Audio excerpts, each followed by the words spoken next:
What's good, y'all? We here. Happy Saturday, folks. Let me actually just double check. As per usual, if I actually properly went live to the right thing. Yes! Alright. What's good, y'all? So, we have a pretty eventful day today ahead of us. Gonna be starting off the stream with some chill ranked. You know, just to give some time for people to pool in, because I know we got a lot of people that want to play Viewer Battles today, so we'll just kind of ease in with a bit of ranked.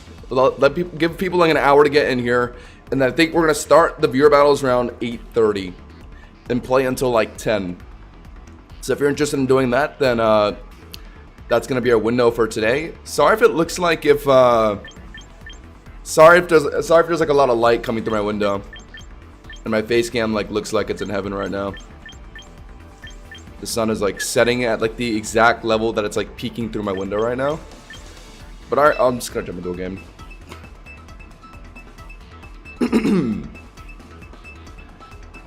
Oh yeah, and also, I've realized that I should probably just change my stream overlay when we're actually setting up the lobbies. So I might try, I don't know, maybe using this. This is a classic. Or just full screen. Oh my god, it actually looks like I'm in like heaven right now. The rays of heaven are radiating on my face right now. Pelipper, Starmie, Basca Legion. No Arcalodon on this team. Okay. They're showing a Meganium. I would like to go Scizor this game, but there's a couple annoying things for it. So I would rather go, yeah, Charizard. We're gonna go Zardy Pants. I kind of like the look of Fish this game, but I also don't, because they could bring a couple things that make it useless, like Meganium, like Snorlax. I'm kind of contemplating putting like Sash on F-Bask and like leading it into games with that. I do like Scarf Bask because that like lets me beat Starmie, but outside of like Starmie and Delphox matchups, the Scarf on Bask isn't really that crazy. Not on female Bask anyway. On male Bask you go Scarf every time. What's good, Pinecone Eater? Welcome back. Yeah, guys, Eastern time. We're gonna be starting at 8:30 p.m. Eastern time, so AKA in an hour. I'll run you guys through how to join the battles again if you guys don't know already. But just join the Discord and go to the Viewer Battle channel and type me in the chat. I think I'm doing 1, 2, 3. I don't know. My team's kind of bad into this guy's team. I don't have the greatest of ways to hit water types.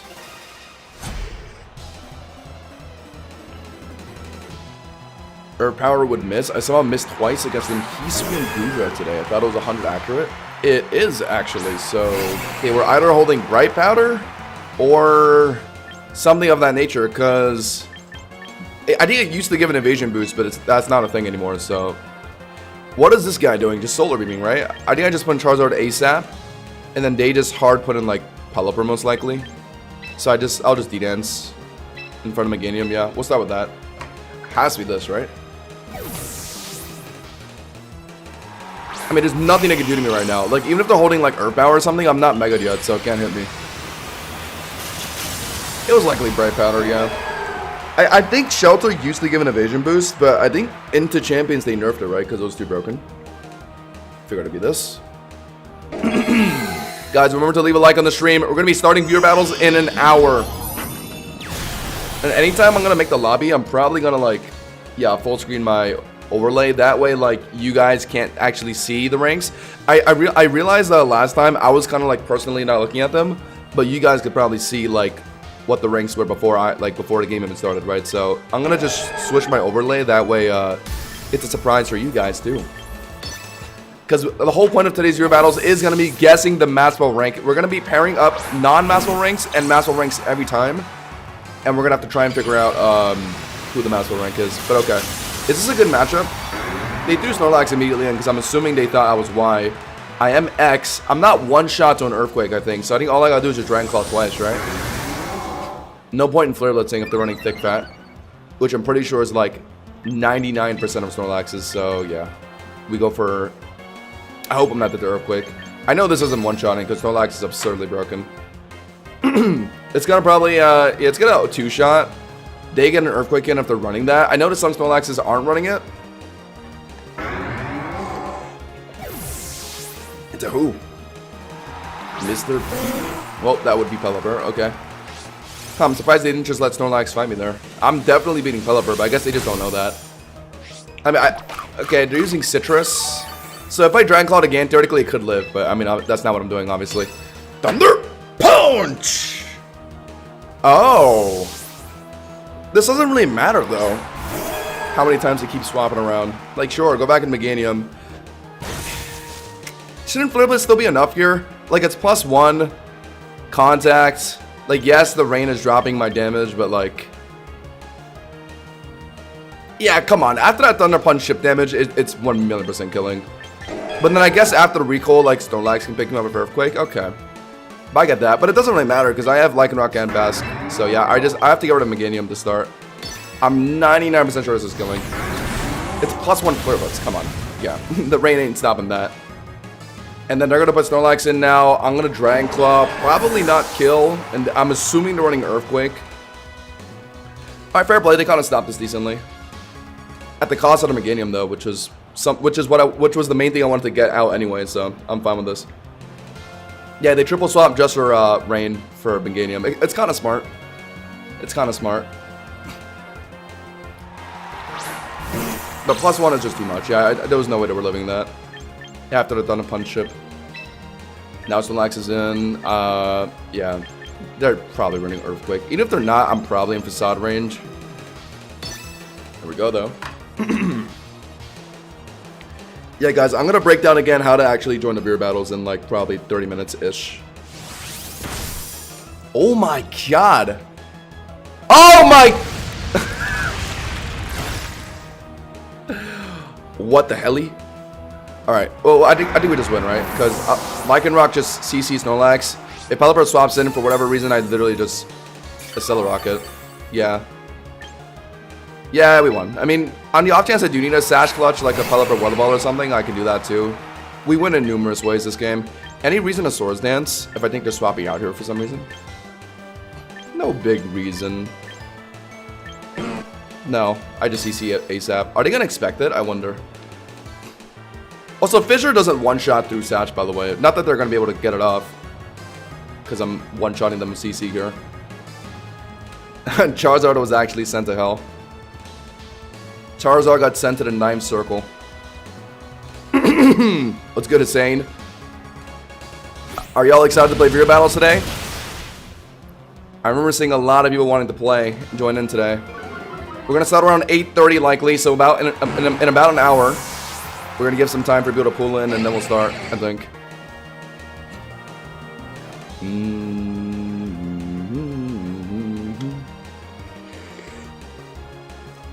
I mean, yeah, well, I've seen Fissure Snorlax. It was funny that it happens to be that right there. Earthquake would have sufficed as well.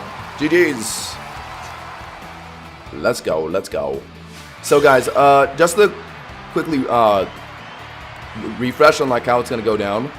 You guys are going to have your names off. Like, you know how you can like turn off your name like in a battle? It just says trainer. You guys are going to do that because I might be able to recognize your ranks based on seeing you in chat. You know, like, so just to make sure that doesn't happen. You guys are going to have your names off. So it's going to be like, in game, it's going to show trainer versus trainer. But at the end, when we return back to the lobby, I'll be able to see your guys' names and see your ranks to confirm if I was right or wrong. So yeah, just make sure to have that on. Make sure to have that on, and make sure to join the Discord, and type me in the beer battle chat if you're interested in joining today. We're probably looking to at least get like, I want to say 6 to 7 matches in today. No joke, no pun intended. Lycanroc's big here. I just gotta make sure this Garchomp is dealt with. Prim? Yeah, Prim. Because Gyarados is a little scary. So it's kind of flexible into that. 1, 2... Scizor? Nah. Zardy-poo. Yeah, but another thing. I mean, I guess I'm going to show it a bit more in detail after this game. I'm gonna actually show you guys my Discord server. But once you're in there, and when you type me in the chat, you have to respond to my mod DJ. He's gonna be messaging people and like pairing people up. So you gotta respond to his DM in order to like actually get into a game. I'm not doing it myself because obviously I want ranks to be a mystery. So just remember to do that. Keep your notifications open. Make sure to look at your Discord. Yeah, I accidentally made a 6-7 joke. My bad.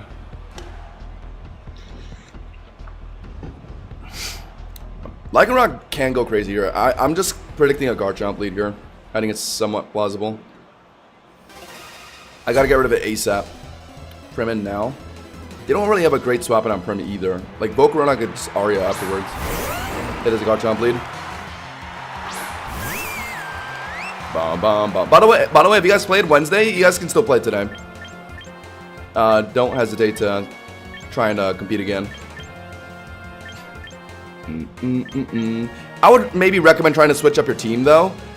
Like technically, because I have like the trainer names off in matches, like I might not even recognize if you're like doubling up in a beer battle, but like if you have the same exact team, then I might recognize it. So like at the very least, like make sure to switch up your team if you're playing another one. Okay, we're gonna obviously just go for turn 1 Moonblast. I'm fine to trade here. They're getting rocks down, a little annoying. Sash off my Lycanroc, but at least this will just be Garchomp gone. What kind of build is this? Sash, Citrus Berry, Bulky. Doesn't really matter. It is Sash though. What are they gonna do after this? Putting Gyarados, if I were to guess? If they're running that and like try and like D-Dance on me? I do pretty well into it because I can just Encore immediately, so that's probably what I'll do. Are they out on Aqua Jet here? No. They sat Garchomp just for rocks, which actually is a big deal into the mons I brought, but it should be fine. It should be fine. Watching while trying to catch a shiny Articuno. I don't know how some of you get it so fast. In what? Like, in what kind of game? I don't think I've ever shiny hunted Articuno before.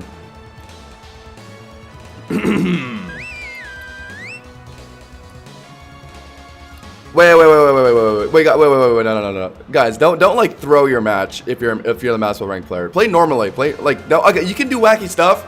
Like you can bring a wacky team, but don't like actively throw the match. Otherwise, I feel like the game is kind of pointless. Just play how you would, and I'm just gonna try and make a guess based off that. This is Alakazam, and what could they possibly be doing? They had to think really hard about it too. It actually outspeeds both my guys. Although a Celerock I'm sure would do like a lot to this thing. If they're Nasty Plot setting up, then I'm in trouble. I should realistically stop that with Encore. But at the same time, can't Prim hit it decently if I just click Moonblast here, and then maybe a Celerock finishes from Lycanroc? That might be better. I don't know if they're actually Nasty Plot. Maybe. Mega Alakazam. If I drop this match, then it's gonna be a bit of a self-esteem loss.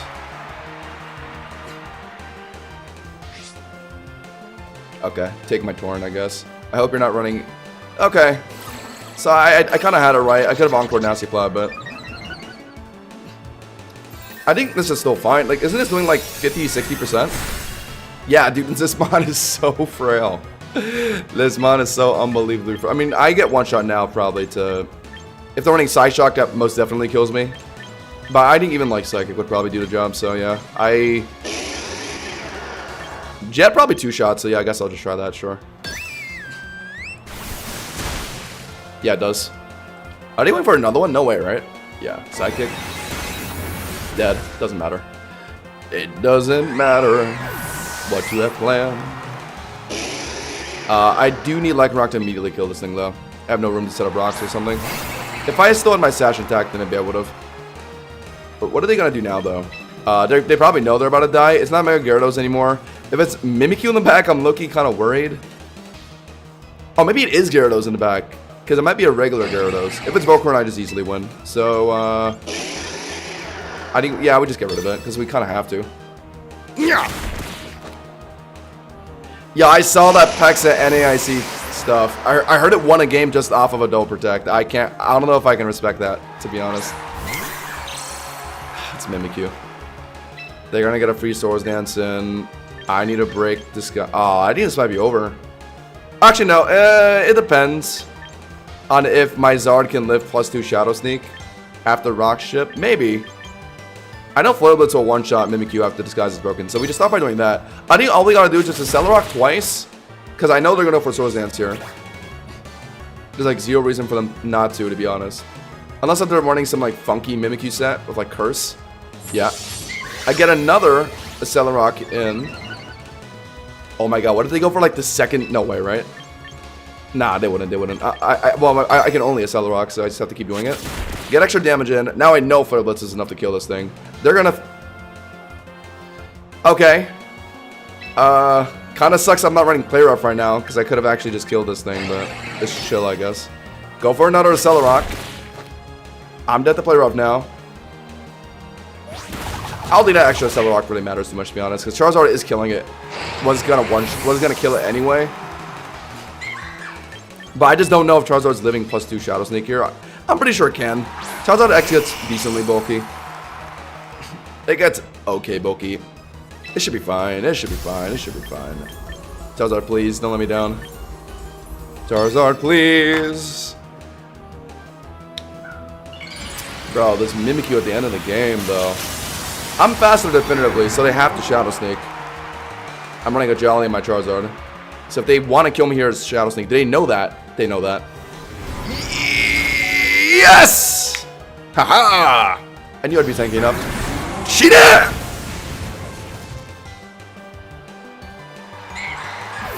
Yeah, all I saw was a clip of the Pex getting a Double Protect with Baneful, and it just, like, was enough to stall, like, a Farigiraf for an extra poison and Infest. I just saw that, and I thought, like, oh my god. That's just so filthy. Like, that, like, I don't know.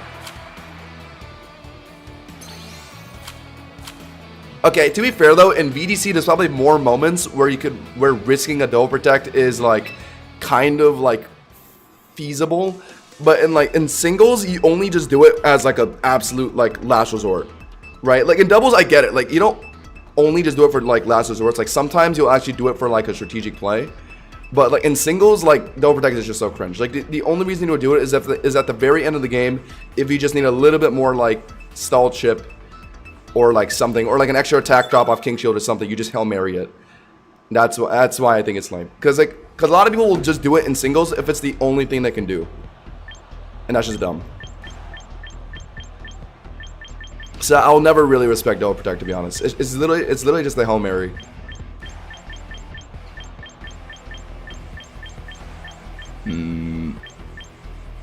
Okay, this guy's a relatively bulky team.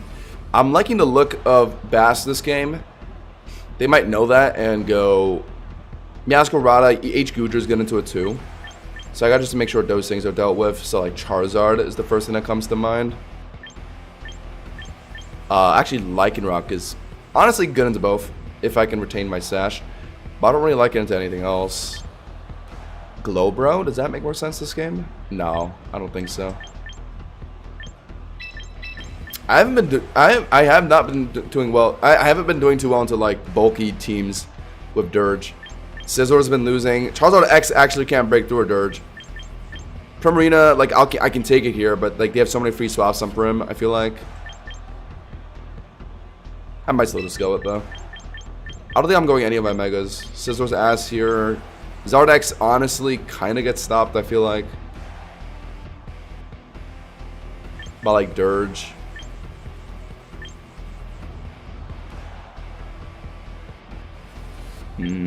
Yeah, honestly, let me click with this.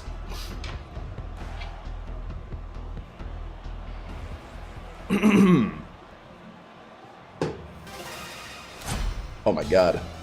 The sun is beaming right into my eye.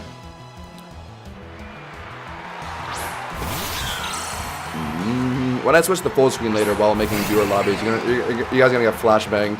I figured it would be a Meowscarada lead. I don't know what they're gonna do, but I think I just lock CC, right? Any reason to get rocks down? Not really. Not particularly. Might not even be Scarf on this Meowscarada. I think I'm still just doing it though, because I can Accelerock it afterwards. If it really is Sash, if they're running Sucker Punch, then like, oh well, I guess. Yeah. I'm gonna CC. Oh, but I don't know, actually. Whatever. Let's see. I could be making a... Okay. So they U-turn on my Lycanroc. If they're running Mega Bro, then that's what's coming in. Maybe I shouldn't have brought Lycanroc this in. I just kind of like the idea of CC breaking through like H Goodra. And that's what I'm locking here. But it's... Okay, slow bro. Let's get Pterodactyl. I am using Encore and Prim. I have it in this game right now, in fact. But this guy's likely just clicking Scald here. I can put in Bass, but they're going to expect Shadow Ball and then, like, what, swap in Meowscarada? I could preemptively Ice Beam that. But they might not be swapping in Meowscarada either if they're worried about Ice Beam. So, like, if they have H Goodra this game, that is just their easiest swap. Or I guess Diggersby could swap in on a... Okay, but I think I'd definitely start by doing this. They're probably Scalding, so I think I have to try putting F-Bask right now. Prim could also work, but let's try out F-Bask a bit first. Let's see how it goes. I might just click Ice Beam. Because there's no way they stay in on this matchup, right? It's F-Bask threatening Shadow Ball, Adaptability boosted. They get Omega cooked here. Okay, that's a little annoying, but... Of course, they get the immediate Scald burn. Well, at least the burn doesn't matter much. Really want to Ice Beam on like a Diggersby or a Meowscarada, because those are their two Shadow Ball swaps. If it's a H Goodra, then like whatever, I guess. I think I'm forced to like hard swap into Lycanroc or something. But let's start by Shadow Balling.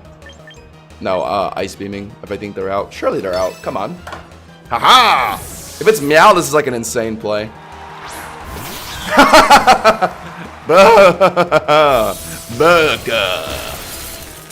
Oh, it didn't kill though. What? Bask. I guess it's not Stab. Or Adaptability boosted. Alright, well now they're gonna... I don't even know. What are they doing? If they're waiting for Flower Trick, yeah, someone is dead. But I want to hold on to my F-Bass because I kind of needed to beat, you know, the freaking Bro. But I also needed Lycanroc and Celerock to pick up the Meowscarada, I think.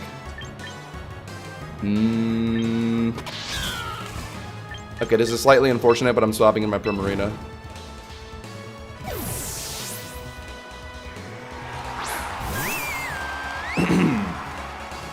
Damn, I really... Okay, good. I really just thought Ice Beam was gonna kill the Meow, to be honest. Maybe I need to bench my F-Bask. Yeah, Ice Beam is certainly handy for, like, Garchomp and, like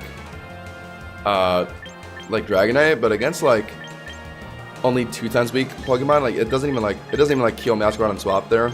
Thank God he went for knockoff, because he was probably trying to read, like, something else swap again. Like, maybe, like, Glowbro or something. Now what? I haven't shown the third Mon yet, but Moonblast looks pretty free here. So I think I just do that, yeah. It looks like the safest thing I can click. They're probably into, like, Glowbro, right? Or Mega Bro? Oh, the Dirge! Okay. Isn't this fine? Aria will... It takes 2. It takes 2 more. It looks like Aria's gonna do about, like, a little bit over 40%. Okay. So I do that. Meowscarada is dead on swap because it's too low. If Bro really comes in, I just Moonblast it. So yeah, I just stay in. Aria. Okay, they're setting up Wisp Hex. It's not gonna immediately kill me, I don't think. If they're like bulky. If they're like a bulky build. Guess I should have went for Aria, my bad.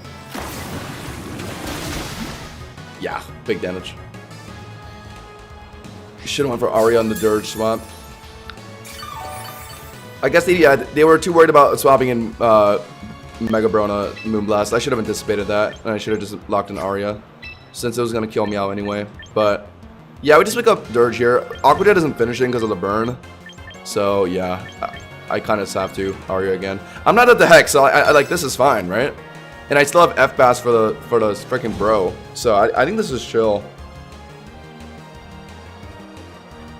And once I get F-Bask in front of what's his face? In front of Mega Bro, they can't swap a Meowscarada on a Shadow Ball because it's gonna die.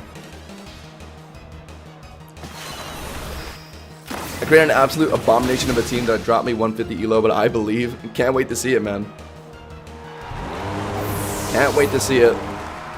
I remember someone entering one of our single battle viewer battles with, which is literally just the VGC team. Alright, well, they are forced to flower trick here, which is fine. My Prim has done what I wanted it to. Aqua Jet's not killing, but whatever. Yep. This is, yep. We're in a good spot. Let's go for a, it's not killing. I might as well attempt, Moonblast if they're really doing something foolish. I don't think there's any point going for Aqua Jet chip, because this game relies on me getting an Accelerock to kill this thing later anyway. I don't know why they Torch Song. You know, maybe they weren't Hex. Who knows? Who really knows? That guy maybe had a funky dirt strategy. So we were forced to put in Lycanroc right now. And Accelerock will pick up, so they're forced to put in Bro. I don't think there's any point in trying to get like a Swords Dance read. Since I'm probably, yeah, there's no point. Yeah, so I'm just gonna attempt Accelerock, but they're probably out here. I could technically hard swap F-Bask on Bro swapping in here, but I don't think I need to. I don't think I need to play like that. I'll just I'll play this by the ear, I think. The only way this goes wrong, I think, is if they get a predictive swap on my F-Bass with their Meowscarada. Very possible. Like, if they, like... Yeah, they got Bro in now. Like, if they immediately swap out back to the Meowscarada here, I think it looks like their only real way they can beat me here. Because once I get Basculegion in front of Bro, it's just GG's. They might know that. So they might hard swap here. Oh, God. So what does that mean? Rocks isn't enough to kill Meowscarada, unfortunately. If Meowscarada... Oh, maybe I should have Aqua Jetted for Rocks. Oh, for Rocks to kill him, maybe. I don't know. Nah, it really wouldn't have been enough. Was Burnt Aqua Jet doing 4% to Meowscarada? Probably not. But I should have at least tried. My bad. You guys are right. He might be making a Meowscarada swap here, but... honestly, just... He deserves to win if he does it. I'm gonna put in my F-Bask. If he does it, then fair play. I can't even hit it. Yeah, good job. Ah! Should have, like, yeah, instead of Accelerock, my bad. Well played, well played. It's over. It's, all you have to do now is just, yeah, someone's dead. This game now relies on Lycanroc to be able to beat the Bro somehow. I will attempt to, flip turn, I guess. Fair play, fair play. Yeah, I don't think Aqua Jet was... yeah, no, Aqua Jet was not letting Rocks kill. I doubt it. I mean, I should have tried it, but yeah, it was not. Into Meowscarada, who's a grass type. Burnt Aqua Jet from a Primarina. I think at most that's doing like 2%, 2 or 3, I feel like, right? Am I crazy, chat? Am I tweaking or am I bugging? If they're swapping in Bro now, I could technically Swords Dance here, but they're probably just sacking, right? Well played. He made the... I mean, I called out that he could do it, but I just... Whatever. If Aqua Jet matters there, that's so unfortunate. But I heavily doubt it. What am I even doing? I'm forfeiting, that's what I'm doing. Well played. This is why singles is such a volatile format. You gotta make big brain predictions. I've been playing too safe as of late, chat. I gotta like lose my mind a bit more. I gotta unleash my inner like Joker. I made an Ash Ketchum team with Endeavor, Quick Attack, Pikachu. Oh god. Evil strats. There's so much stuff in this game that like you're used to getting banned in like Showdown. Like it's kind of crazy. Like obviously like Baton Pass in general, Espathra just being in the game, and technically Volcarona too. Like that's like, you know, not allowed in Showdown. 0 attack Burnt Aqua Jet versus 2 HP 0 defense Meow is 3.9 to 4.5. Oh. Oh. Wait, really? Really? I guess Meow is frail. Okay, my bad. So I could have Aqua Jet and I could have got rocks down in front of Meow. It still would have required me to make a predictive play. Like, it would have still required me to, like, get rocks down in front of Meow, like, while they were swapping out. Or no, once they got Bro in... Or actually, no. Yeah, once Bro came in, I could have set up rocks, sacked Lycanroc, got Baskin, and, yeah, won the game. Whatever, my bad, I guess, my bad. But it wasn't just that. My opponent actually made a good prediction, so, I mean, it is what it is. Happens. Lycanroc. Yeah, I guess I should have. I don't know why I didn't, to be honest.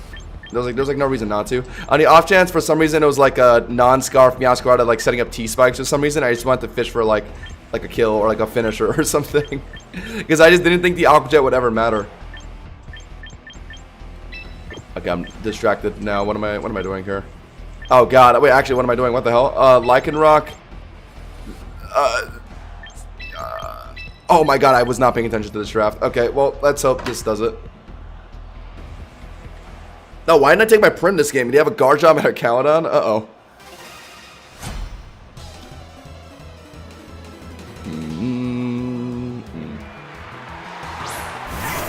By the way, guys, leave a like on the stream. Helps out a whole lot. Okay.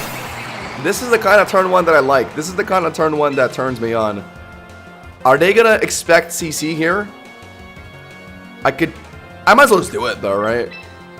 Worst swapping on a CC would be like Prim or Powdon. I guess technically Gengar too, but I'm down to like fight Gengar. No, it's probably not Gengar, is it? If it's Lucario this game. I guess Garchomp breaking my Sash would be annoying. And I'm not running Play Rough for it anymore. But okay, we just CC, because I have a feeling they might just stay in here. Haha! Ha! Only VDC players are aware of what Lycanroc does. In singles, no one knows what the hell this thing does. They're gonna just Meteor Mash, yeah, Figures. Oh, no. That hurts so much. Okay, they're probably like thinking now, okay, he's Sash Clutch, but what the hell is he gonna do to me?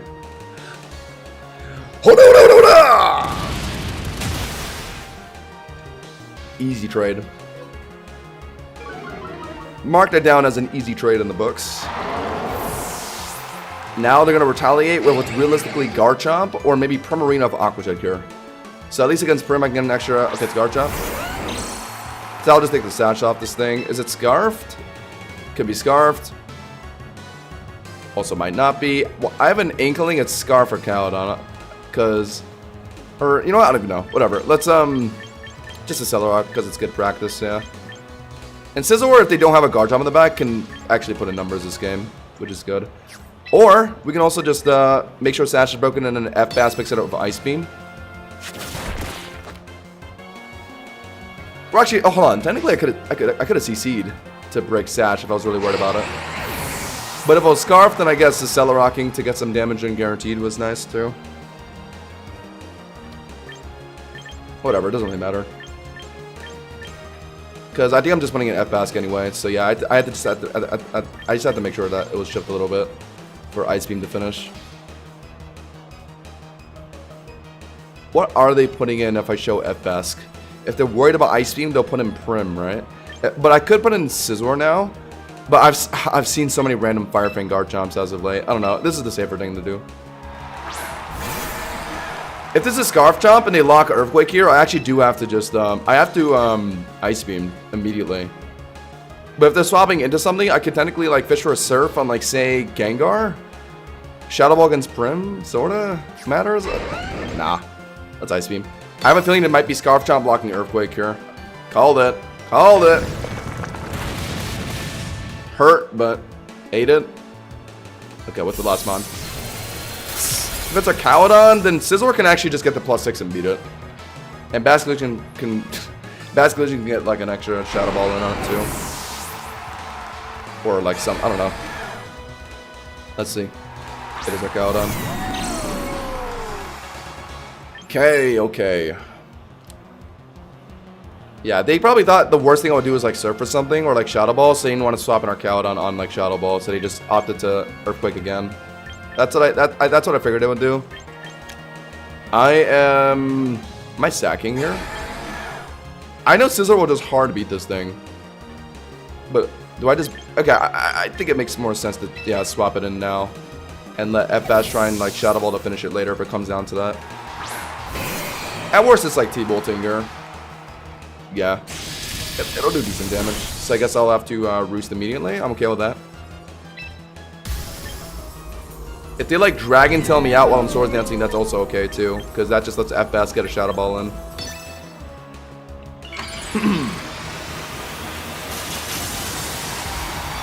Give Sash a 1% fail rate. Why?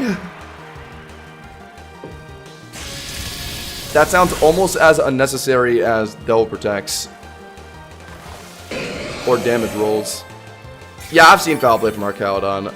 If it is that, then I'm in trouble. Because my only good play is Swords Dance here. Otherwise, I just do no damage to this thing. Might be. Oh my god. We're already Dragon Tailing right now? Oh, they are. Oh, they're boring. Okay, they predict the Swords Dance there. So do I just play like this then? Just let F-Bash Shadow Ball it and then put in Scizor? But F-Bash getting a Shadow Ball in is going to give it a stamina boost. Do I really care about one stamina boost though? I mean, Scizor will get the +6 and then just try and... Yeah, it doesn't really matter to be honest. And Bug Bite will get rid of a Citrus Berry as well. So yeah, I'm going to just Shadow Ball for damage, sure. This surely won't come back to bite me in the ass later.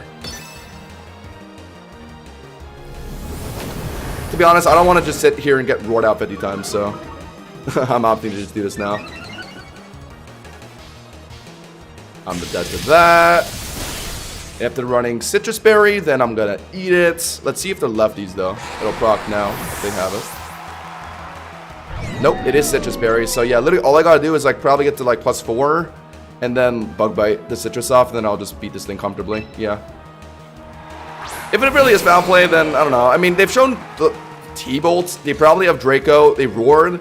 If it's Foul Play on top of that, I don't know. I mean, like, cool set, I guess. Cool set, I guess, man. Awesome, awesome. Damn, this is a bulk Archaeodon if it's doing that little damage to T-Bolt. Guys, Veer Battle starting at 8:30. So in about 20 minutes. Who's playing? Who's hyped? Ba-ba-bum, ba-bum. Yeah, that's what I'm thinking. Like, if they have Roar, they're not playing Foul Play with that. They probably have Rocks or maybe like Mirror Coat. If I were to guess. Probably not Mirror Coat if they're playing T-Bow, right? So yeah, it's probably Rocks if I were to guess. If I were to just make a hypothesis. Even if he gets a crit T-Bow, it's not really enough, so yeah, I don't care. But to be safe though, I'm gonna go for one more Roost. Since that's good practice. Technically, I could get another Swords Dance in because that would also be good practice, but I don't think it's necessary here. Not when I don't have to care about a Citrus Berry because of Bug Bite. So I can just Bug Bite it twice, or even like Bug Bite into Bill Punch probably is enough. Guys, this is why Roost is just so good on Scizor. Like, beating an Archaeodon at the end of a game like this, like, come on. Yes, it can run CC, but like, nah, bro. Oh, that did less than I thought. +4, by the way. So I'll have to Bug Bite again. Okay. I knew it would be such a Sperry. I knew it would be such a Sperry. No, no, no, no, no, no, no, no. Give me that shit.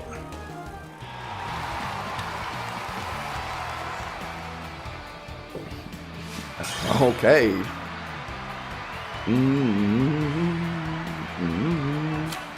Yeah, after the next match I'm gonna play, I'm gonna break down what to do for what you guys should do when it comes to joining the Veer Battle. So if you guys don't know what to do yet, I'll be showing you guys my Discord server.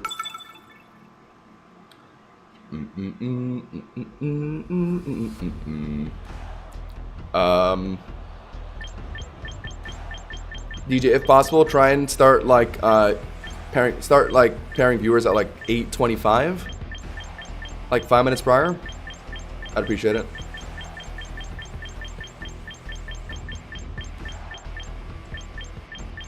Let's go. Lycan Rock lead. Nah. Mascot is kind of infuriating for my team, isn't it? I mean, I have Scizor for it, but then they have like Charizard and like Lucario on their team. Like, do I really want to take Scizor this game? But I guess Scizor's easier to play than like Charizard, right? So yeah, I think I have to.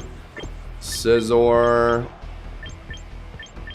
Lycanroc lead with a Scizor swap in if necessary, and have Primarina because yeah, it's like almost required this game. Is F-Bass better? I would say no. Bang. If I'm like extra worried about Powdon, then yeah, F-Bass is better because Surf is like always a one-shot. Yeah, that's why I love the Bug Bite tech. The tech that no one runs. Bug Bite and just swipe the Citrus Berry off of like a Powdon or Caledon.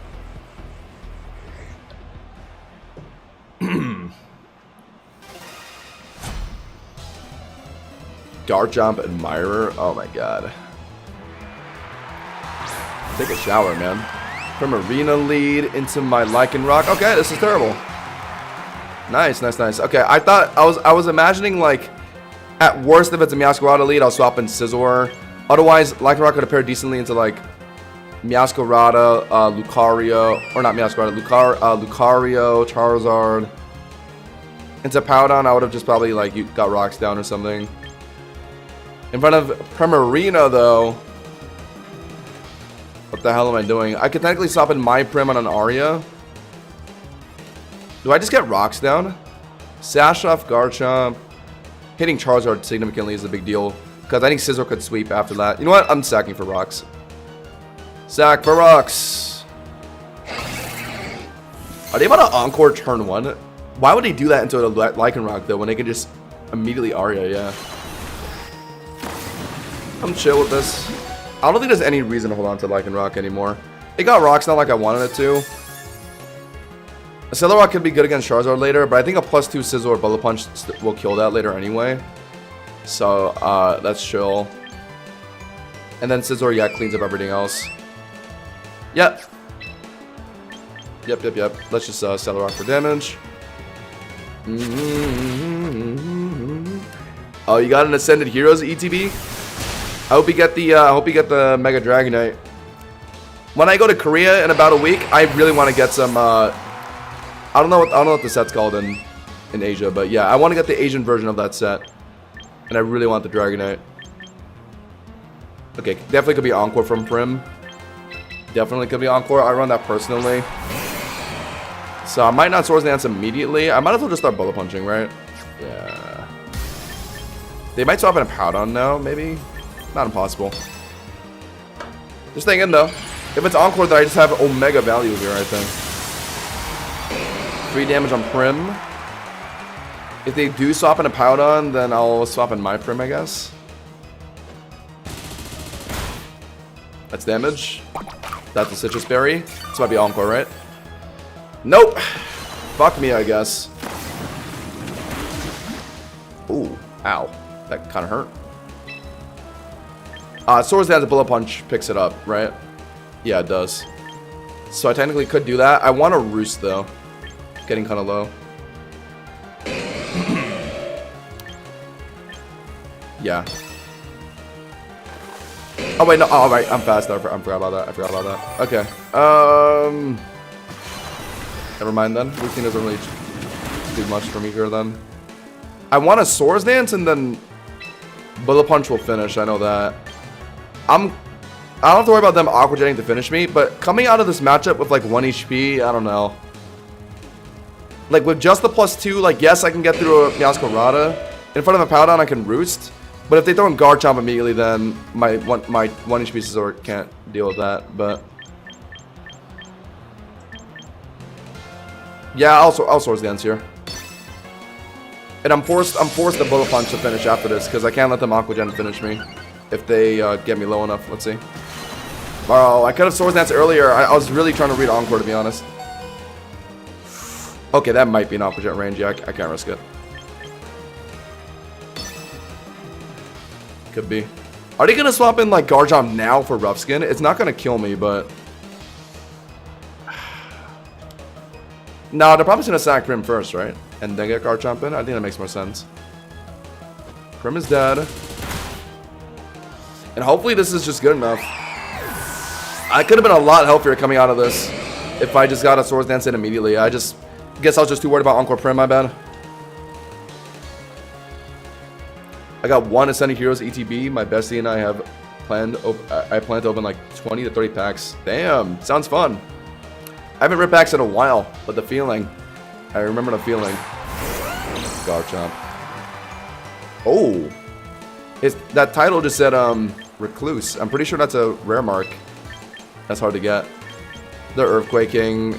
Yeah, I think I do just have to hit it and then get Prim in safe. I know Bullet Punch is not killing here. I don't think +2 is enough. But it's the only thing I can do since I'm slower. Yeah, and I don't think I really want to hard swap Prim in. So I'm kind of just forced to do this. Yeah, crazy. Ouch! Okay. Well, at least Prim can Aqua Jet this thing. What is their last mon? They've shown their Mega already, right? I think. Oh, no, they haven't. It's going to be Mega Zard or Mega Lucario, but I got rocks down for Zard. If it's Lucario, it's hard. It's very hard. That's assuming if that their last mon is one of their Megas. Might not be. But we most definitely Aqua Jet. Oh, actually, no, Aqua Jet isn't enough. It's at 20%? Oh, my bad. I thought I got lower than that. Alright, well, that means I'm eating an Earthquake to the face here, damn. No. Okay, then, does it? Okay. I might Aqua Jet just to rough skin ship myself enough for Citrus, but it's gonna be Adamant Chomps, which would already get me down to Citrus range. So okay, I'm just gonna Moonblast. Oh, it is not. Okay, all right.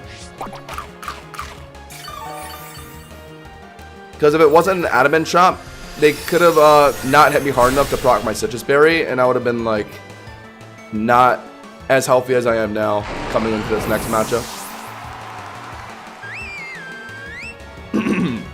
What's good, Chapo? Welcome in. Oh, cool. Brother. Sack my Lycanroc early to get rocks down just for it to be Garchomp and Meowscarada in the back. Are we dead ass? Alright. Okay. Maybe this one magically doesn't have Flower Trick. Maybe it's a special Meowscarada? Oh, if it is a special Meowscarada, they're gonna Power Gem. So Loki, I should have Sparkling Ariad actually. My bad. It's fine. Oh my god, it is! Okay, I live comfortably too. I actually live another one after that. Oh my god. Wait, is Jet enough? Let me see. Or that just kills! Or that just kills. Oh my god. Never surrender. I was actually so close to forfeiting. I was literally about to just click the forfeit button too. That's crazy. Oh my god. Y'all already know that guy's immediately switching back to a Flower Chick Meowscarada set. Oh, that is golden. That's actually golden. Honestly, my day was pretty chill up to now, but now my day just got absolutely fantastic. After that win. Yeah, some people run Power Gem Meowscarada for Charizards. It's low-key not bad. Like, you'll have a Charizard lead and some Meowscarada and think you're safe, and then they just whip out the Power Gem on you. But, yeah, I mean, into, like, yeah, like water types, obviously, it's not as good. Never give up, chat. Your opponent could be doing something really stupid.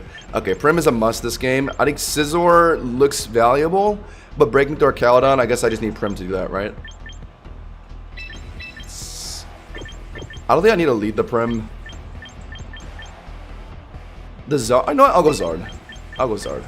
Zard lead with a Prim swap option and a touch of F-Bass Magic. No.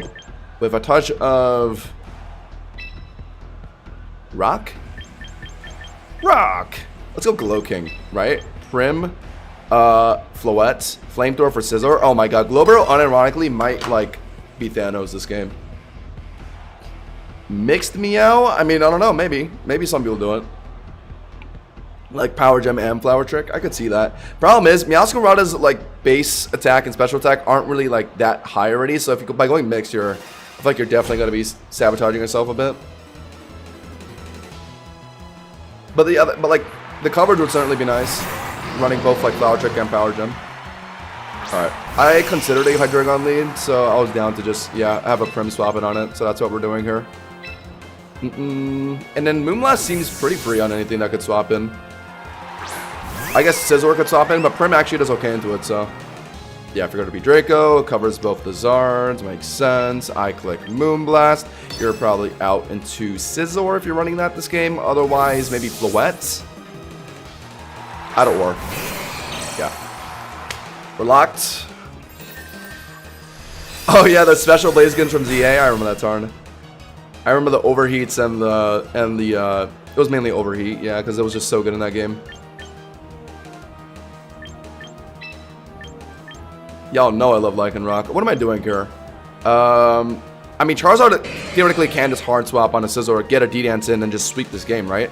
Hydreigon, Scizor. If they have an Arcaladon, I guess that stops me, but any reason to show my hand early? I technically could just put in like Glowbro now and just Flamethrower it ASAP. Could also try and... Okay, here's a better idea. I'm going to Encore here. Here's a bet. Actually, no, do I even need to? Moonblast just did 40% to this guy. Can't I just click Aria? No, this is funnier. I bet they're going to Swords Dance here, and Mega Scizor does get a bit bulkier. I think it gets like 10 to 20 Spadef. And I'm worried about letting it get a free Swords Dance Bullet Punch down, so... If it's Swords Dancing, it's locked. If it's Bullet Punch, then I'm honestly fine with that being locked too. Okay, that's fine. Because now Prim gets to stay in on Scizor and just Aria spam. Yeah, this is why if you're running Encore and Prim, it's like a pseudo counter to Scizor. Because now they're, yeah, forced to swap out again. I could theoretically, if I want to actually kill this Scizor in front of me, I should Aria. But they could try and make like a Hydreigon swap back on Aria or something. It's not impossible. Or maybe like make an Arcaladon swap or something of that nature. So I want to hit Moonblast on something that could swap in, but I'm going to, yeah, I'm going to just Aria. If Aria does over half here, then it's huge. I don't know if it does, though. I can also just try and find time to, oh my god. Well, now I can Moonblast. They're out, right? Surely they're out. You're out. I know you're out. I know you're out into Arcaladon or... Oh, okay. My bad. Fair play. Well played. I guess either he just knew I was gonna do that, or he just doesn't mind Scizor getting sacked. Encore is gonna end on the next turn, so I guess I just get Zardin now. Sure. Because isn't D-Dan Zard just winning this game for me? Oh, they swapped out there? Okay, that's fine. Anti-Dragon? It's Arcaladon. That's what I was worried about. Alright, he played that decently, actually. He baited me somewhat. Yeah, Rabby, we're running the viewer battles in, like... And actually, probably, like, right after this match. Probably right after this match. Ooh. Draco is good into both Zards, but he could be locked in T-Bolt for Prim and Zard Y. So I technically could go Zard X and then what? I don't think D-Dancing in front of Arcaladon matters much, because it's going to be hard to break through it regardless. So I generally don't want to play Zard into Arcaladon. But it could be T-Bolting here. I don't want to swap in Arcaladon. I don't want to swap in Prim on a T-Bolt. I need to save my Glowbro for Scizor. So, okay, you know what? I'm going to Mega and just hit this thing with Flare Blitz. Sure. I don't know. I need to try and bait him out a little bit. If he's T-Bolting, I Mega here to resist it. And then after this, if he's Dracoing, then I just put an Prim Read on that. Sounds like a plan. They know I have a Prim, so I don't think they're going to just drop a Draco. I think they're going to T-Bolt because it's safe on Zard Y and... Alright, well, alright, well, I can be wrong sometimes, my bad. Alright, this still puts me in an okay spot, though. This still puts me in an aight position, because now... Prim has to come in first, yeah. So we'll do Prim, but... Yeah.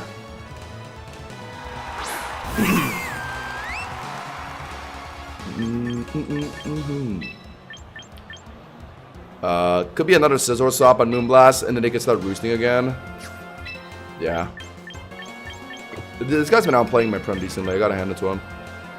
If I hard swap like Glowbro on Scizor, they probably won't expect Flamethrower, but Hydreigon's like such an easy swap for them, so like they're probably just gonna do that.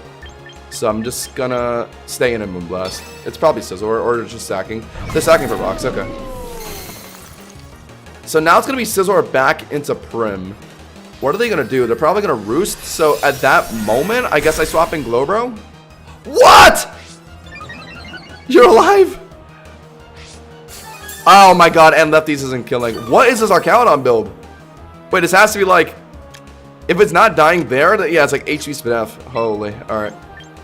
Guess I'm eating a T-Bolt if they have that, my bad. Or maybe this guy just doesn't have T-Bolt and that's why he didn't T-Bolt my Charizard. Oh my god. It's T-Bolt all the fucking time, but of course the one time I call it, it's just not T-Bolt. And I easily could have just... I could have like, yeah, hard swap Prim earlier. Yeah.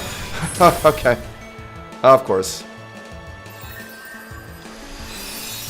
I don't really want to take too much extra damage because it looks like Prim is a big win condition for Scizor this game. But I'm going to start by trying to swap Glowbro in on Scizor and hopefully cheesing a Flamethrower. Yeah, because obviously it's in here and they're likely roosting, so I think I just put in Glowbro now. If they're Swords Dancing, it doesn't matter because hopefully I can just Flamethrower and Quick Draw on it. I think this makes sense, yeah. I have a Prim swap for Hydreigon anyway, so I think it's chill to bench it or to swap it out here. I never see T-Ball and Arch. That's crazy, actually. What? Okay, I didn't expect him to rip that immediately, but sure, I guess. Whatever rocks your world, bro. Any reason to slack off on Hydreigon swap? To heal up?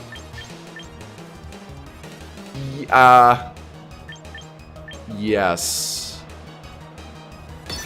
Surely they're Hydreigon swapping, right? Yeah. I don't think this extra Flamethrower damage is going to matter much. They could be U-turning. Really tempted to stay in, to be honest. They could be hard reading a Prim swap and U-turning, right?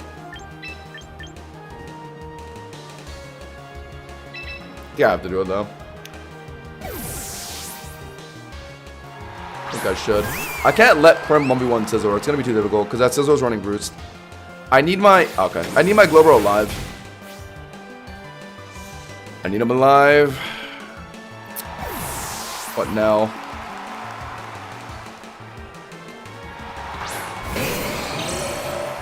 If I keep playing the events out like this, my Prim is just going to slowly die from U-turn chip and rocks.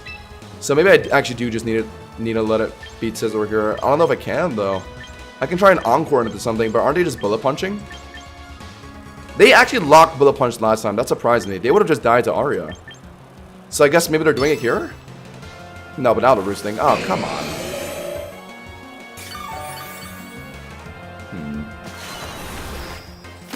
This is doing over half, though, it looked like.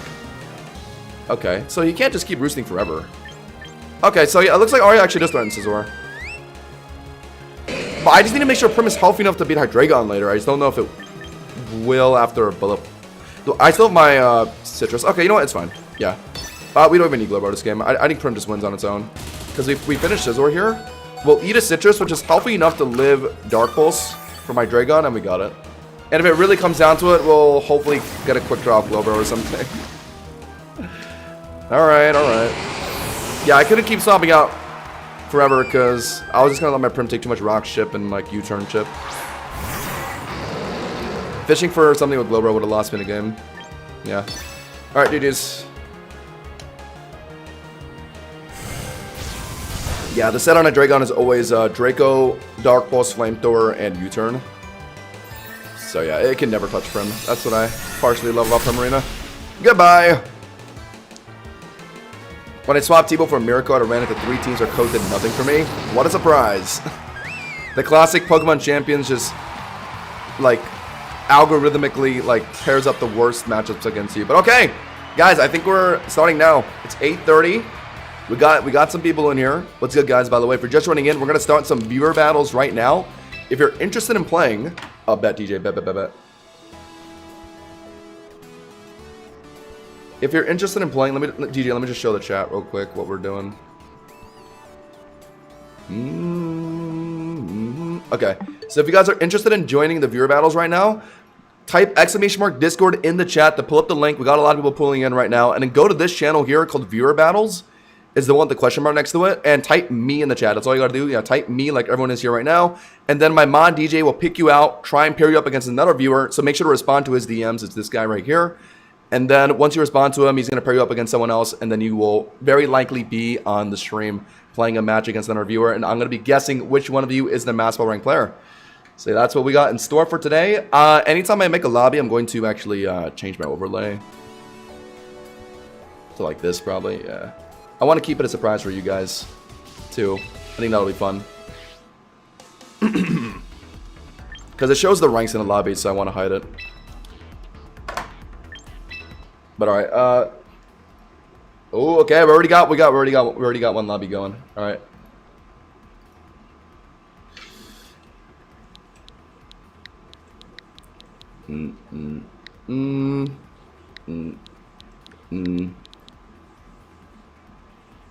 Am I the only one who needs to like make sound cues when they're typing stuff in? My brain might be screwed. Okay, I'm in, DJ. I guess we're just waiting now. Okay, I have the overlay changed so you guys can't see it, but me personally, I have to make sure I don't look at like the right side of the lobby. Let me just show you guys real quick. It looks like this. And it actually does show the ranks on like the right side. And I could accidentally see that. So, I mean, technically it doesn't matter much because the names will be hidden in the battles. But I could like piece stuff together from seeing it. So I'm going to like make sure I don't look at the right side of my screen. What's going on? Hover the spectate button. There's people in here? It says, I think it's just you and me in here right now, no? My bad, guys. I just spoiled that on Mass Ball rank. DJ, did I join the wrong one?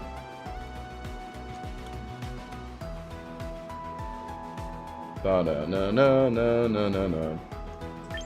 Oh, okay. You're just telling me to hover? Okay, got it. All right. I'm ready. Do I have time to take a quick leak? I probably do. I'll be right back, guys.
Okay, I'm not looking.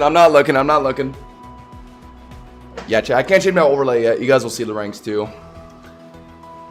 And I don't want to spoil it for you guys. We're going to be playing this together.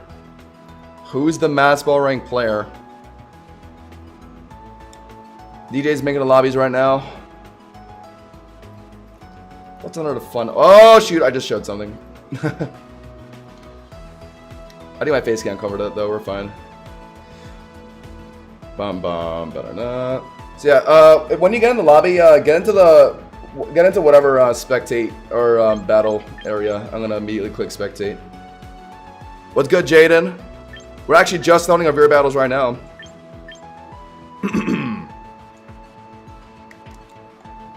Oh, I should probably put chat on this overlay actually. Oh, but I gotta. Okay, let me just do this real quick.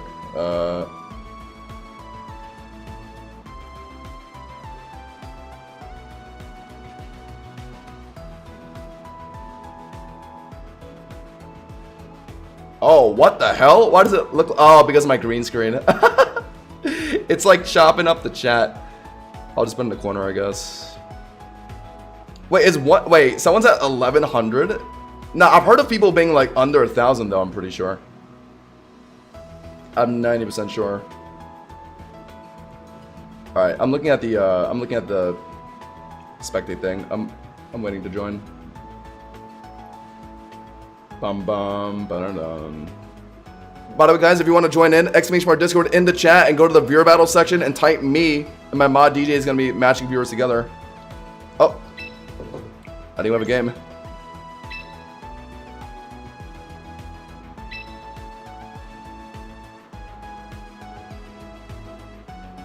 Okay. Alright guys, we're jumping into some new viewer battles. I gotta guess which player is the Master Ball rank player. One of them is gonna be Master Ball rank, and one of them is not a under Master Ball rank player. And based off of battle choices, based off of well, okay, let's look at our teams right here. Honestly, my face cam is partially covering one of them, but yeah, Pinsir, Gallade, H Arcanine, Rotom Wash, very reminiscent of a team I used to run myself. H Arcanine, Rotom Wash core, Arcalodon, Superior. Okay, overall seems like a pretty balanced team. He has like 1 or 2 ways to deal with Powdown. Into Vanillux, Quaquaval, H Typhlosion. Okay, we got some funky mons in this game right now. I'm liking this. This trainer on the right's pandering towards me. They have a Mega Gator on their team. Just know that if you take Mega Gator into one of our viewer battles, I will immediately have some bias towards you. Okay. Chat, so we gotta lock in. We gotta analyze everything, like every little element of this match, and properly pinpoint who the Master Ball rank player is gonna be. This is a Glim lead. Could be one of those like fake Sash Glim leads, but they're just ripping Mega here. It might honestly be. If we're following the standard 2 Megas on Team Rule, this Lamora is very likely one of their Mega options. So if they rip their Mega here, Sludge Wave is a lot of damage on Glade. If this Glade's running bulky though, it doesn't get one shot, because I've played that. So realistically, Glamora's probably gonna... Okay, they go for a shield to scope it out. Honestly, pretty safe, since Glades generally don't run Swords Dance these days. Okay, I respect it. I see a lot of shield on Mega Glim as well. I think my guess might be right. The best hard swap would be something like Meowscarada. Realistically, yeah, it's Meowscarada, but of course this Gallade could fish for some kind of Sacred Sword on a hit. But they are just megaing the Gamora, okay. Probably just trying to fish for a Sludge Wave Oko. But Gallade can live, especially if they're like HP invested. Oh, Sash. And it's dead. Oh my, or not Sash, Scarf. Oh my god. Okay, immediate blunder from Gamora. Yeah, you did have to consider the fact that it could be Scarf on the Gallade. I guess they were maybe thinking it was probably Scarf on like H Arcanine or Rotom Wash, but it could have just as easily been Scarf and Gallade, and that's what it was. Okay, so immediate blunder from Trainer on the right. Ooh, okay. Yeah, me personally, I know he didn't have a lot of good Cycle Cut swap options, but like sacking the Gamora there, I don't know. It's kind of low aura. Wait. Okay, Sash and a Quaquaval. What is he doing now? Is he Aqua Stepping for a speed boost? But Gallade could be running Shadows. No, but they're Scarves. So yeah, the Shadow thing doesn't matter. Okay, so I respect this play to an extent. Wow! Wait, great damage. What the hell? Wait, that just like... That just broke Gallade's spine. How the hell did that do like 90%? Isn't it like an 80 base power move? Okay. Well, now we could potentially have a... Oh. Okay, never mind. What? Quaquaval picked up the speed boost. Couldn't outspeed Gallade. Gallade's base speed is 80, and it's holding a Scarf. Quaquaval... I forgot what Quaquaval's base speed is, to be honest. Is it also 80? Oh, it might also be 80, honestly. So they might have actually just been speed tied there, to be honest. So that's a little unfortunate. Wow, are we about to see a game 1 Gallade sweep? What is this Vanillux doing here?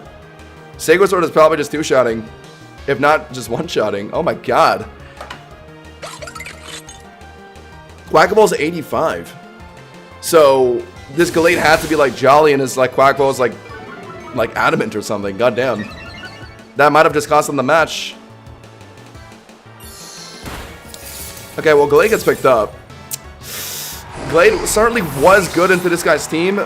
So I can't like immediately just say that this guy's the the Master Ball player like just cause of that, but like,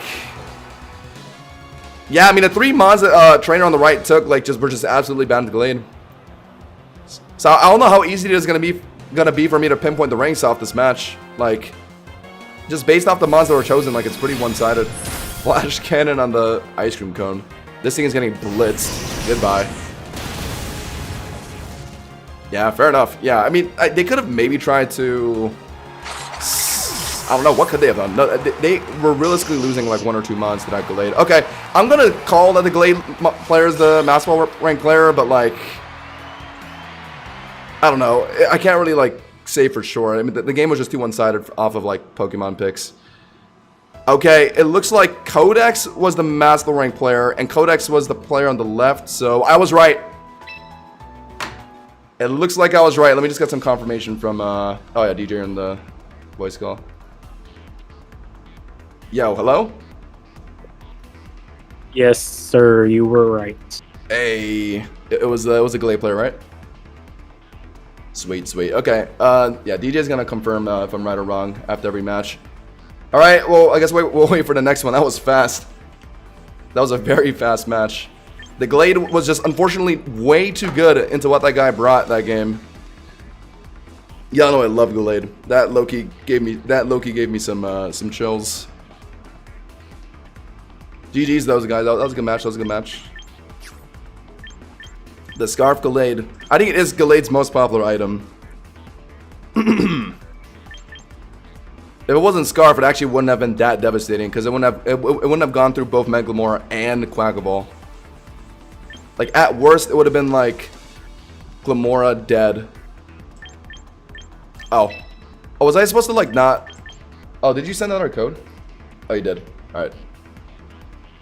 Bum bum bada bada bum bum bum bum bada. I'm showing this. My bad. No, that's off limits to you guys. Yeah, I'm gonna slip up at some point. I'm gonna have like the entire stream in like one lobby. Alright, I have to make sure to not look at the right side, okay.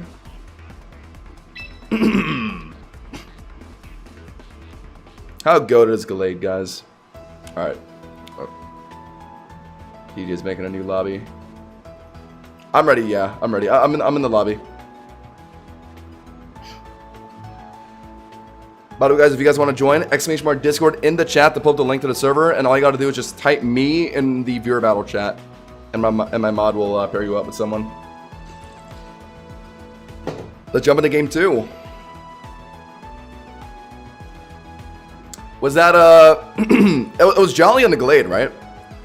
Or were you? Maybe you guys were. No, a Quackable you guys said is 85 base speed, so yeah, Gallade would have to be Jolly there surely to be faster. And Quackable probably just wasn't Jolly itself. Making sure to not look at the screen. Dang, Gallade actually took that game like by the throat. Oh my god. It actually had Psycho Cut for both Quackable and Glamora, and just ate the ice cream cone too. I ran Scope Lens Gallade personally way back when, but Scarf Gallade certainly has some value. Psycho Cut is a very spammable move in general. What I liked about Gallade though is like if you ever put yourself in a good spot to like switch pressure someone, like you could like threaten Psycho Cut, maybe like Arcaludon swaps in, and then like you Sacred Sword afterwards. Like it has so much flexibility if you don't like choice it into something. But at the same time, like Scarf allows you to like absolutely take a game away like that. So yeah, if you guys are wondering why I have my hand out like this, it's to make sure I don't see like the right side of the screen. Pokemon Champions really has to like optimize their viewer battle or their private battle lobbies. Like the fact that there isn't an option to like hide ranks in the lobbies is insane. Like I have to physically stretch my hand out to make sure I don't spoil myself. Okay, DJ, if it gets too difficult to pair up non-Master Balls, then we can start doing like 1800 plus Master Balls of like under 1800, I think. Y'all think that's a pretty good bar, right? Guys, I could put a nice background behind my full screen if you guys want to see something. Right now it's just my chopped up green screen. I don't even know why it's like this. Oh, I know why it's like this. It's because of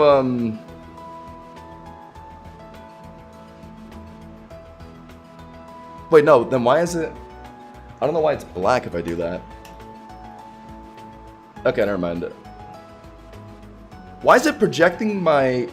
I'm so confused. I put an image in OBS, but it's projecting it over my green screen? So, okay, whatever. I guess that's easier in the eyes, right? I'm in hell, guys.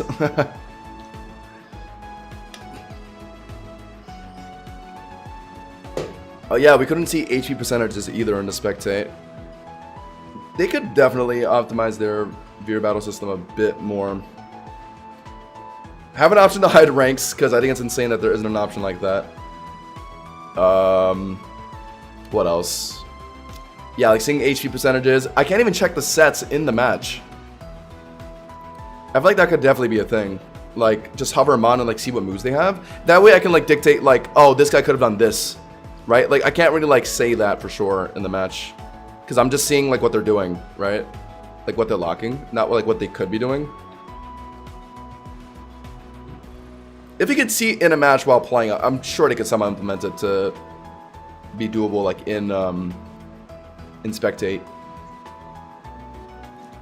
All right, we're waiting on one more guy. I think DJ's struggling to find a low rank player because y'all are too goated at this game. So I think we might opt to do yeah 1800 plus to 1800 below. 18 plus or under 18. Over 18 and under 18. Guys, I might run back a championship grind after Veer battles. We're probably ending Veer battles in like... We're definitely going to go for like another hour or so. I'm going to end probably around like 10 p.m. with the Veer battles because DJ has to go then. So I'll still try and like grind rank for like another 2 hours, I think. I'm just joshing, guys. I'm just joshing. Okay, I think we got a lobby going. Just gotta make sure to not look at anything. Bum bum bum bum bum bum bum bum. Okay. All right. I think we got one, guys.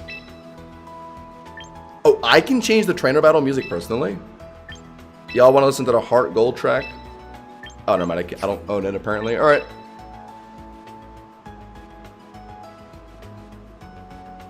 Here we go. Okay, we got two more viewers paired up. One is Masked Ball and one is either non-Masked Ball or low Masked Ball. That's kind of what we got. That's kind of what we've been resorting to at this point. Garchomp, Clefable, Gyarados, Pangoro, Volcarona. Okay, this team looks very, very susceptible to like rocks, Gyarados, and like Volcarona. Okay, but then versus Galarian Slowbro, which is a personal favorite, and Gallade. Okay, this guy literally has like two Hosh and Josh favorites on his team. Weavile is a funky pick in the current 3v3 meta. H Samurai. Okay, I didn't see everything, but I respect the picks a lot on the right side. But all right, let's see. Weavile into who? Turn one into Garchomp. Okay. So the immediate fantastic turn one for Weavile. If there's any reason to use Weavile right now, it'd probably be just for this. Can Weavile live a what? Sashed? Oh! Oh my god. That is a crazy turn one. Wait. But they have to respect this. They're dead. Oh, but they go for Ice Trap. Isn't it Sash on Garchomp? Oh my god. If they didn't get Rock Tomb, they would have probably just locked Triple Axel, I bet. Wow.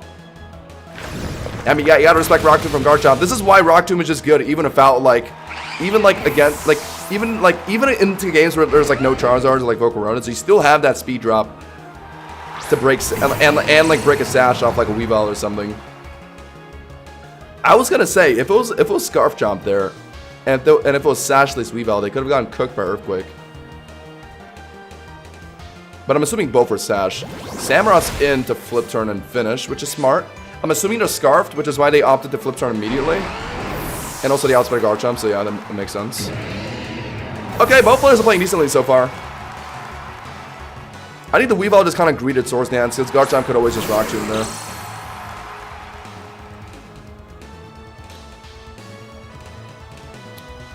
If Weavile just clicked Triple Axe immediately at them, that would have just been an instant kill. So it was slightly greedy. Because Garchomp could either, yeah, like Rock Tomb or Scale Shot. It has two options. I guess he was hoping it wouldn't be Sash Chop. Whenever a Garchomp gets led like that, though, it's pretty much always Sash. But now we got Poltegeist into Ampharos. The Scarf Age Samurott shown. And generally, Poltegeist, from what I've seen in 3v3 recently, is like Shell Smash Baton Pass. Oh my god, it's a Mega Ampharos. What is this guy cooking? Is he about to like Cotton Guard or something? Wait, if this is okay, if their last round is Mega Gyarados, then Cotton Guard Ampharos can actually like kind of win. Because I don't think Poltegeist has the damage to I don't think Poltegeist has the damage to break through Ampharos, so I think well, I mean, well, they didn't okay. If they're running Cotton Guard, they should do it now, low-key. Because I see Gyarados get paired up a lot with Shell Smash Poltegeist. And they haven't shown their Mega yet. Yeah, I called it. Shocker. Baton Pass Cheese. Both players are honestly playing pretty decently. But the Weavile kind of did blunder turn 1, so that's kind of dropping points. It's Clefable. Uh-oh. How is Ampharos going to win this? The Shell Smash Spit F dropped. Or actually, was it Spit F dropped? Was it White Herb on the Poltegeist? So it's probably White Herb. Okay, never mind. So it really just does that much damage? This is killing, isn't it? Yeah. This game's over. Shell Smash lets it outspeed H Samurott too. In general, it kind of feels like player on the left just play this better. But I feel like if this Weavile immediately got to Garchomp turn 1, this would have been way closer of a match. But they greeted the Swords Dance. To be fair though, I mean, the Swords Dance would have left in sweep if the Garchomp didn't like Rock Tomb. Like, to be fair though. I think I have to give this to trainer on the right, on the left. Oh, wait. Sammy outsped. Oh my god, wait. Wait, Sammy outsped? Shell Smash Baton Pass to Mega Clef? 2 speeds. Oh, they have to be like non-speed invested at all. Oh my god. No way they're about to win like this. Wait, they just won. That kills both you guys. Oh my god. I don't know if I want to give it. I mean, well played, honestly, but that loss was more so because I think that Clefable just had absolutely zero speed on it. I think I'm gonna still give it to the Clef player. Trainer on the left. The guy who was running Garchomp and Rock Tombed. Okay, let me just talk to DJ again.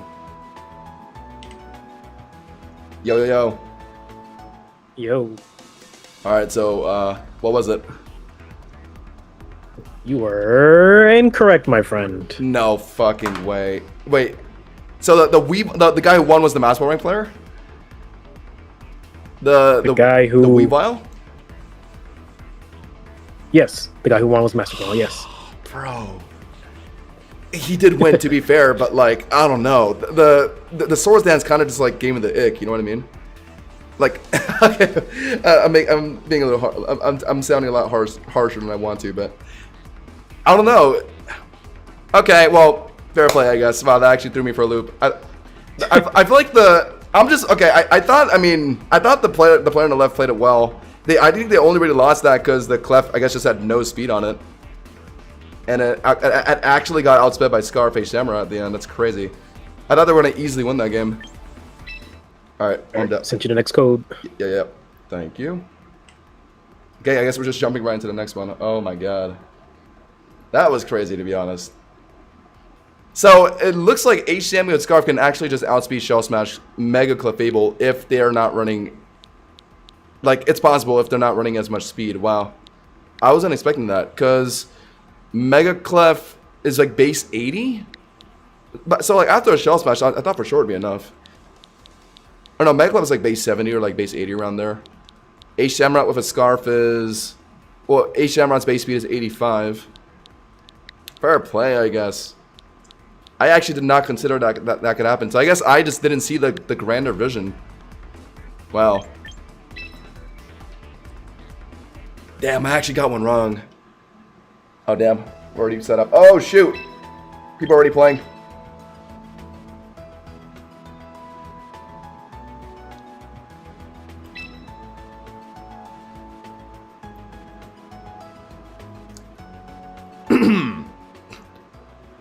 Okay, we're right into another one. Trainer versus trainer. This guy's running an Infernape. Infernape, H. Goodra. Okay, I'm seeing some respectable picks. Okay, well, Orthworm and Feraligatr and Talonflame, Sinisha, Garchomp. Okay. I feel like... well, first off, Orthworm Gator, we saw someone do this in the past. Literally is just the pander towards me, by the way. Like that's the Hosh and Josh special, Orthworm Mega Gator. Guys, is this the meta we're resorting to now? Pandering to Josh with Orthworm Gator teams? Okay, well, if I had to, just off of teams, if I had to guess which one's the Master Ball player, I would say it's the one on the right. It looks a bit more serious. Like a bit more locked in. Like, I want to win games. It's kind of like a I want to win games kind of team. But I've noticed that a lot of you Master Ball players have been trying to play some funky shit to throw me off, so I can't rule anything out yet. But we got a good lead from Trainer on the left here. Talonflame into Infernape. Infernape can't... I think Infernape likes to go for, like, Will-O-Wisps, generally. So, like, yeah, it can't really do anything into Talonflame. Could be only, like, T-Punch, I guess. I don't really think it matters much. I think Talonflame just locks... Oh! Dual Wing Beat. Is that killing? They live. Wow. And they're running Citrus. Okay. What are they going to retaliate with? Could randomly be like Rock Tomb or like T-Punch? No, they get rocks down. Okay. I have heard of Rock Tomb on Infernape, so I was actually kind of half expecting it. But his Talonflame is probably holding Sash. But I guess one Rock Tomb would allow Infernape to outspeed. They're actually hard swapping here. And what's probably H. Goodra? Dragonite. Are you sure you want to swap in Dragonite like this? Are they running Roost maybe? They could be running Roost. Wow. That did a lot of damage. Okay, the Talonflame is kind of eating. It's just...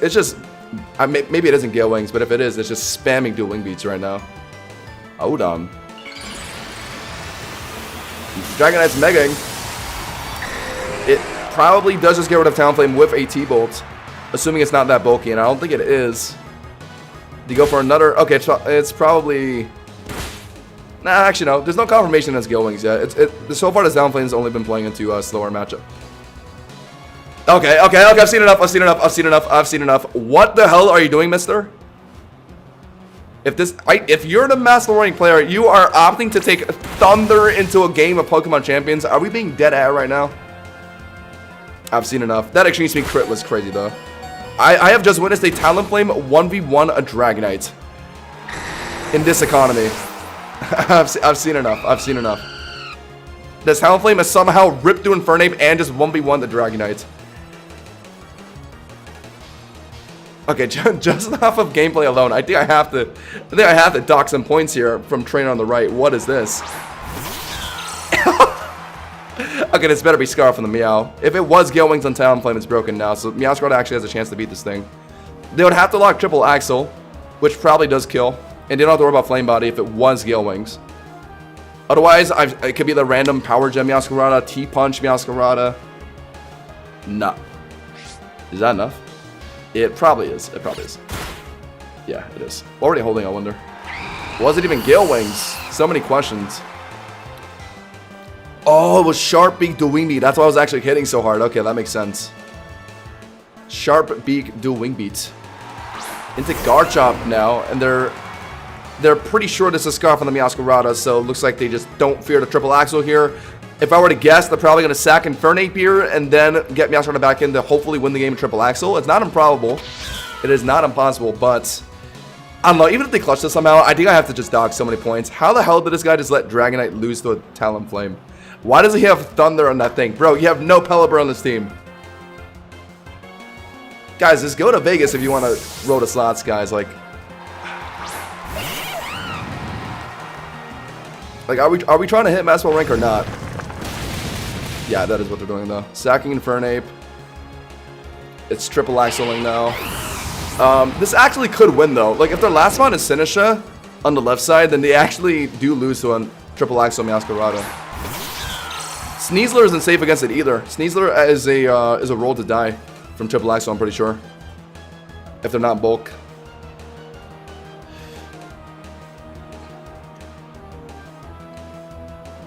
Yeah, that is what it is. Let's see. I mean, I've seen Meowscarada win games from triple axle sweeps. Garchomp's just dead. I didn't even really pay attention to what Garchomp was doing, to be honest. It just Earthquake and Infernape swapping it. I wonder if it was Scarf or Sash or what. It was probably, looking at his team, I would assume Scarf Chomp. Because he's probably running like Rocks and Orthomar, if I were to guess. Oh, okay, this is GG's. Literally all this guy needs to do is just hold his Mega. If he's running D-Dance, oh no, he doesn't even need a D-Dance. Literally all he needs to do is just... Honestly, he probably could Mega. He's not dead to triple axle. He just needs to Mega and then Body Slam and it just kills. Oh, he's not Megaing though. But triple axle does no damage and it low rolled. Let's see how much damage Waterfall does here. That's probably what they're doing, right? Oh, what? Okay, still did a lot, but yeah, they got it. All right. Yeah, I mean, a Sheer Force Body Slam still does pretty good damage, but surely the Rock and Waterfall, they could have just clicked that. Oh, they're running. Okay. Well, I think I've seen enough. If you let Talonflame fold you like that, I don't think, in good conscience, I could say the Master Ball rank player. I'm sorry. Like, not to sound harsh, like it happens to the best of us sometimes, but like, I'm trying to win a game here. I'm trying to guess the right rank. So yeah, I'm gonna say the player on the left was the Master Ball rank player, the guy that was running Talonflame. Okay. Be all ding chat. Did I get it right? All right. Let me talk to DJ. Okay. Give me some good news. I wish I could, but you are wrong. You're lying. Wait. So the Dragonite with Thunder was Master Ball rank? Master Ball player, yes sir.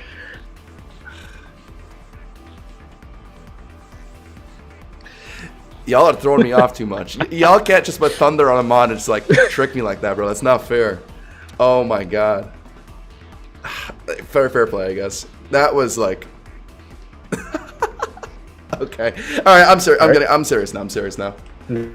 Okay. All right. So that's how we're doing this. All right. That's what we're doing today. Oh my god. Oh, that was you, Jaden. Okay. All right. Oh my god. I actually just got spun there. I just saw the Thunder. I was just enough for me, to be honest. Like no flame. Like they probably just like memeing just to throw me off, but like. Oh, damn, we got another one already. All right, let's go. That was funny. That was actually content though. That was hilarious.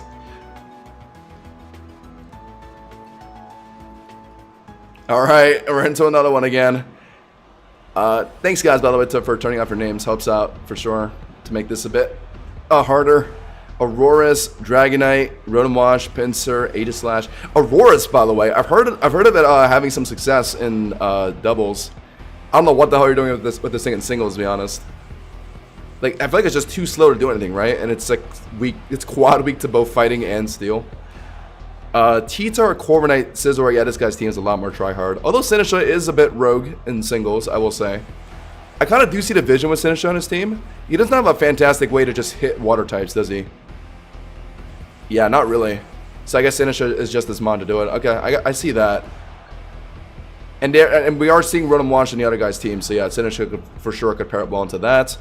Mega Pinsir could... it doesn't really do anything in this game. The Mega that they're probably going to choose, if I were to guess, is Dragonite, but it still is hard to play into T-Tar. Objectively, Trainer on the right here has a way easier time winning this game, just off of matchups. But we'll see. If it's a Master Rank player piloting the team, that is, they'll win. Whirlpool. The Rotom Wash. Okay, well this is a good turn one matchup for the Rotom Wash. Best swapping on like Will-O-Wisp or Hydro Pump is realistically just a Sinistcha, yeah. So if they brought it this game, they're just going to hard swap it into that. Otherwise, Rotom-Wash just punishes everything too hard here, because it immediately will Will-O-Wisp if they're running that. Hydro Pump will kind of hurt T-Tar. I mean, yeah, T-Tar is bulky as hell, but once Sandstorm ends, it'll definitely start pressuring it with Hydro Pumps. But Will-O-Wisp is the scariest thing. I'm sure that's what it's going to do immediately. So if this guy didn't bring Sinistcha to this game, then he's high-key cooked. Yeah. Okay, just the fact that he brought Sinistcha this game is already kind of increasing points, because he identified that Rotom-Wash would be a difficult mon for him to break through this game, and brought his proper counter for it. So now he has Sinistcha in, so now he could do a couple things. Left side trainer's best swap in is Dragonite, but Sandstorm will break Multiscale off it, which I'm sure would be very much in right side trainer's favor. I'm just gonna say trainer 1 and 2 from now on. Trainer 2 is probably, if I were to guess, just gonna fish for a Machagacha just to see what this guy's team is. Oh, but this guy does have a fair amount of swap-ins on Machagacha. He has Dragonite, Pinsir, Aegislash 2, and Glowking. So he might actually maybe go for a Shadow Ball instead to try and read something. That order, maybe they're setting up Calm Mind. It's Glowking in. No, but he just goes for Machagacha. Okay. Drop points a little bit. If it was me there, I probably would have locked Shadow Ball, seeing all the swap options. And Rotom-Wash realistically wasn't staying in there, because it's too important for the rest of the game. It's lefties on the Sinistcha, okay. Okay. We got a game in our hands. These guys don't have a great way of breaking through each other. Like, even if this guy has Scizor in this game, even if he gets a bunch of Swords Dances going, Rotom-Wash burning it would be annoying. Aegislash just completely walls it too, to be honest. If this guy has it this game. Glowking could be holding Flamethrower for Scizor. That's also scary to think about.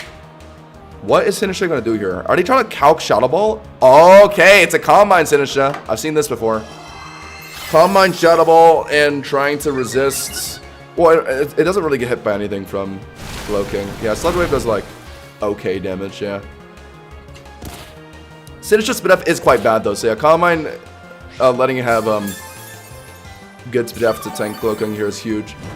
If he can actually take this game away with Sinistcha. But Mega Dragonite, yeah, well, if it's Mega Dragonite, then yeah, the Spit F boosts help against that a lot. And hopefully Shadow Ball can just beat that.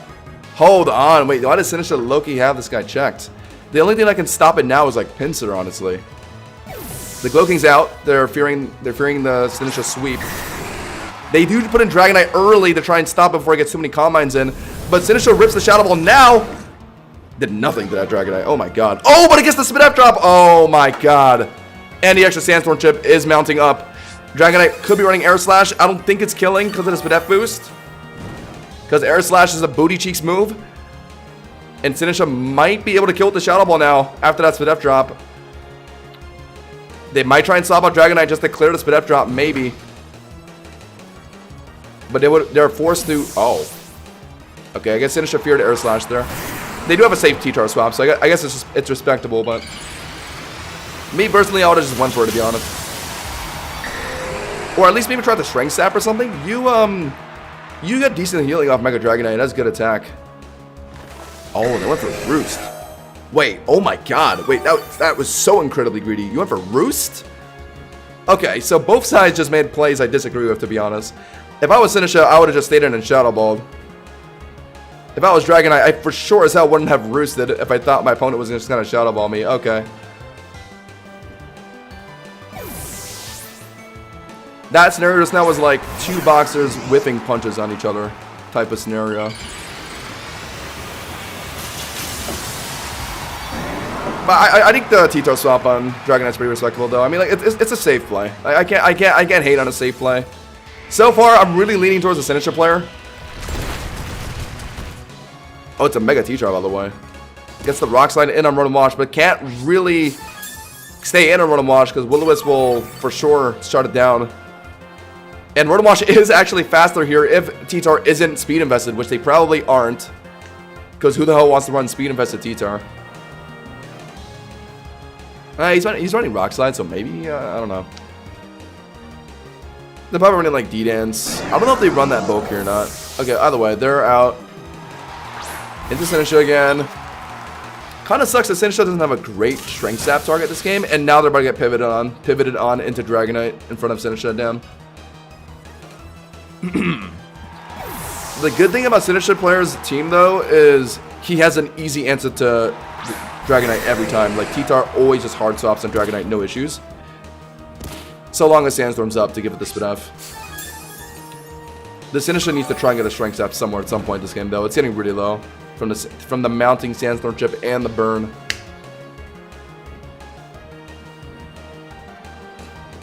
Okay. This is a pretty intense game. This is about to be a 20-minute game, isn't it?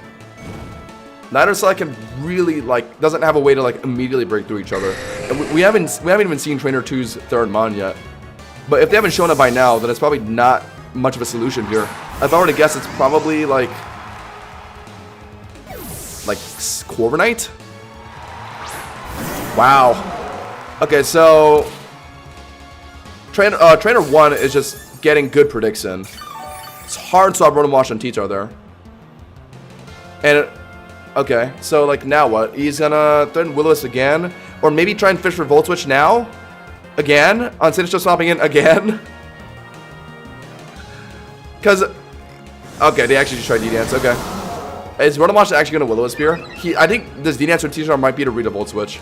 I don't think that was the right play. Oh no. If you were opting to stay in on T-Tar, you needed to Will-O-Wisp there.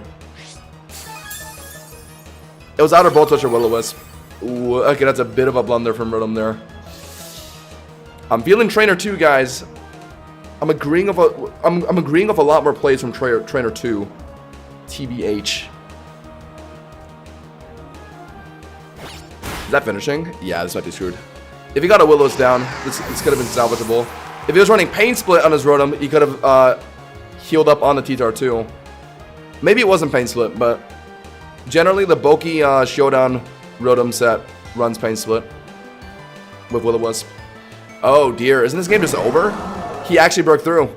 The Rotom blundered. I guess Rotom just really didn't want to... The Rotom just really wanted to get a Hydro Pump predict on like Sinistcha. That's why he went for it. Just for the extra damage? I don't know. He just needed to burn. If it was calling T-Tar staying in, he's the Will-O-Wisp. If he's calling Sinistcha swapping in, then he just has the Volt Switch, I feel like. But yeah, it's over. They're at the knockoff. Wow, GG's. T-Tar player put in hella work this game. Actually broke through the Rotom Wash and Dragonite duo. Didn't even show his third Mon. Yeah, okay. I'm going to have to give it to Trainer 2. Trainer 2, in my opinion, is likely the Master Rank player. I'm going to lock it in now. Surely I'm right. Okay, neither player played... I think both players played great that game. And overall, the T-Tar player had a better chance of winning that game, given the matchups. Like, T-Tar and the Dragonite is way too good. But... Alright, let's get some confirmation. Yo. Tell me I got it right this time.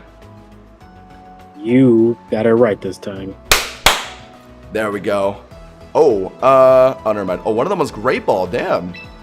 To be honest, both played pretty well. I would have at least expected, like, low Master rank from the other player. Alright. This one, you are guessing Master Ball rank, by the way. Like, high Master Ball, low Master Ball? Yes. Oh, so it's fine if I look at the lobby then? If they're both showing Master Yeah, it Ball? is, actually, yeah. Alright, cool. Alright, love that. So, you heard the man, guys. They are both going to be Master rank, but however, one is going to be higher than the other one. Like, I think we're doing 18 plus, under 18, as I said earlier. So, yeah, I'll keep that in mind this time. I'm surprised one of them was Great Ball. The game was a lot closer than I thought for that lobby to have one Great Ball player in it. Oh, that was Yvonne. GG's, man. That was quite the fight, though, at the very least. Took it to like a 7-8 minute match, it looked like. Alright, I guess I can just show this now. Alright, so because we're running out of low or under Master Rank players, because my chat is just too goated, we're now opting to have one 1800 ELO plus Master Rank versus one under 1800 ELO plus Master Rank player. So yeah, we're going to be guessing off that now. We're right into a lobby now. What I like about this is I don't have to worry about getting spoiled anymore. Like, they're both Master Rank players, so yeah, I'm not really getting spoiled off any information here. So let's just wait. Wait, I didn't leak the code, did I? I switched my overlay, right? I think I did. Alright. Let's go. Let's change our music this time. Any X and Y tracks? Sure. I like that one. These are fun, chat. These are actually exhilarating. I love casting these. Alright, we're jumping into another one. 2 Master Rank players, but one is significantly higher than the other one. So, alright, Trainer v Trainer, Milotic, Delphox, Kleavor, Meowscarada, Blastoise, Forretress. Forretress is a rogue pick for sure. This team on the right seems locked. Garchomp, Lopunny, Mimikyu, Basculegion, Prim, and Corviknight. Like, if I queued a game of high Master Rank right now, this isn't the kind of team I'd see. Like, this guy's locked. Guy on the left definitely has some rogue picks, but honestly, like, none of them are, like, egregious. Like, I would say Forretress is, like, the most experimental one. But honestly, X is a pretty decent Spadef wall. They're probably benching it this game since there's no real reason to run it here, outside of, like, maybe matching Prim. Oh, I love this track. Alright, here we go. It's a Lopunny lead. Enemy team doesn't have a Prim swap on it, so let's see what they're gonna do. They're gonna... Oh, okay, they have a Milotic.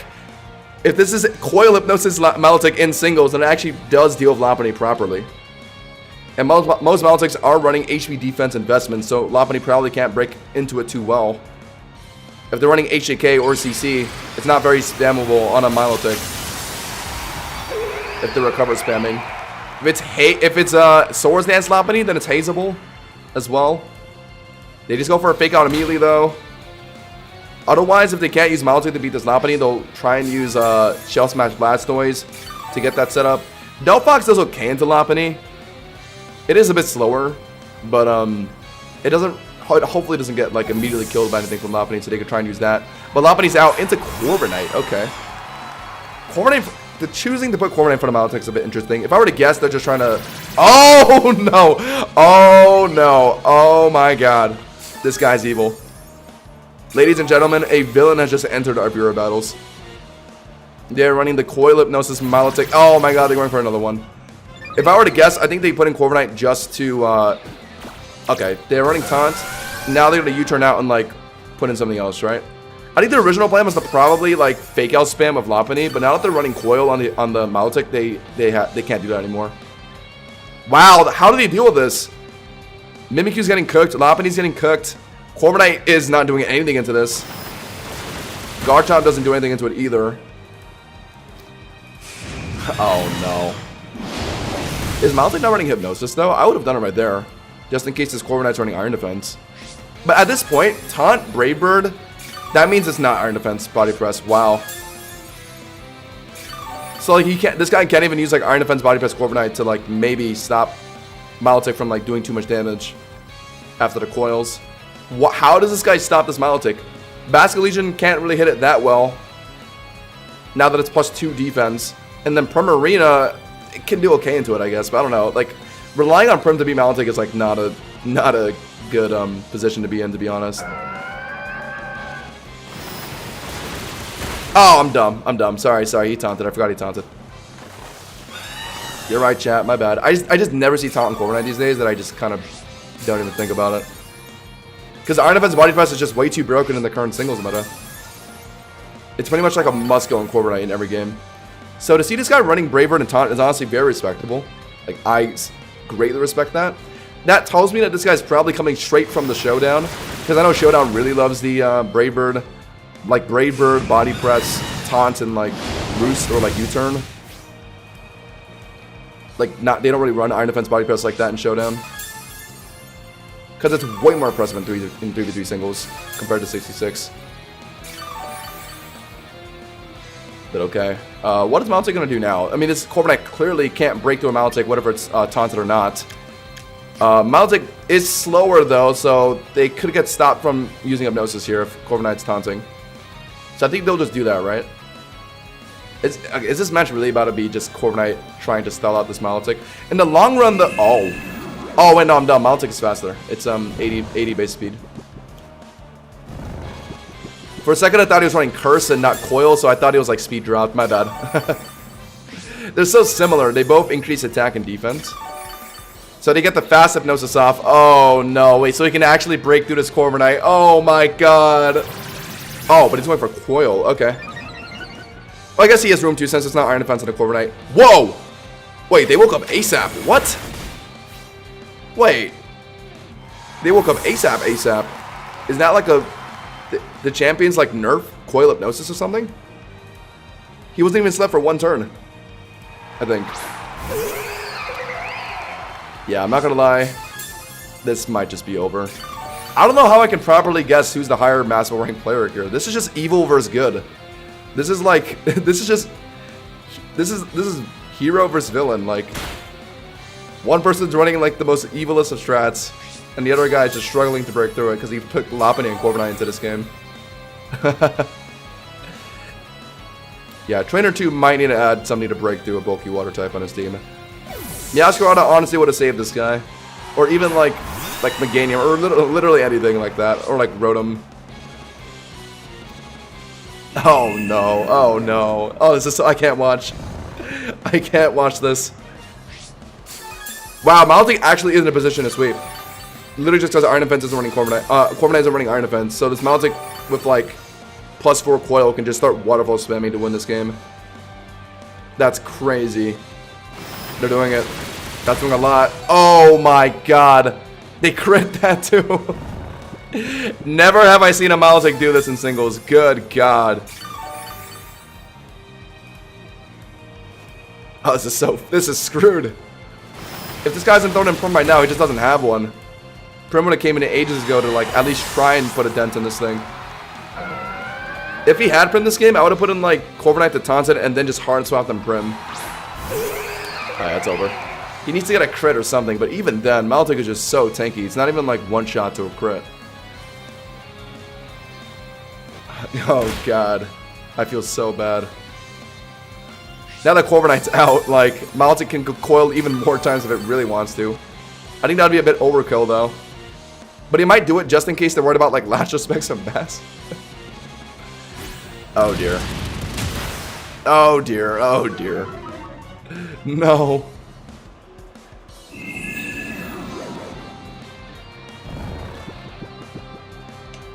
This is actually what's an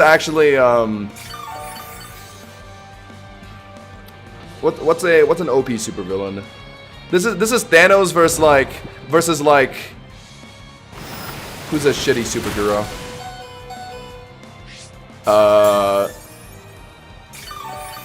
Why can't I think of one? This is Thanos versus like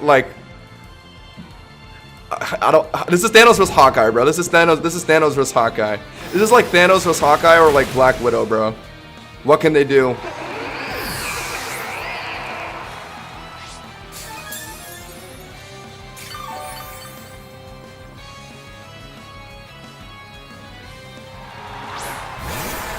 Okay, yeah, I mean, yeah, Last Respects might be strong, but this Maltic is at +3 defense. And probably has like a bold nature to boot. I think this is at most doing like half. Oh, no. This is so evil. I just witnessed straight like war crimes for 6 minutes. Honestly, very respectful of this guy not to forfeit, to be honest. I would have lost my mental ages ago. My mind would have shattered like minute 1. The moment I saw this guy coil, I just knew I knew it would end up like this. This guy has 0 Maltic answers. This guy had absolutely no way to stop this. Oh my god. Oh, Green Arrow, yeah. I was thinking of something from the Marvel Universe though, because I said Thanos. I guess the DC equivalent is like Darkseid versus Green Arrow. Notice how they're both Archer-related superheroes. Bro only used Maltic to win this. That's just... oh my god. Isn't +3 Waterfall just 2-shotting Okay, technically, if this Milotic slips up, he actually could lose this. No. Like a Lash Specs crit, low-key. Oh my god, this Milotic is like absolutely making sure they don't lose this. They're Hypnosis maxing and Coil maxing. They're leaving no room for this guy to win. Good god. They are absolutely making sure they don't lose this. Even with 2 more Mons in the back. Oh my god, this guy's holding nothing back. Wow. +4 waterfall, not even doing half.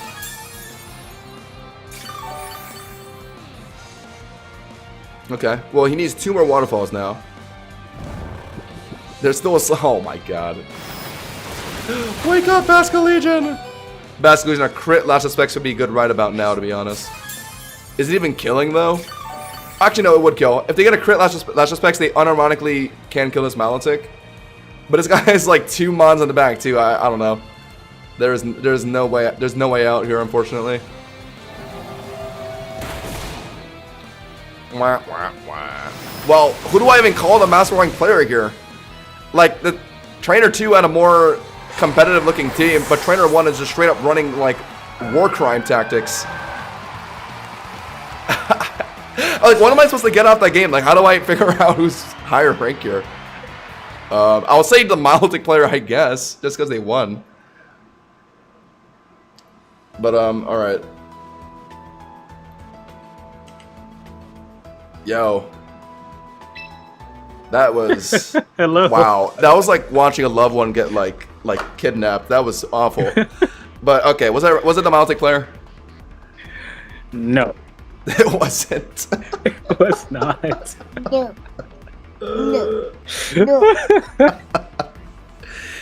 Just comes to show how powerful evil is. Wow. Fair, I mean, I honestly, like, no shame in losing that, to be honest. That was... Wow. Okay. We're back to regular guessing. Awesome. All right, let me just get some water real quick. Okay. That was hilarious. All right, let me get some water, chat. I'll be right back. I'll be right back.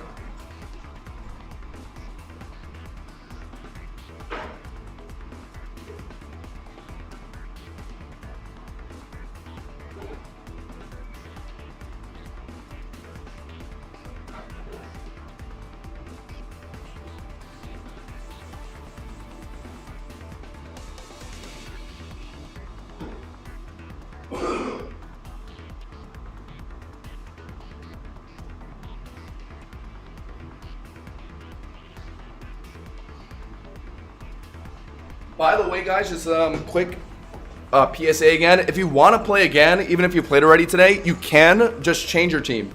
That's it. Just change your team and make sure it's not, like, recognizable. For me, anyway. I'd recommend at least changing, like, 3 months. That way you could play again. But also, like, try and, like, you know, let other people play too if they haven't yet.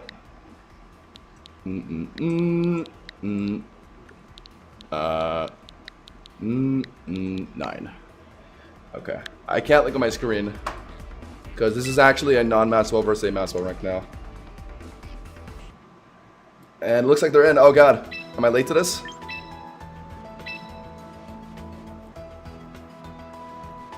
Jail time. Alright, well, we're into another one. Oh my god. We might need a refresher after that beating we just watched. Okay, regular Typhlosion, H Shamrock, Manetric, Superior. Okay, someone's here for vibes. A9, Lucario, Dragonite, Floette, Basque Legion, and Poltegeist. Okay, I don't see anything particularly evil in this lobby. Mega Manetric certainly is a wild card. Is it getting taken this game? Realistically not. Like, what targets does Manetric have this game? Oh, that's a regular Ninetales too. Regular Ninetales and regular Typhlosion in this game from 2 different people. Interesting. Honestly, just looking at teams right now, I think this guy's realistically taking the Gengar this game. Does pretty well to Lucario and the Floette. I think if you were to look at this guy's team, you would probably guess that it's Mega Lucario, Mega Floette, and like a base Dragonite. But I heard that some people like to do some funky like Scarf Floette stuff. But they're also showing a Basque Legion that's probably holding the Scarf, so... Yeah, the safest assumption is that it's Mega Floette, Mega Lucario. This Dragonite's physical. So into a physical Dragonite, you could run, like, Cleavor. Since Cleavor does better into physical Dragonite generally than special Dragonite. So, like, yeah, that's his only real answer, actually, because everything else kind of does bad into Dragonite on his team. So we could actually see this guy, like, throw out a Kleavor, like, later into the game. If he's worried about, like, a Dragonite taking his game away. But it's a Basque lead. Okay. Basque lead from Trainer 2. There's the Kleavor, but they're leading it here.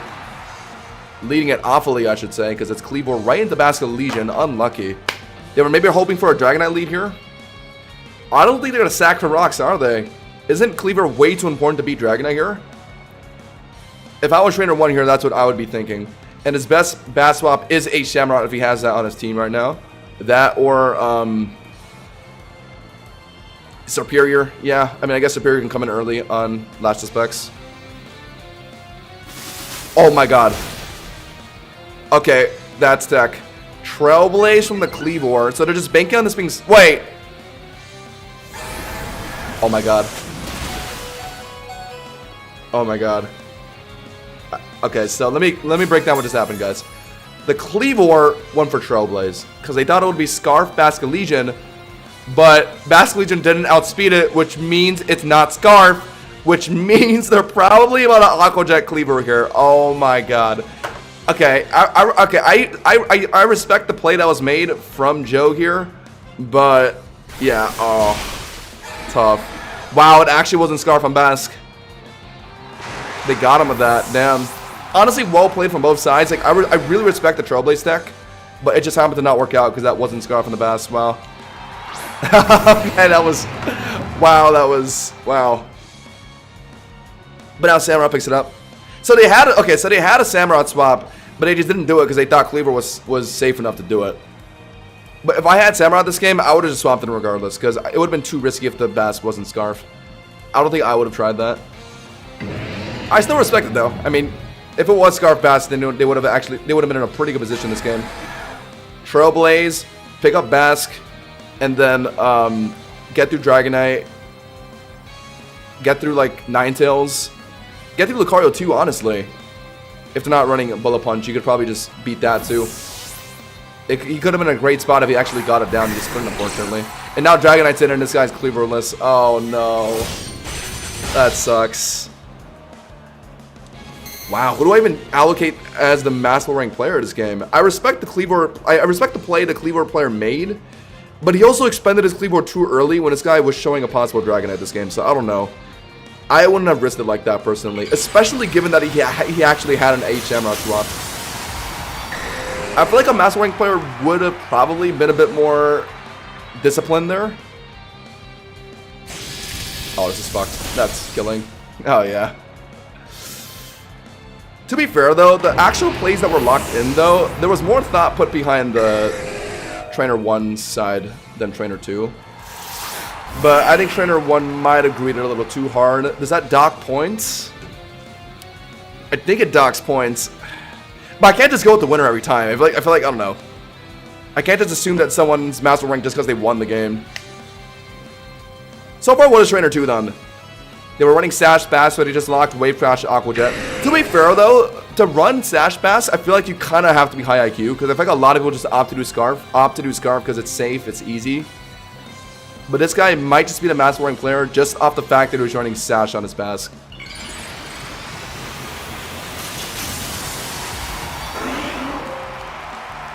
Like, he's a Sash Bass in a world full of Scarf Bass. Like, I kind of respect it.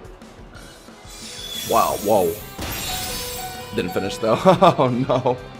Isn't Gengar in range of Draco here? Oh, well, it's Dragon Pulse. Okay, hold on. Game might not be over. Oh no, game is over. Oh no, game isn't over. Gengar's not dead to Aqua Jet yet. Dragonite's dead to Gleam. Gengar picks up Basque Legion because it's not Scarfed. And their last one could be Poltegeist. Oh, ended up being Mega Dragonite, by the way. So what's their non-Mega? Is it Floette? Oh, it might be Scarfloette, like I said. It actually might be Scarfloette. But can't Gengar live Floette? I think Gengar could live Floette and then just Sludge Wave and kill it, I think. Maybe not after the Aqua Jet damage, though. We'll see.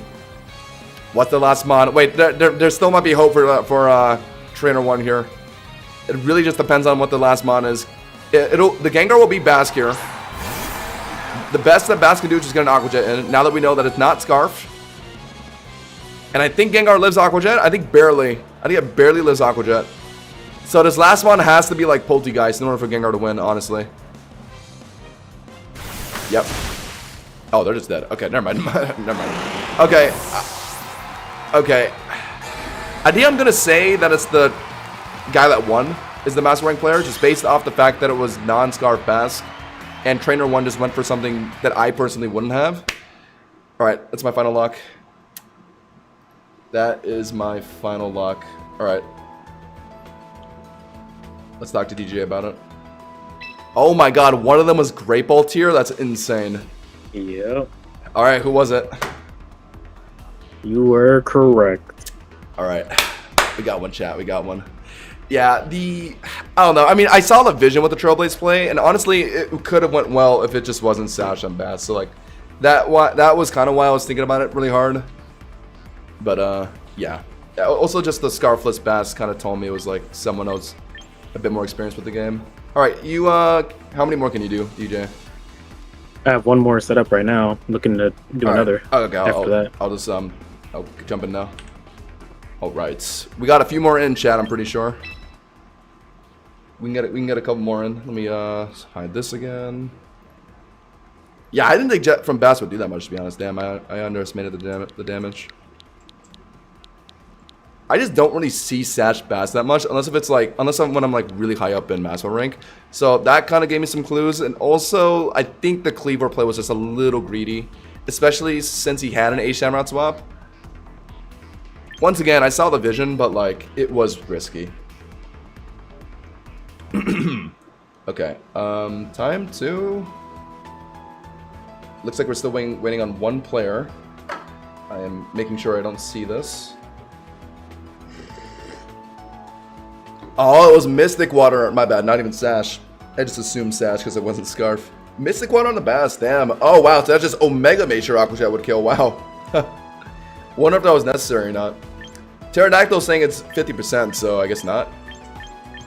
Wait, you're telling me Bask Aqua Jet, even without like a Mystic Water, just does 50% to a Gengar? Alright.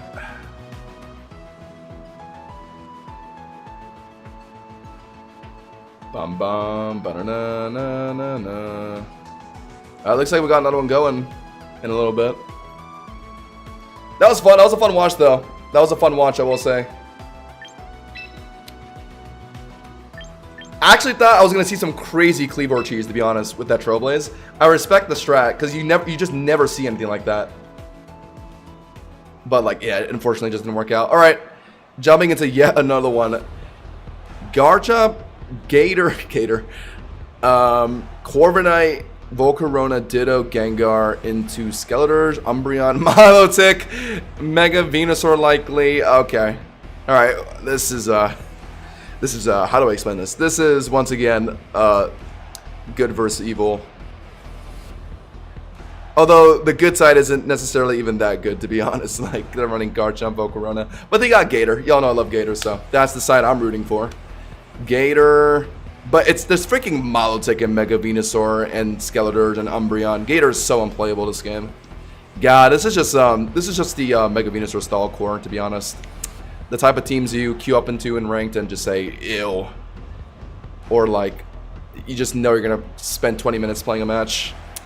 What is okay? To be fair though, okay, if Trainer 2 doesn't take Dirge for some reason in this game, Volcarona just sweeps this game up. Volcarona can take the game away. Yeah, mainly that. Volcarona's their biggest win con this game. Just gotta make sure that Dirt is dealt with somehow. So I would go like Volcarona, Garchomp for Rocks, if they are running Rocks, and like maybe even, what do they have? Ditto? Yeah, you can do some funky stuff with Ditto maybe. But Trainer 2 leads the Garchomp here. Okay. The scariest core you can expect is Venusaur, Umbreon, Dirge. So him having Garchomp just means that one of them isn't going to be in this game. If Dirge actually isn't in this game, Volcarona could unironically like sweep this game. Oh, but this Garchomp could be setting up Rocks right now to be stopping a Volk swap. Let's see. Stopping a Volk sweep. Let's see. Gengar is, what is he doing here? Will-O-Wisping? Has to be Will-O-Wisp, right? If I were to guess, he's Will-O-Wisping to hope that Garchomp is not Earthquaking immediately and like going for rocks maybe. This could also be Scarf Chomp. Oh, it's Icy Wind on the Gengar, but it's probably Sash. Yeah, I don't know. I don't know if you should ever do that. Because if it's Scarf, you're slower, and if it's Sash, then you're not killing them anyway. I guess he was banking on it being Citrus on the Garchomp, but like, he's showing like 3 other mons that could be holding Citrus. On the bright side, though, Garchomp did actually get rocks down. So it looked like the Gengar player was either just Hail Marrying it, or he knew that Garchomp was going to get rocks down for his Volcarona. So, okay, I respect it. I don't think a lot of low-ranked players run Icy Wind and Gengar in singles, so I respect that. And I feel like he made that call just off of expecting Garchomp to not hit him immediately there. But now they're into Venusaur. Okay. Significant lead from Trainer 1 here. Just immediately got rid of a mon. But Rocks means that Volcarona could be a lot harder to play this game. But if he can get like Volcarona in front of like Venusaur or something, he could fit in like a Slack Off or a Morning Sun for free. And if Trainer 2 doesn't have their Durs this game, then Volcarona literally just wins. Pretty much. After like 1 or 2 Quiver Dances. Venusaur is Mega Evolving. Now they're staying in. They're locking Earth Power most likely. Gengar's not out here, by the way. They're probably just trying to sack, right? Sack and get Volcarona in clean. Oh my god. Wait. Is Earth Power even a one-shot, though? It depends on the Venusaur's investments.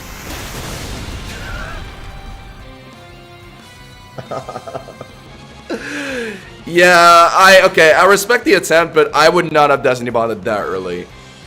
Because, yeah, Earth Power is not killing you there. Venusaur's never run. They're all running bulky, so, like, assuming that Earth Power would kill you there, I don't know. That's docking points a little bit. I was kind of backing this guy, but after that, I kind of, I don't know. He lost a little bit of aura, I can't lie. The Omega Galaxy Hyper Brain play would have been to Icy Wind first, Eaten Earth Power, and then Destiny Bond. And that would have been like the most insane trade I've ever seen. Oh, he's willingly putting Garchomp into Venusaur here. Interesting.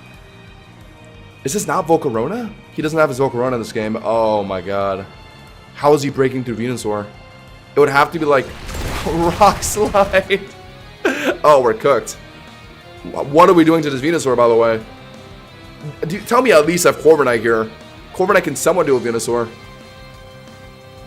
If he has neither Corviknight or Volcarona in this game, there's literally zero chance he gets through this freaking fat lizard. Oh wow, he actually got to cheese it though if he actually debonded like later. So close. He just assumed Earth Power would be a one-shot. Like I respect the read on that, but like Earth Power is not, because Venusaurs are not running Spectac investments at all. Wait, hold on. Why is this Venusaur Loki getting kind of low? Are you not running Synthesis? Wait, you're not going to let a Garchomp Rock Sliding kill you, are you? Where's your Synthesis, bro? Surely you're rocking it. You're down to 6 HP. Whip out the Synthesis. What? Where is your Synthesis? You're telling me... Wait, what? Wait, I'm about to see a Garchomp beat a Venusaur? This never happens in any form of 3v3 single battles. Oh my god, I've just witnessed the Garchomp beat a Venusaur. In real time. And they were Giga Drain spamming, so I guess it just wasn't Synthesis. Oh my god. They had a Dirge, okay. They would have had Dirge for Volcarona, but I guess the Volcarona wasn't even necessary. Because Venusaur just folded to a Garchomp. That, like, never happens. It was no Leech Seed or Synthesis. They had Earth Power, Giga Drain. What the hell were their other moves? Well, that damage of Earthquake is probably enough for Trainer 1 to win here.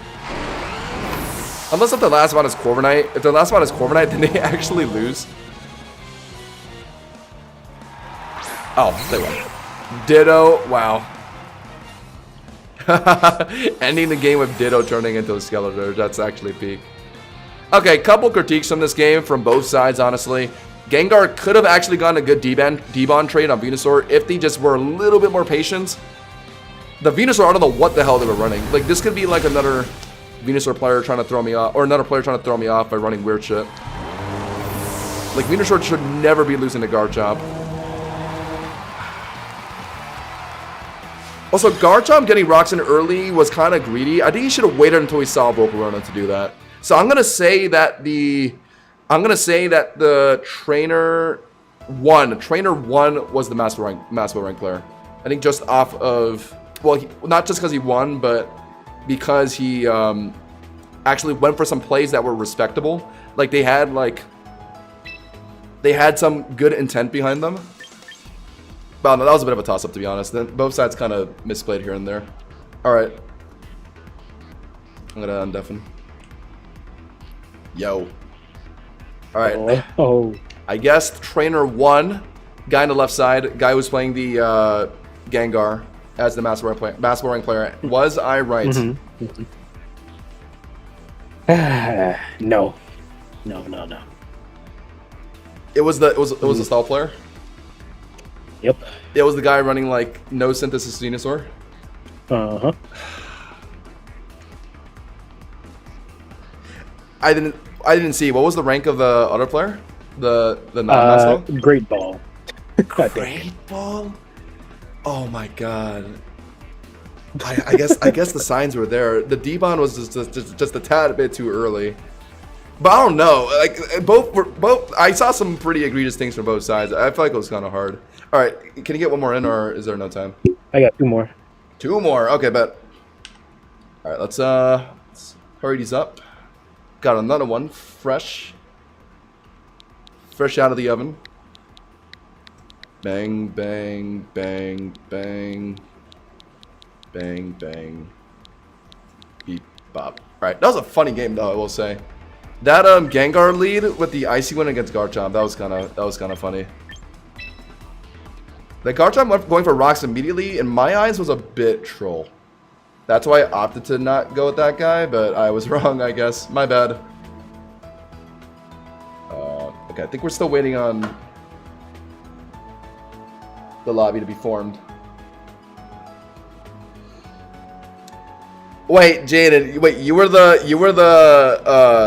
Gengar? Oh my god. No shot.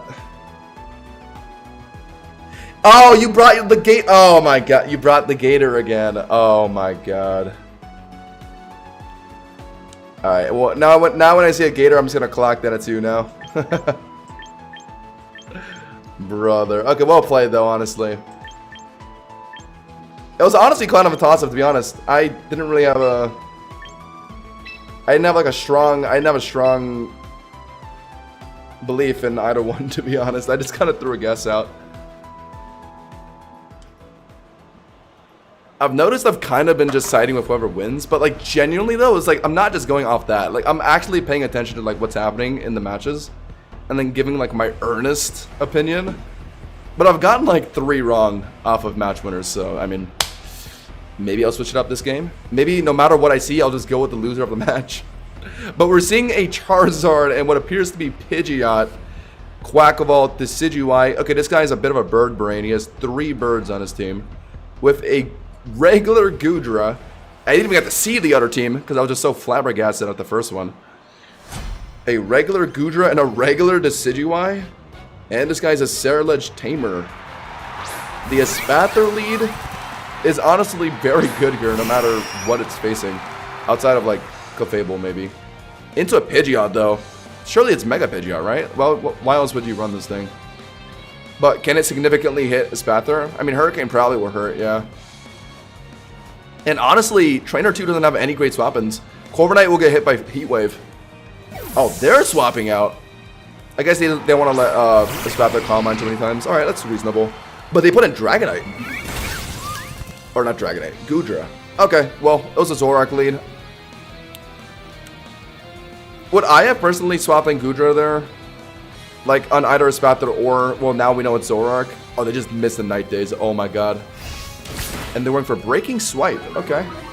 I believe Night Days has physical attack, so that actually, yeah, that helps. We're seeing some pretty funky picks on both sides. Regular Zoroark and a Shell Bell on the what? Brother, how am I supposed to...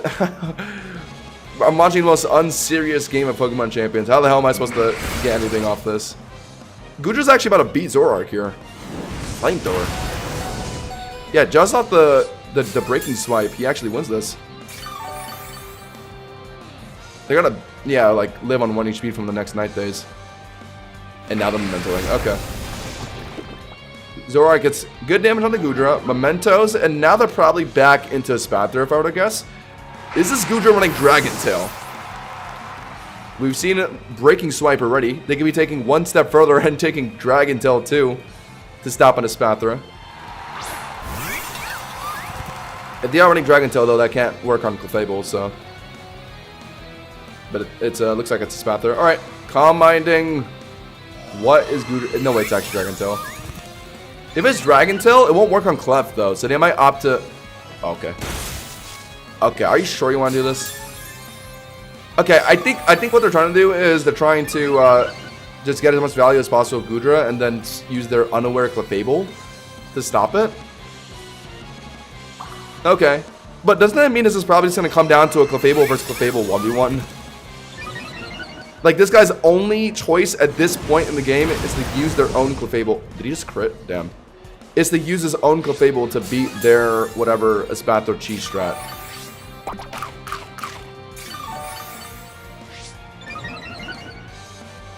Alright, well, if they're this adamant on keeping Goodra on field, then yeah, that is what they're doing then. Okay. Oh, Espathro's Baton Passing now. Doesn't want to afford another Flamethrower crit. Honestly, respect. They got like, what, one or two Combines in it. And it is Clefable, no surprise. You see an Espathra, it's going to be Clefable. It's Pokemon Champions 101. Every time. Goodra is actually... like, has stayed on field way longer than I thought it would, just because Shell Bell, like, unironically healing it decently. So, if they have Dragon Tail, they can't use it on Clef. It's a Mega Clef, too, so now it's immune to statuses. Okay. But Mega Clef loses Unaware, so theoretically, this guy's Clefable could actually beat Mega Clefable. Like, that's the funny thing. Regular Clefable could unironically beat Mega Clef just because it keeps Unaware. What am I watching? I think that's what's about to happen. I think they're trying to just sack Goodra and then just get Clefable in. They're dead now. Okay. Otherwise, I don't know why you would commit so hard to keeping Goodra on field if you didn't have a Clefable in the back to put in right now. And an unaware Clefable will beat a Mega Clefable just because it...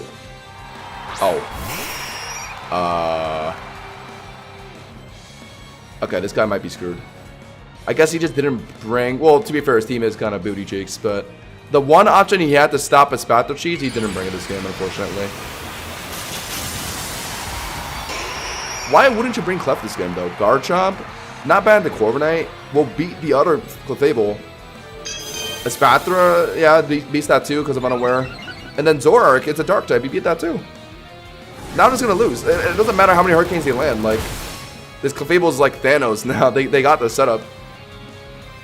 Yeah, Goku Pidgeot ain't breaking through this Clefable. Oh, no. I thought he was just doing what he was doing because he had a Clefable in the back to put in next, but he has just let this Spathro Clefable go way too far. Yeah, I don't know. I think I have to give the Master rank to Trainer 2. Trainer 1 was just so unprepared for this. If he weren't running Clef, then he had to hard swap ASAP something on his Spathra to stop it before it got to this point. You know what I mean? Like, he let his Goodra get Mementoed, and he stayed on field for, like, 8 turns. When, in reality, he needs to urgently, immediately put in, like, Pidgeot or, like, whatever Mon to stop it as best he can. Now it's just at the point where he just can't stop it anymore. He clearly doesn't have Clefable, because he would have put it in by now. I don't know why he wouldn't put it. I don't know why he wouldn't put in Clef now. He's just throwing in Pidgeot to die for no reason. Yeah, this is screwed. And now it's spamming stored power. Yeah, a bit tough. The bird team might be falling here to the superior bird that is Espathra. The Decidueye! It's the Decidueye! The Decidueye, bro. Please tell me you can do something to win this game. Whip something out, man. Oh, he's Spirit Shackling! Boom! Oh, wait, did he crit that? Okay, got a lucky crit. And the Clef can no longer escape. Ooh. It's 30 on, or not 30, Sash on the decision? No. Alright. Oh, so he didn't have that clef. He didn't have his clef that game, so... Yeah, I don't know. That... I guess they just did not know what Spather was going to do there, because he just kept his Memento Goodra on field. When he could have got Decidueye in a lot earlier. Yeah, I'm going to have to say it's very clearly Trainer 2. Once again, not just because they won, but because, like, I don't know, like... I would not have let an Spather Clefable get that far that easily. But, okay, let's undeafen again. Hello, are you there? Oh, I mean, Alright, tell me I'm right on that one. Surely I'm right on that one. you are right on that one. Alright, yeah. The moment I saw Memento Goodra stay on field for like 10 turns, I kind of clocked it. Okay, looks like we got one more. Right. Last one of the night. Alright, bet. Chat, we got one more beer battle in. We might do this again in the future, so definitely stay tuned. But tonight has been really fun so far. These have been like peak content, actually. I'm probably going to edit these into a video, by the way, so look out for that. Potentially next week, chat. That's going to be fun. Should I get more water? No, I got water. Hiya! Okay, gotta be careful not to look at it. Yeah, I mean, player one should have back Clefable that game no matter what. Yeah, that's what I was thinking too. Based on how they're playing, I just assumed they had it, to be honest. So but like the once I realized they didn't, I was like, oh, well, this is just over. Like you're actually roasted and toasted. All right.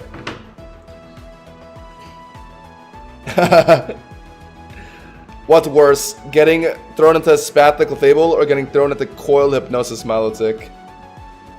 Pick your poison. Oh, okay. Looks like we got a match going. I've seen nothing. Perfect. All right, last beer battle of the day.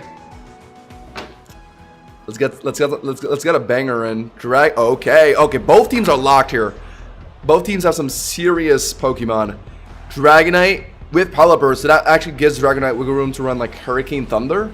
With that, I'm seeing our Cowdon as well. So this is the classic rain team for singles. With a Basculegion on top. Okay, this guy's is running a very sweaty rain team. With an Incineroar and a Sneasler. Okay, well, this might not just be a team catered for singles. This might be ripped straight from their VGC playbook. If there's an Incineroar and Sneasler in this team as well. But okay, Gallade, Arcaudon, Gyarados. Wow, no Garchomp on this team, which means Arcaudon, Incineroar, and Sneasler just don't have to worry about like any Earthquakers, I guess. That's actually swell. Did they have anything to touch like Dragonite and Pelipper this game? Meowscarada is definitely, I think, a must-go for them this game. But it definitely does get stopped by like Arcaudon and Incineroar. Best options into those is like your own Arcaudon, honestly, or Gallade. Gallade is big this game. If I were this guy, I would go Mega Gyarados, Gallade, and Meowscarada. Let's see what they do. I think it's a no-brainer what Trainer 1's gonna bring. They're gonna bring Pelly, Dragonite, and like probably Arcaudon or Incineroar. If I were to guess, they do the Pelly lead. The twist of the century would be this enemy Arcaudon also having Electro Shot. If I see that, then I'm immediately marking this guy as the Master Ball rank player. Alright, well, Pelipper doesn't really want a U-turn on Arcaudon, I would imagine. Unless if they're putting in Dragonite, to which the stamina boost wouldn't matter. Same thing with their own Arcaudon. But if they're trying to put in Sneasler, then yeah, the hard swapping. Is that what this is? Yeah. Still a risky play though, because Arcaudon could be like Dracoing here and it does big damage. Okay! The immediate turn 1 Dragon Tail from Arcaudon. Immediately, I'm getting some big Mass Ball rank vibes from Trainer 2. Knew that they were going to hard swap there, so they actually just locked Dragon Tail for a free hit and swap. They didn't put them back into Pelipper though. They're into Dragonite now, who honestly doesn't really want to play this 1v1 because Arcaudon will just get good damage on it. The only way Dragonite would want to stay in this 1v1 is if they're running Roost. To like Roost back their health after Arcaudon Dracos them. What? Okay, they're Ice Beaming first and then Dracoing, right? Yeah. Arcaudon's probably gonna... Oh, how much is that doing? Oh, ouch, ouch. Oh my god. Wait, Mirko deadass would have like killed. Holy. Archaudon lost like a third of its health and immediately retaliates with that much? How broken is Metal Burst and like Mirko? Oh my god. To think that Mirko would have done even more damage than that is crazy. So this is for sure like max HP on Archaudon at the very least with that damage. They're still opting to Ice Beam. Are they just trying to hope that Archaudon's not...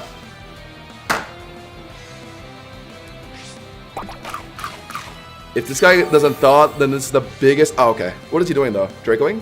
What? Oh, my God. Oh, my God. This guy just... Oh, my God. I have just witnessed like the most egregious bad luck moment of Pokemon I think I've ever seen. He froze, luckily thawed, and then missed his Steel Beam. What? I don't know why Dragonite didn't Draco, by the way. Does he not have Draco? Why didn't he just Draco to finish Archaudon? He wouldn't have had to worry about... He wouldn't have had to worry about, like, Ice Beam or he wouldn't have had to worry about Metal Burst or, like, anything. Or, like, their own Draco. Okay, Meowscarada picks up. Wow.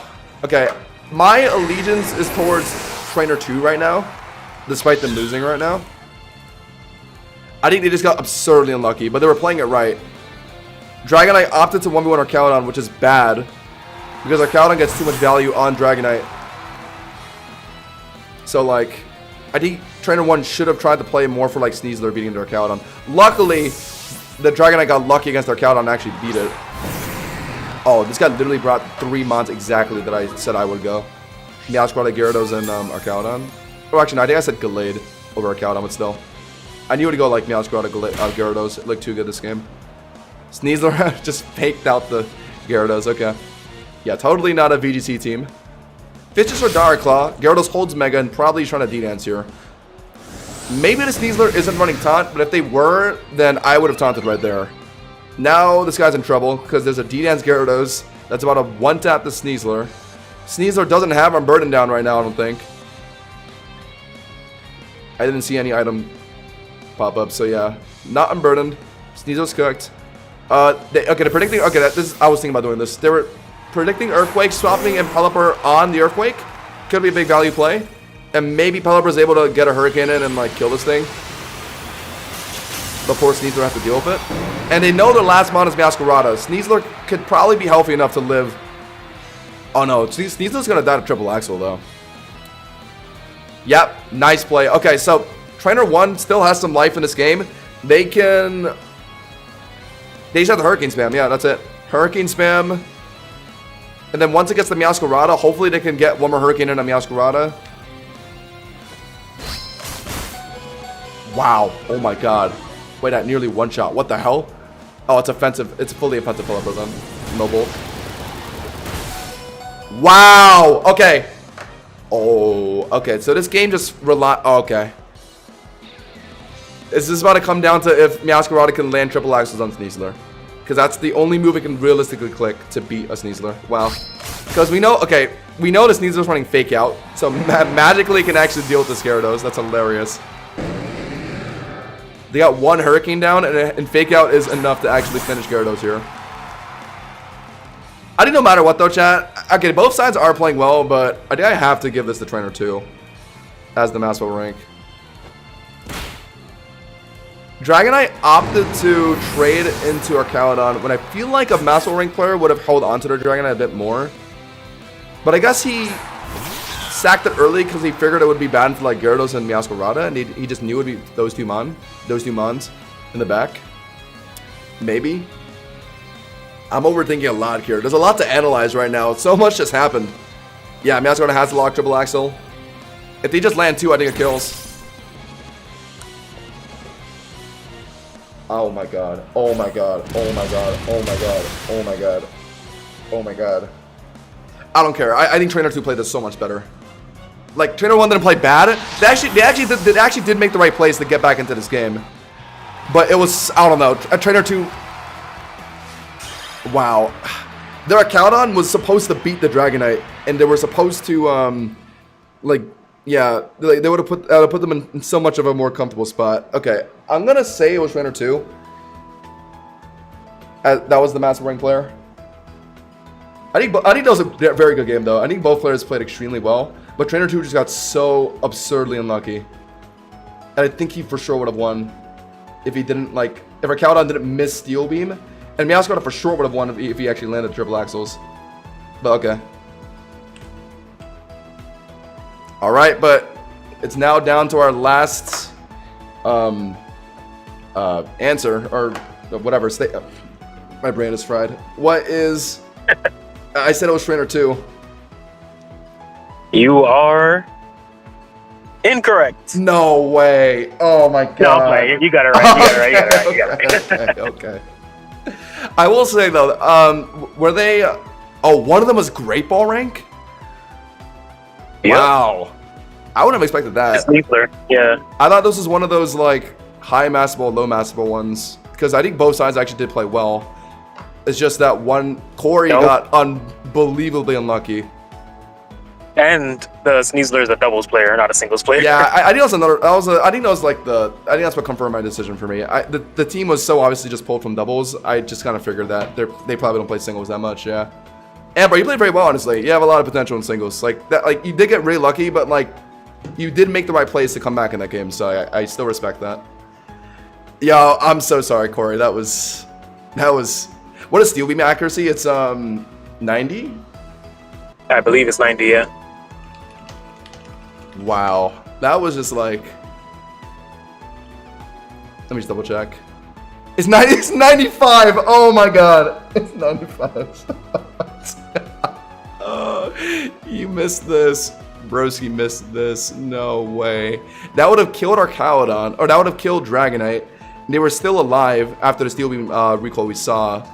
So that could have, but I guess Sneasler comes in and picks it. It would have put them in such a better spot, though. Yeah, wow, that mattered. And especially the Meowscarada at the end mattered, too. But, bro, yeah. you gotta make a short out of that. Freeze, thaw, into Yo, fist. the freeze thaw into a 95 act miss is actually like, that was kind of funny. But all right, DJ, thanks for organizing these today. I appreciate you. No problem. All right, well, I'll let you know when I do this again, but I don't think it'll be too soon because I do gotta. I'll be busy, but yeah, I'll let you know. See you, man. See ya. All right, dude, that was so fun. Actually, every game we've watched today was just like peak. I think that last match, honestly, just now was my favorite one. It was pretty action-packed. It actually got really close too. Both players played like really well, and the match actually came down to the wire. It came down to Meowscarada triple axle, but then it missed. Nah, it's crazy. I was thinking like, based off the damage, it looked like Meowscarada needed 3 triple axles. I was gonna say like maybe he misses after the second one. They missed after the first one. That is just like, I've been there, man. I've been there so many times. I can't tell you how many times I've been there. All right, I'm gonna take a leak, guys. I'll be right back.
Okay.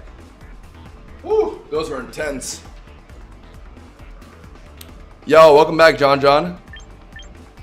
We were just playing some intense viewer battles. Last one was, wow. That was, I have a lot of things I could say about that one. Alright, we're jumping into our own games though. Let's hope that doesn't happen to us right here. Lopunny, Samurott, Basque, Dragonite, Hatterene, Arch.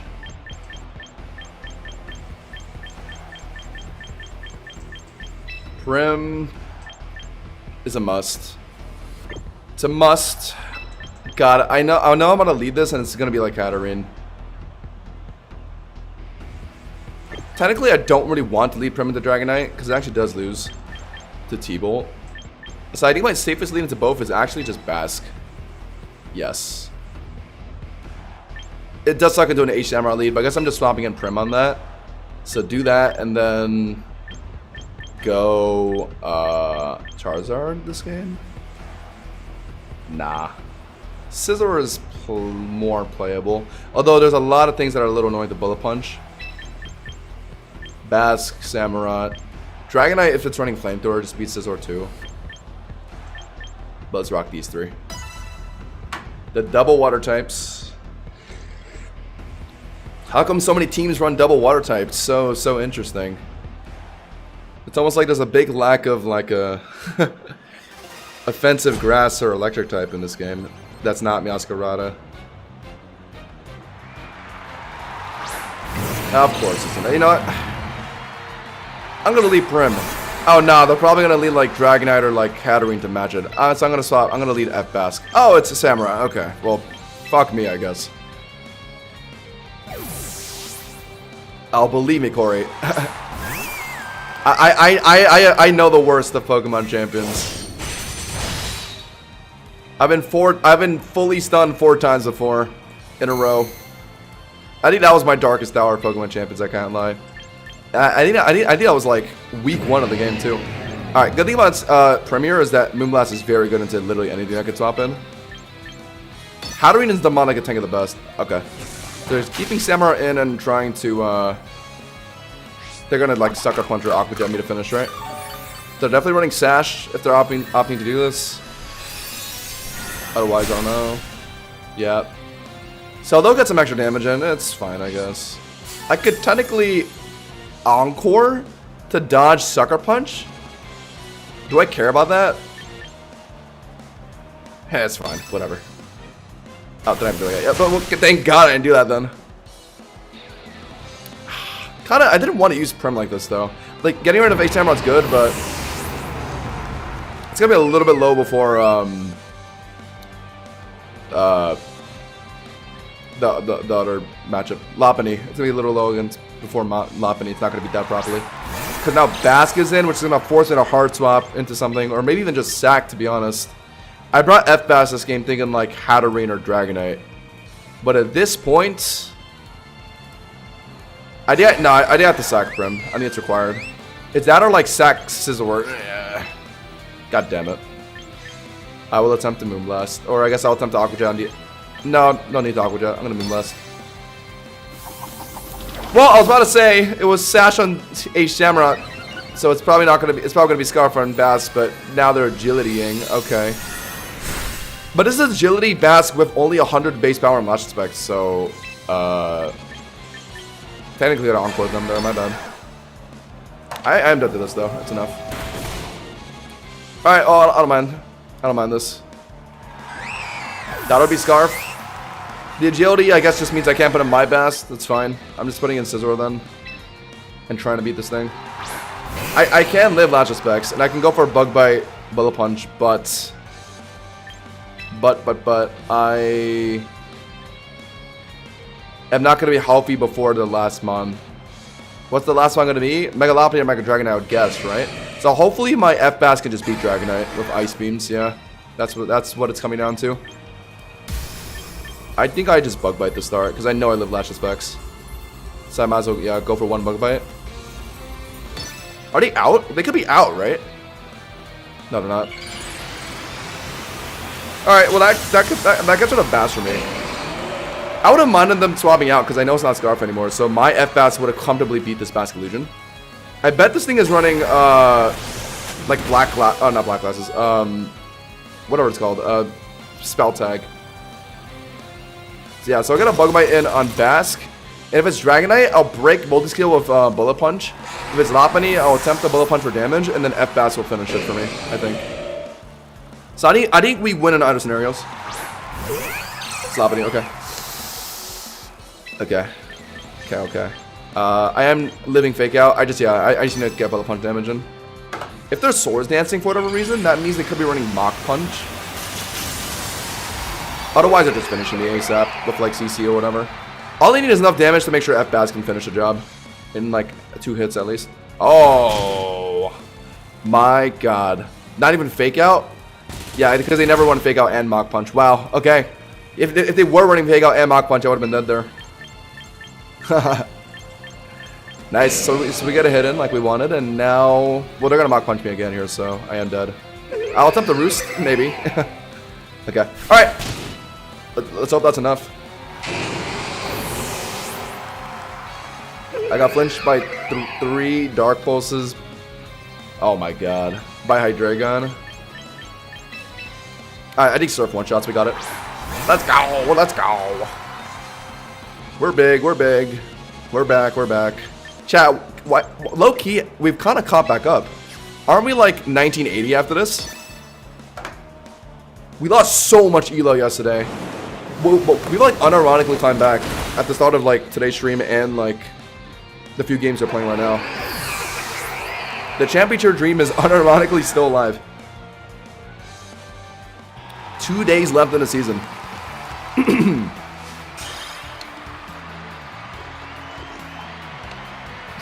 I don't think Fake Out Mach Punch sounds bad either, but I just never see it. They just don't like doing it. I think they just don't want to sacrifice like Swords Dance or whatever, Mega Kick, HJK. What they want like all that. Okay, we're kind of climbing back. The bar for championship is increasing though. By the way, guys, remember to leave a like on the stream if you haven't already. If you're just joining in, we just wrapped up some viewer battles. We might come back with them in the future. I just don't know how soon, because I will be on a trip next week. So I probably won't be doing too much live stuff during then. Lycanroc lead. Yep. I'm just calling Rockwood. I'm just hard calling it. If it's Garchomp, then just screw me, I guess. I guess a Scizor lead's not bad. But then they could like hit me for free and then swap in Dirge. I don't like that. What's my best way to do a Dirge? It would be F-Bask. And I think I do want F-Bask this game. It's good against Dirge, potential Mega Gengar. Yeah, I don't mind it. Do I lead it? Nah, because it's probably in a Rock-Winded lead. Most likely. Let's go... I think it's these 3. Could be Glowbro. For Floette. Gengar, it's cheesy on Gengar. That's kind of it. It's just for those 2. Otherwise, it doesn't really matter. I'm gonna go Lycanroc. Primarina, if I really want to make sure Garchomp is traded into. Not bad into Umbreon as well. Somewhat flexible into Dirge. Prim is always just the safer option. Oh, I wish Salamence gets added next season.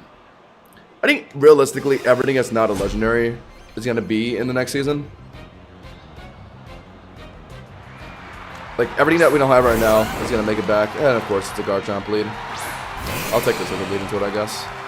What am I doing turn 1? I would love to Swords Dance, but they could have a Dirt Swap in, so I just effectively lose a lot of tempo. I think we definitely stop by Swords Dance Roosting, though. That's the safest thing I can do. I wonder if they're going to set up rocks. I wonder what they're doing. Are they running, like, Dragon Tail 2, maybe? Based on what they're doing turn 1, that'll dictate what I do turn 2. If they're just a standard offensive Garchomp, they're Earthquaking here, so I want to Swords Dance and then Roost. Oh, they're hard out. And right into Dirge? No, right into Umbreon. Oh my god. Wait, this is perfect. I guess they anticipated that would be Swords Dance spamming, so they just have to put in their best possible stop for it, which is Umbreon. But they don't know. They don't know that I'm running a very unique move. You could say that it's sort of like a bite from like a bug, specifically. So this means you have no Dirge this game, because Dirge free swaps in on Scizor every time. So if they're opting to do Umbreon, then yeah, this is 1,000,000%. 1,8 bajillion% no Dirge from them this game. Goodbye. Who's next? Whose ass do I need to bite next? I want Dozo. I don't know if I want Dozo. Dozo's a bit of a nuisance in singles. Bro is like Skeletor Water Edition.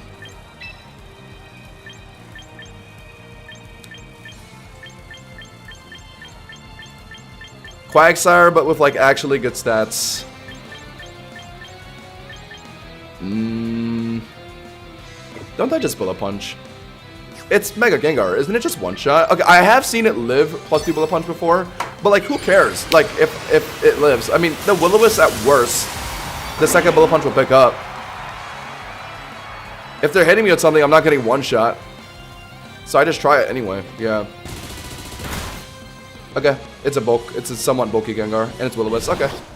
I anticipated it somewhat, but it doesn't matter, because if Garchomp comes back in, I just start setting up Swords Dances again. If Gengar's stinging, then they're dead. Kekakudori. Yeah. Honestly, I could Swords Dance again. No, they could be hexing if they're stinging, so yeah, I'm not going to let that happen. They're into Garchomp? No. Dead. So we won. Because literally, F-Bass just beats Garchomp, but let's do as much as we can.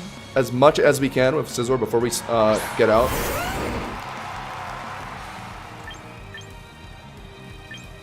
Do I try and Swords Dance Roost more? I don't need to though, right? Nah, I don't need to at all. Yeah, I mean, that's just wasting time for no reason. I have an F-Bass and a Prim in the back. This guy has unpleasant experiences waiting for him. The immediate Earthquake, okay. I did get Scarf from this thing. He hard swapped out immediately turn 1. But I get that he did that because he didn't have a Dirge this game, but like, I also just assumed because he had nothing to do turn 1 anyway outside of just attack me. So yeah, I figured it would be like Scarf. If he outspeeds my F-Bask here, then we know it's Scarf. I'm very confident this thing is Scarfed. Let's see.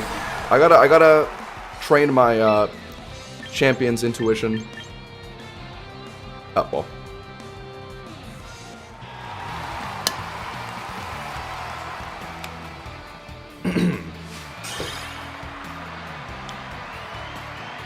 Whoa, hold on. There's a particular chat I want to read from Rabby.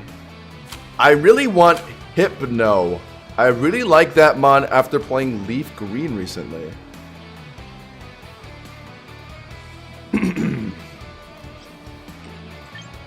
Okay, let's just play another game. It's a little suspicious.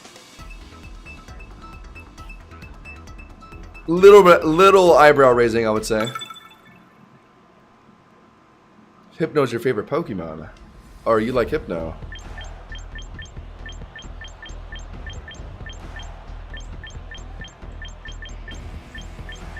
Garchomp, Primarina, Aegislash, Lopunny. Aegislash Lopunny is a good core. With Gyarados, oh god. How does my team deal with this team? Zardy Pants.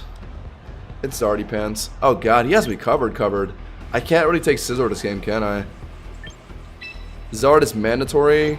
I need a Prim to trade it into Garchomp early. And I think I'm relying on F-Bask again. God, this guy's team is annoying. Lycanroc's kind of useless. Yeah, it's these three. I think I'm leading Prim, actually. I lied. I fibbed. I'm leading F-Bask. I want to save Prim if it has to 1v1 like Mega Gyarados later, Mega Lopunny later. If they're leading Garchomp though, yeah, I guess F-Bask matches it well. If it's an Arcaudon lead, then I guess I'll just uncomfortably let F-Bask match it, I guess.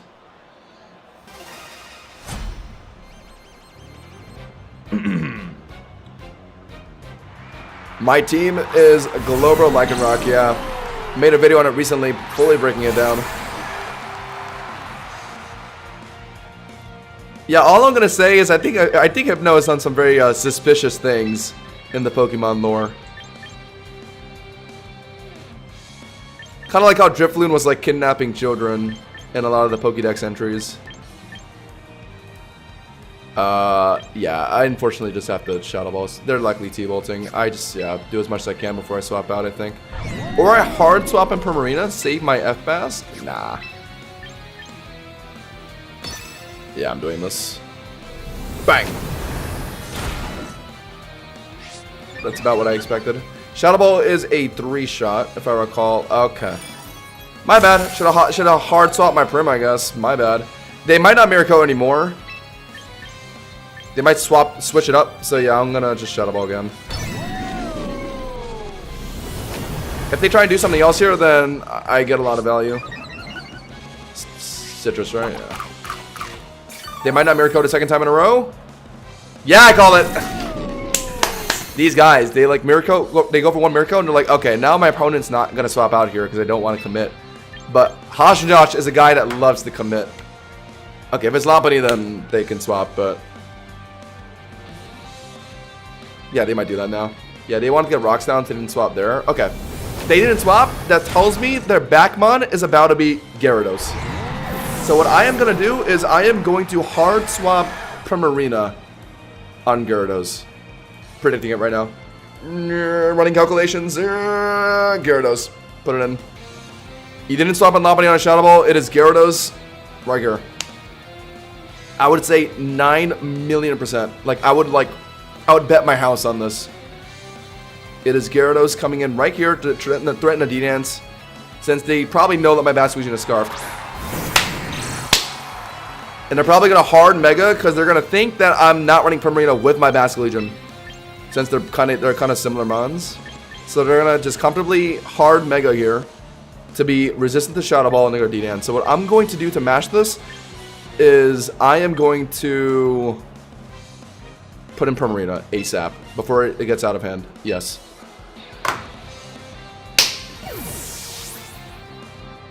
Witness me.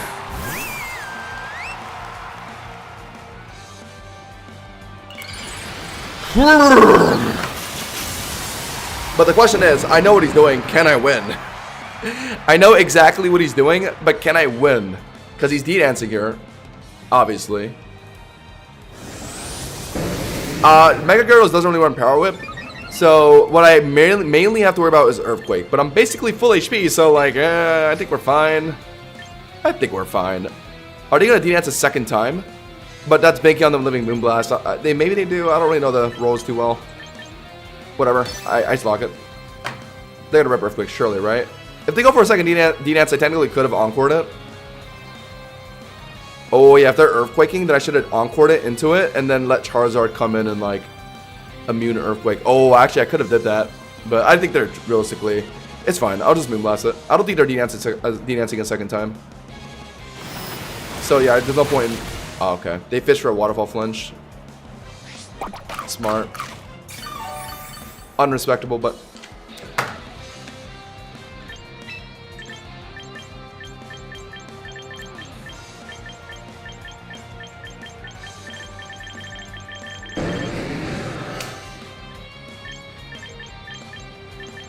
Oh, I lose because of that. Alright, cool. Awesome. Love when I allocate a pick to beat something and I lose because I got flinched. Alright, awesome. Now I'm in Earthquake range, I think, after that. They literally did that just to get me in Earthquake range and just pray in a flinch. And they got it. And they got it. What do I do? I don't know this. I'm dead.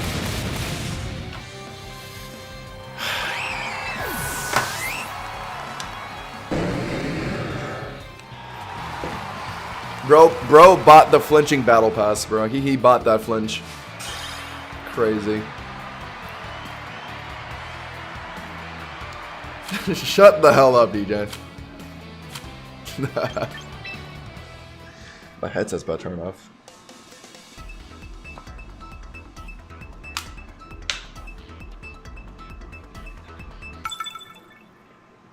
Awesome. Had that in the bag. Picked my mods perfectly. Knew exactly what it was gonna do. Elusive energy. Like name a more tragic story.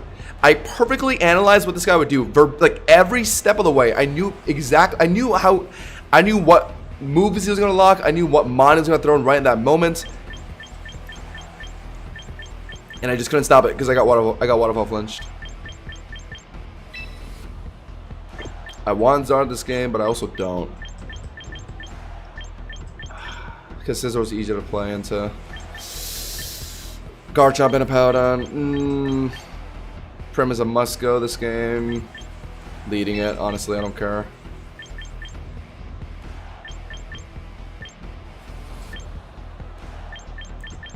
I can't really take Lowroad this game, can I?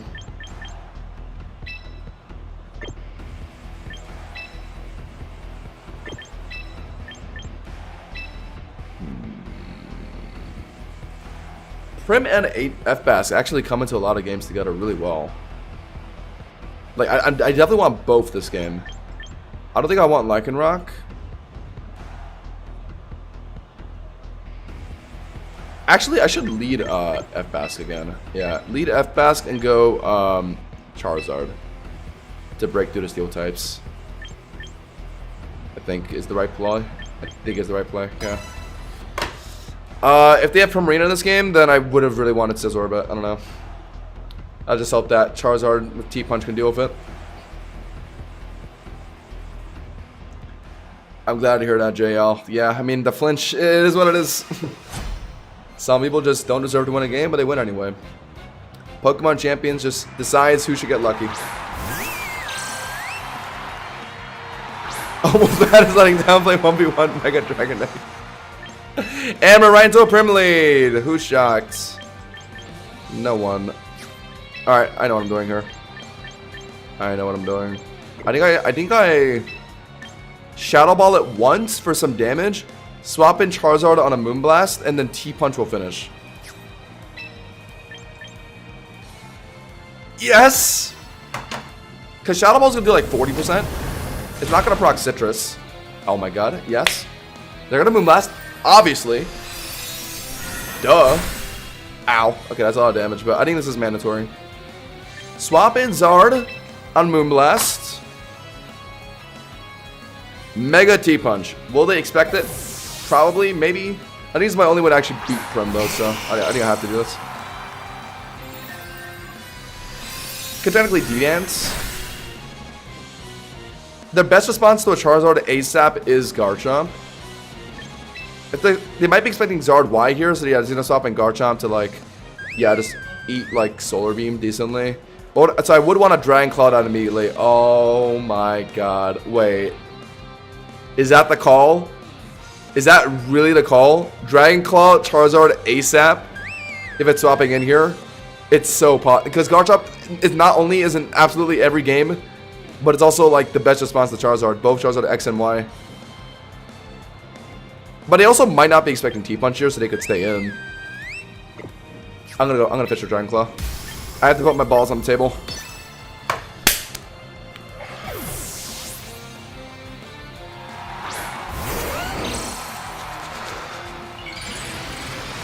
Are you scarfed? Are you scarfed? Are you dead? Okay, either way, this puts us in a great spot. Because 1 HP, Prim just needs to Aqua Jet and kill it. Yo, scarfed.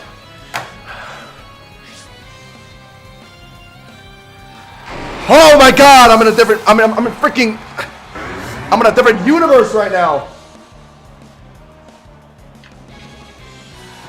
I'm in a whole different plane of existence these days. Oh my god. Okay, so now we see that their last mons are Dragonite and Primarina.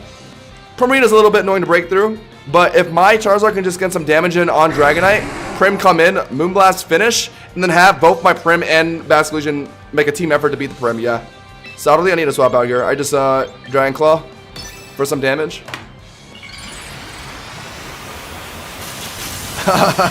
Trainer 1 is definitely Master Ball. Alright, I hope I'm faster here. Thank you. Wow. Oh my god, it had to be a crit. There's no way. Wow! Wait, I lived that. No, I'm dead. Holy, is that HP, non-HP on the Dragonite? So that's how much damage Dragon Claw is supposed to do? Oh my god. It did over half through multi-scale. That's nuts. Wait, I don't even need to put in Prim now. I might as well put in F-Bass, right? Or,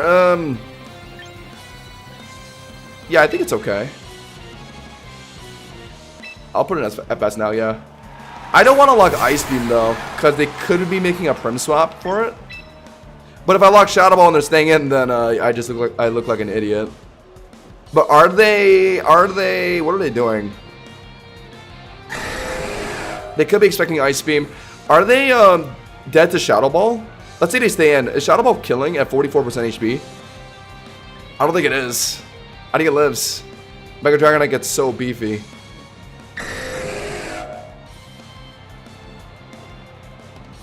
That enemy Prim is at 58% HP. That's from my Basket Legion Shadow Balling it, right? So my Basket Legion Shadow Ball against the Primita did 42%. Oh, which means it should probably be enough for Dragonite then, right? No, I'm gonna Ice Beam. It's too risky. Yes! Blah, blah, blah. No one expects the Ice Beam from Basket Legion. Alright, we got it. Very easy. Now, we just get some extra damage on Prim. We get some extra damage on Prim, and then my Prim should theoretically level 1 it, because my Prim is full HP. Surely, right? There was no world I lose this game. I think Shadow Ball maybe could have been enough to kill. It did 42% to a Primarina, which is very Spadef bulky. But Dragonite does get a lot of HP, so I don't know. I just did the safer thing. But yeah. Now we have to just stay in. They do get their Citrus off this. I'm fine with that, I guess. Oh, well, it was not even Citrus, so okay, this is even easier then.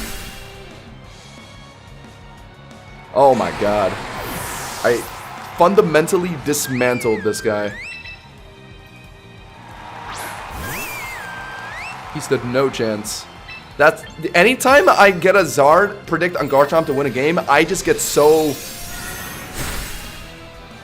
word I can't see on YouTube. Oh, okay. Well, now this guy's. I don't think that's gonna let them win, surely, right? Yeah, we still got it. We still got it. We still got it. Yeah, there's no way. There's no way. There's no way I lose this, right? I have a full Citrus too for the next Moonblast.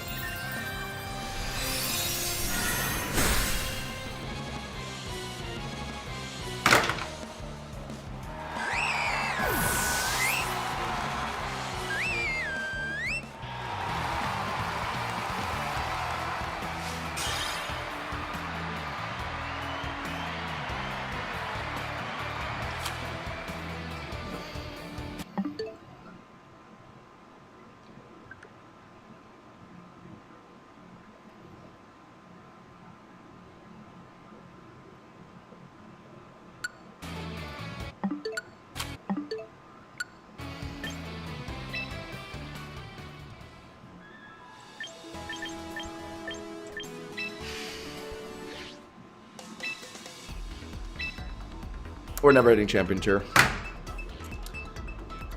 want to hit champion tier! No! You get Spatak dropped into crit and lose a game.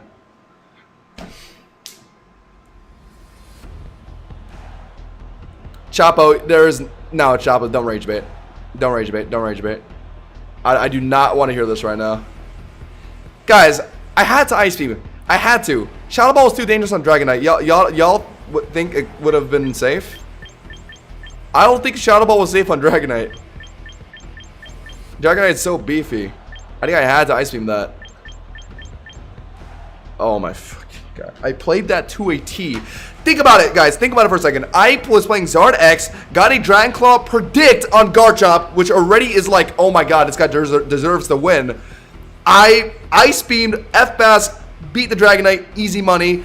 Had my Prim set up to 1v1 a Prim, game over. Just calculated, played it perfectly, played it exactly like how Albert Einstein probably would have had that game won, dead to rights.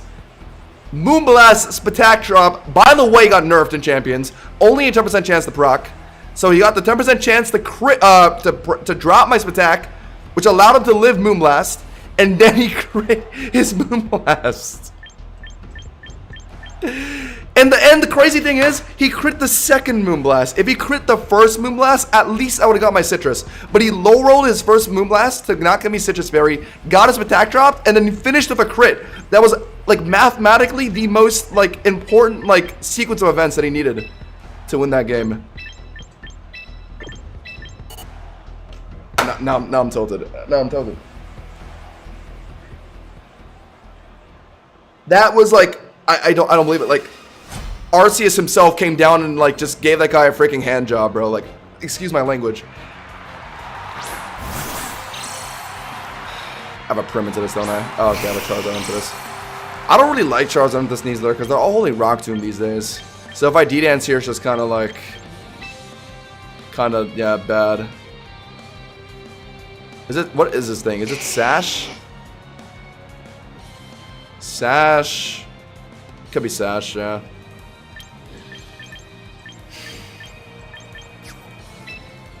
I don't want to D-Dance because they could be. They're not gonna CC a Charizard though, are they? So if they're running White Herb, I don't need to worry about that. But if they're Sash, I should just hit them ASAP. I should. I don't care. I'm doing something risky. After that game, I'm just gonna play like an idiot now. Because obviously making calculated plays doesn't win you games anymore. I had that game lined up to win and I lose. Like, why should I even try anymore? Okay. Alright, well. I'm just gonna bank that they're White Herb, and I'm just gonna one-shot them here with CC. Or Citrus Berry. If it's Citrus, then I might need Flare Blitz to kill. But do I want to tank the recoil? No. I don't think Bulk Sneasler can live Dragon Claw anyway, right? Like HP and attack? No way. It's so much damage. +1 attack Dragon Claw from a Tough Claws Zard X? I don't think Flare Blitz is necessary. It is Sash. Alright, well, fuck me in the ass then. Now they're gonna CC. I haven't seen a Sash Sneasler in 40 years, but I guess it was right there. My bad. What's coming in next? Prim now? Prim now.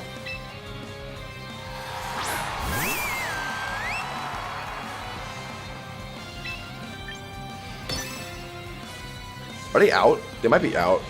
I don't care. I don't know. I don't care about anything anymore.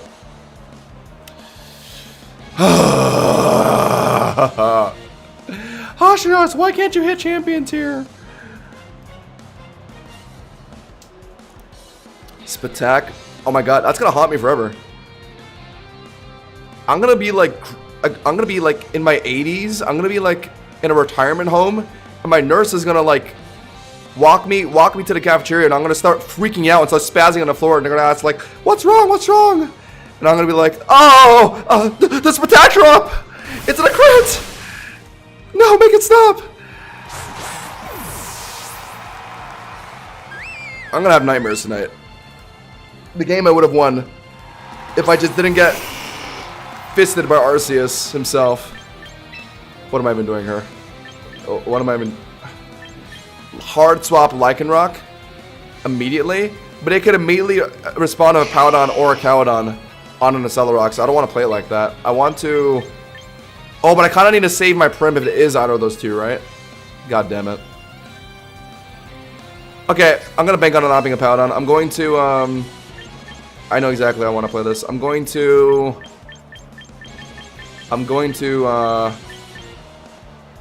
What am I doing, actually? Is it Zard Y? I think it's Zard Y. So they're probably Solar Beaming. Which means I am going to just Aria for damage. I don't know. Yeah.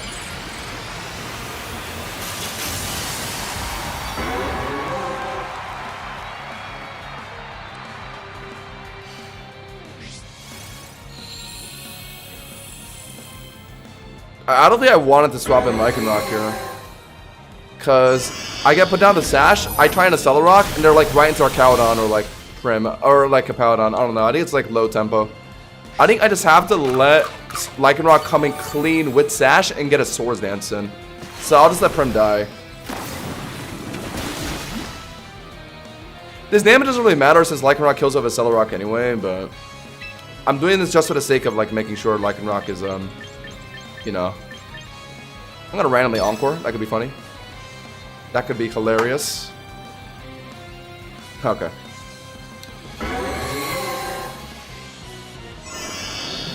Love how I can completely outplay someone by predicting an entire Garchomp swap and Dragon Clawing it like an absolute Giga Chad, and I still lose the game. Because Big Pika just wants my opponent to win it every time. Big Pika sent that guy a Moonblast attack drop into a crit on the second Moonblast. If it was a crit on the first Moonblast, would have been fine. Would have won that game. It wouldn't have mattered. It was a crit on the second Moonblast to avoid Citrus Berry. Like, yeah, just... I have to Swords Dance. I have to. It is imperative that I Swords Dance. If it's like Vaporeon or like a Cowdon on the back, I need DSD.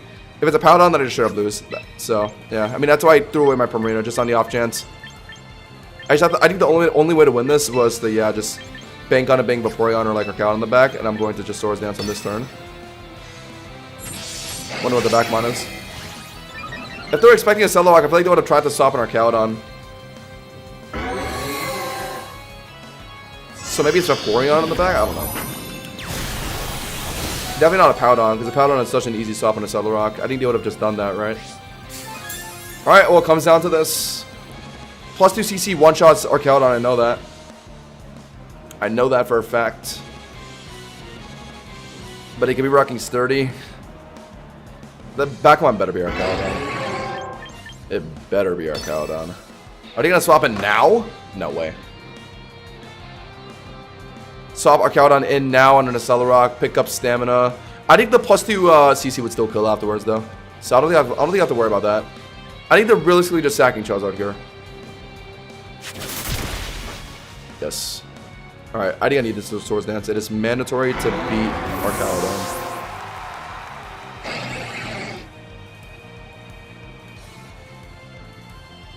Okay. What's your backmon? Alright.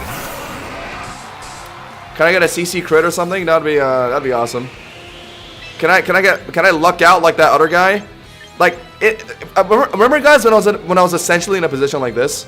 Like I was in an unlosable position where I just had a Prim that was full HP into a Prim that was like half HP, and I still somehow lost because of bullshit RNG. Can the game maybe give some of that RNG to me? Like a crit CC would win me this game. Right here, bang, crit, crit, crit, crit, crit, crit, crit, crit. Nah, only for my opponents. Never for Hash and Josh. Cause fuck me if I'm ever in a position where I need to win off RNG. It's only my opponents getting attack drops on the first Moonblast into a crit on the second one to win a game. I don't know, Nor. I've probably had Stream Snipers. I do have a bit of a delay, and I try and lock my moves as late as possible, but yeah, it certainly is annoying. I mean, the game just doesn't want me to be champion, sure, I don't know. Okay, in hindsight, knowing that as a Powdon, if I swapped Lycanroc in on a Charizard Solar Beam, Sash Clutched, and then threatened a Celerock, they would have went right into a Powdon, which would have forced me right into Primarina, but they probably would have yawned. And then if I went for Aria, yeah, it was really hard to win. The way I played it was right, but it being a Powdon at the end was just unfortunate.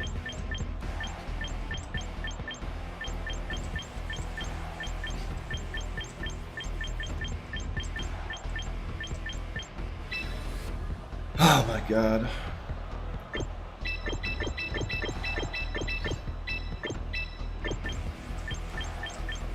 Let's go Scizor. No. I wanted them to F Fastly so bad, but I know it's gonna be the Oscarada lead. I know it's gonna be. But then I'm not gonna do it, and then it's gonna be like a Starmie lead or some shenanigans like that. Okay, I'll do 1, 2.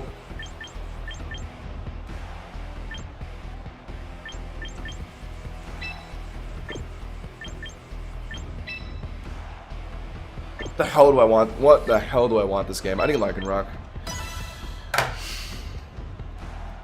At least you didn't get frozen into a Steel Beam miss. What's worse, actually? What's mathematically more improbable? Because getting frozen off an ice beam, that's a 10% chance. Into the instant thaw, you got lucky technically off that. Steel beam, 95 accuracy move versus Moonblast, 10% chance to moon Spectac drop. So the same as getting frozen. And then I got crit, which is a roughly a 4% chance. I don't know. I don't whatever. I don't even care. I'm gonna like take a pill that's gonna make me forget all about this. And wake up the next morning. Take the pain away. I'm not gonna be able to live with this. What do I want to do here, actually? I think I have to commit to this, unfortunately. But if Bass can't get through it, then my Backmon suffer. So I technically could hard swap Lycanroc now. Yeah. Lycanroc is my Archaeodon answer. Kind of need to do this, I think. I was kind of ready for a Meowscarada. Okay. I was kind of ready for a Meowscarada swap. If it was a Meowscarada in the lead, I could have swapped in Scizor. Archaeodon lead is tricky though. They click T-Bolt immediately. What am I even doing? I need a Archaeodon gone, so I have the CC, right? Yeah, don't have a choice. Turn 1 leads. Good damage though. This is probably Stamina Citrus. Probably. Yeah. Okay, my Bass kills with the next Shadow Ball. Oh, come on. He went for rocks. My bad. I guess I could have Swords Dance. But now I can't, so do I get rocks down at this point? Yeah, just in case that Backmon is Charizard, I should. I think I got the damage I needed. Now Bass Shadow Ball I think is close to a confirm. Ouch! Could have Swords Dance CC? My bad, I guess. My bad. Do I put in Scizor now? I think I'll be running Roar like Dragon Tail. Now I'll pass. I need I get Baskin now, because I'm pretty sure Shadow Ball finishes. He might anticipate that though and put in like Meowscarada on this. I think they're more likely gonna sack though, so I think I just have to do this.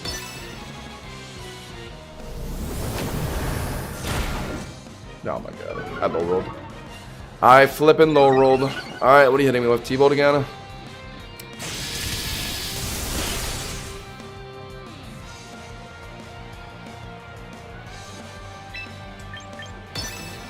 I've seen my Shadow Ball do like 60% to Archaeodons before. But I guess in the end there's no way to be sure what this guy's build was, but I think I just low rolled that. Hope I don't need that extra health later.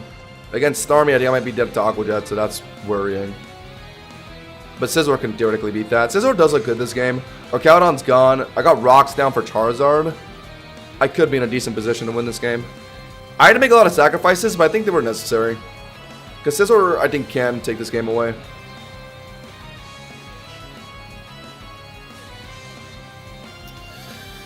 Come on. They're thinking hard. What are their Backmons? That means they don't have a Meowscarada, because they would have just put it in by now. Starmie? They would have won, they would have won. Oh. Were they trying to calc Aqua Jet?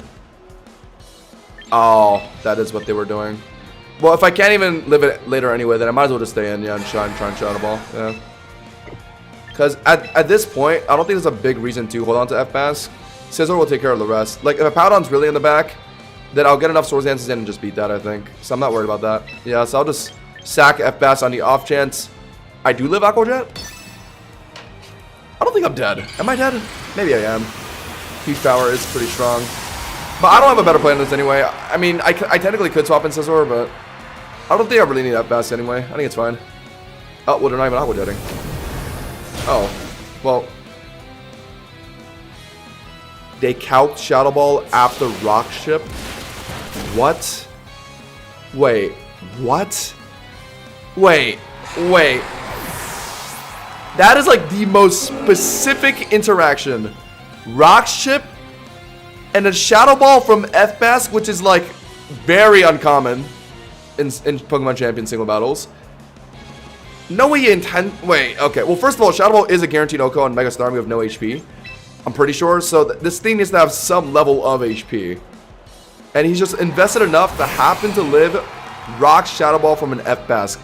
Or maybe the investment was intentional for F-Bask? Who knows? I don't know. I think I need a Swords Dance. I need to. I think they're going to Aqua Jet me here because they know I'm bullet punching. So I'm going to read that. Swords Dance. Yes. Because I think I need a Swords Dance this game. I need to make sure I one-shot Charizard after Rock Ship. I need to make sure Meowscarada's dead. I need to make sure... Getting a Swords Dance before a Powdon's nice too, yeah. Because I think they're Aqua Jetting, right? Surely. Surely they're Aqua Jetting, so I just, tank it. Swords Dance. Okay, that's fine. Honestly, that's fine. Yeah, it's a bulky Starmie set. And he calped to live Shadow Ball after Rock Ship. That is diabolical. That's actually insane. Okay, well I got a Swords Dance in, which is swell. Kind of want to Roost, actually. If they're hitting me here. Just to heal back the little bit of damage that I took from rocks. Oh, they went for... Okay, but it doesn't matter. Because I one-shot Bug Bite, and they don't know I have it. You thought that Shadow Ball from Bass was bad. Try a +2 Bug Bite from Mega Scizor, Boski. I don't think I need any more Swords Dances. +2 is enough for a Charizard, I'm 90% sure. Okay, that doesn't matter. Yeah, +1 is not helping you here, bro. +1 is not enough. Okay, well, if I knew we were going to do that, I would have kept Swords Dancing. +4 is even safer against Charizard. Okay, but we're going. Wait, so they had a Meowscarada, but they chose to not put it into Bask? I guess because they were worried about a Scizor swap? Okay, I mean, I can kind of understand that, but... GG's. Look at that, chat. I actually won by sacking both my Mons early game.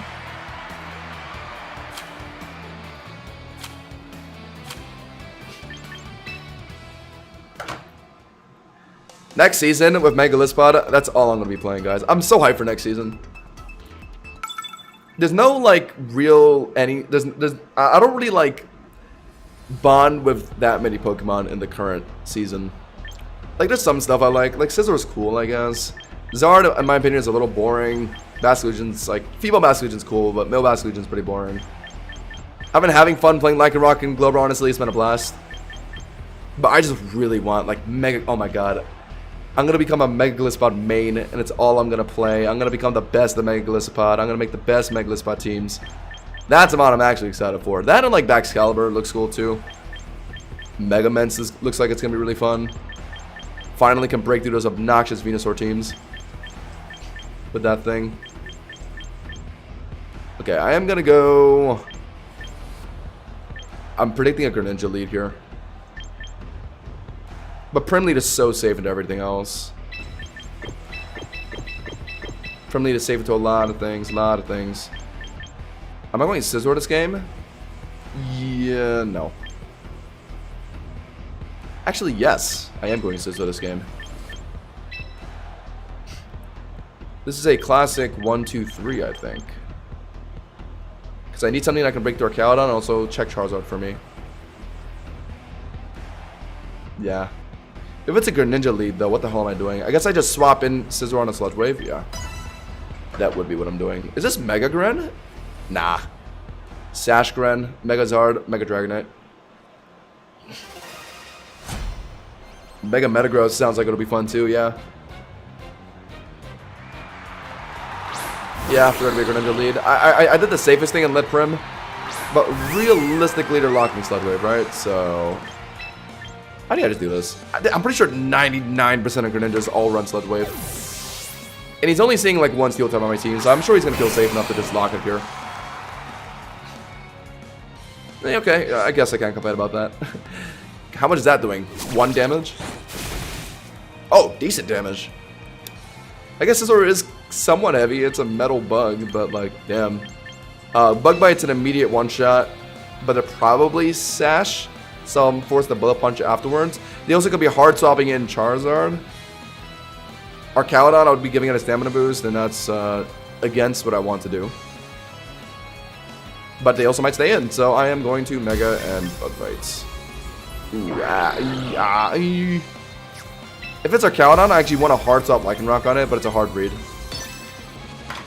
It's a really hard read. I mean, it's probably what's happening, but how can you be sure when they're picking 3 out of 6 months? Ended up being Charizard. Alright, I'm chill with that, I guess. I'm pretty low cortisol chilling with that. What are they doing, though, is the question. They are probably Zard Y, if I were to guess. No, sorry, Zard X. If they're playing with Mega Dragonite, it's probably Zard X. And they're probably trying to D-dance here, so I have to put in Lycanroc, yeah. And if I can 1v1 it that way, that'd be swell. Yeah. If it's Zard Y, though, then I'm just eating a Weather Ball and Breaking Sash, I guess. Okay.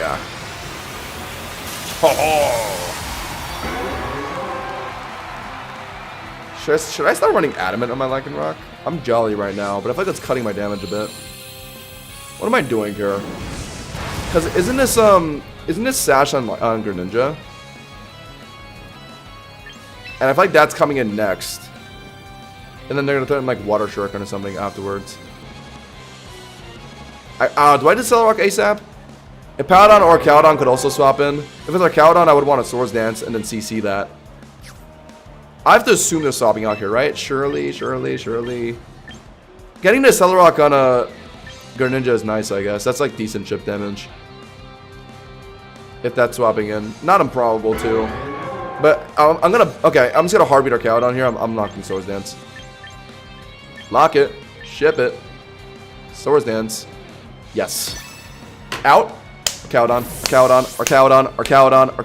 Greninja. I could have either set up Stealth Rocks or like just a Celerock to Greninja, my bad. I wanted to make a Soul Read. I'm slower, my Sash is broken, they could be running Water Shuriken. If I go for a Celerock, it'll put it down to Sash. I think this is Sash, not Scarf. If it's Scarf, then I think +2 Celerock is probably enough to kill. Do I bother attempting it? But I need Lycanroc for Charizard, don't I? So do I just swap in Primarina? Could also swap in my... No, yeah, Primarina makes more sense. Grass Knot does okay damage to Prim, though, even without the stab. Prim is kind of chunky. It is Water Shuriken. Wait, so that means it's yeah, it's not Scarf. You never want Water Shuriken on Scarf. It's Sash. I should have set up Rocks and not went Swords Dance. Yeah, that's my bad. That or a Celerock.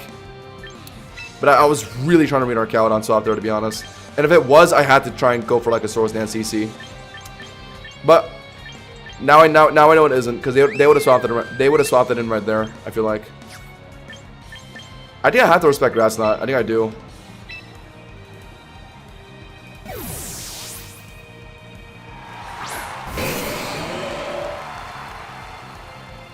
Okay, so I am outplaying this guy in terms of swaps, but he has an annoying set of Pokemon for me to break through. Okay, if he swaps in Zard now, then the sun's ending, which is what I want. The sun is ending like right when they're about to come in. It's not Arcaladon anymore. I don't think it's a Powdon either, because I feel like that also could have came in on Lycanroc 2, right? So I bet the last one is like Mimikyu, if I were to guess. Yes, yeah, that's definitely what it is. So I'm going to do what? Bug Bite here, I guess, to start. If they're hard swapping into Charizard, then I'm chilling with that, honestly. That's what they're doing. Okay. So Sun is going to be over after this, which means they can't Weather Ball or Solar Beam, theoretically. They could be running Flamethrower, though. Oh, no, I think they are running Flamethrower, right? I think they showed Flamethrower. So I just swap in... They might predict this, though. They might predict this by swapping in Greninja on my Primarina. So maybe I could technically Swords Dance on this turn. But they also might just try and lock Flamethrower on Charizard on Scizor that's in front of them right now. I don't know. I'm gonna do this, though. Come on! Ugh. Weren't they Flamethrower? I thought I saw them Flamethrower. I guess I guess they just knew I was gonna swap out Satan bot or trying it on Scizor. That's fair, I guess.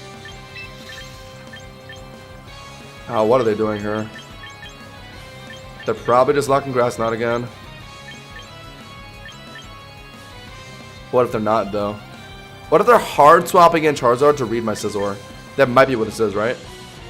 Yeah. I think. Okay. You know what? I'm gonna risk it. I've dodged Grass Knot 2 times in a row now. I'm gonna go for Aria would be my best damage option on Zard, but they're setting up Sun anyway. No, but Aria still does more damage than Moonblast. If I'm hard predicting Zard here. God damn it. Could have swapped the Scizor again, I guess, my bad. Doesn't kill me though. Okay, that's less than I thought. I thought Brim would take like 80% from that, to be honest. I liked Aria on this thing. Guess it doesn't really matter since it's Sash, but it's at least in like Scizor Bullet Punch range now. Already out now? Oh my god, this guy's reading me like a freaking fiddle. Playing me like a fiddle. He made the swap that I thought it was gonna make, but he made it a turn afterwards. He got me. God damn it, bro. Why am I into like Poke-Aim? Why am I like playing against Poke-Aim right now? I'm not even doing it at this point. Prim dies if I swap it in. But I want Scizor this game. Okay. Alright. I know what to do. I know what to do. Oh, but do I know what to do? I don't know if I know. Whatever. I think I can sack Prim, get Lycanroc in. The problem is, though, this Greninja's running Water Shuriken. Oh, they are running Flamethrower, yeah. But they just, yeah, this guy has read me twice this game. There was one point where I thought he was going to Flamethrower my Scizor and I hard swapped on the Prim, but they actually hard swapped themselves. So I could have stayed in on, like, Scizor. And I could have had it in front of Greninja, yeah. There was a moment like that. I'm going to attempt Aria. I don't think Aqua Jet damage really matters.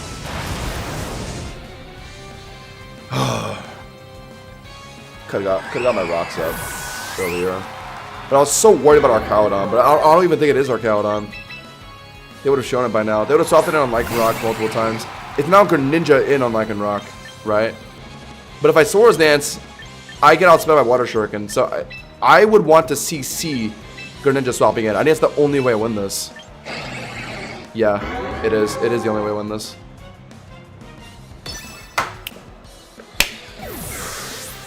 Here we go.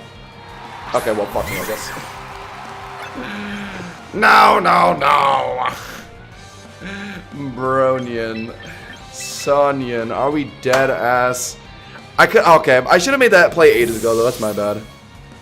He made a Greninja swap on Lycanroc like once or twice, but I didn't. I Swords Danced in those moments. I didn't CC immediately. And now he's shown his Mimikyu. What do I even do now? Hard swap Lycanroc again on Charizard. Watch him read this too.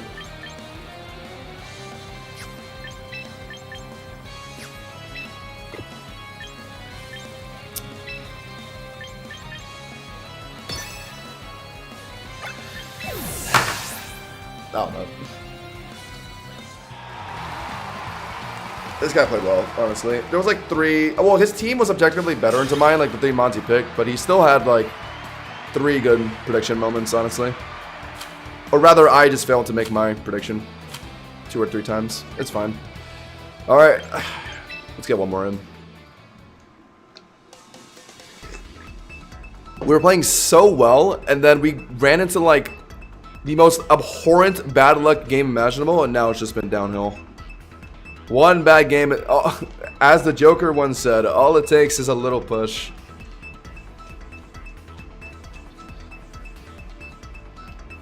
That little push has caused us to spiral. Start spiraling.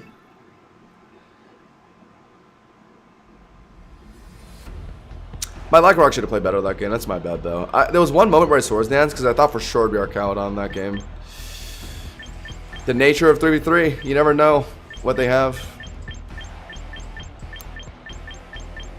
Low-key, if they made it so, like, you only have 3 Pokemon on a team and, like, you don't even, like, choose out of 6 Pokemon, I wouldn't even mind that change. So much of this game is just, like, what 3 mons you happen to bring into a game. I don't know. I'm not gonna say it's completely RNG. Like, obviously it's not, but like how was I supposed to know they didn't have Arcaludon that game? It's really just like a toss-up at that point.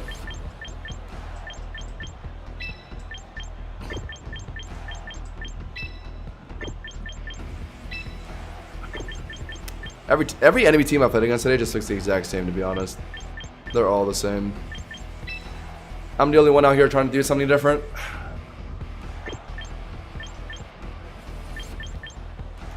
Let's go. What am I even doing in this game? I do want Charizard, but they have an Arcaludon and Garchomp. So am I leading Prim? Sure, lead Prim for either of those.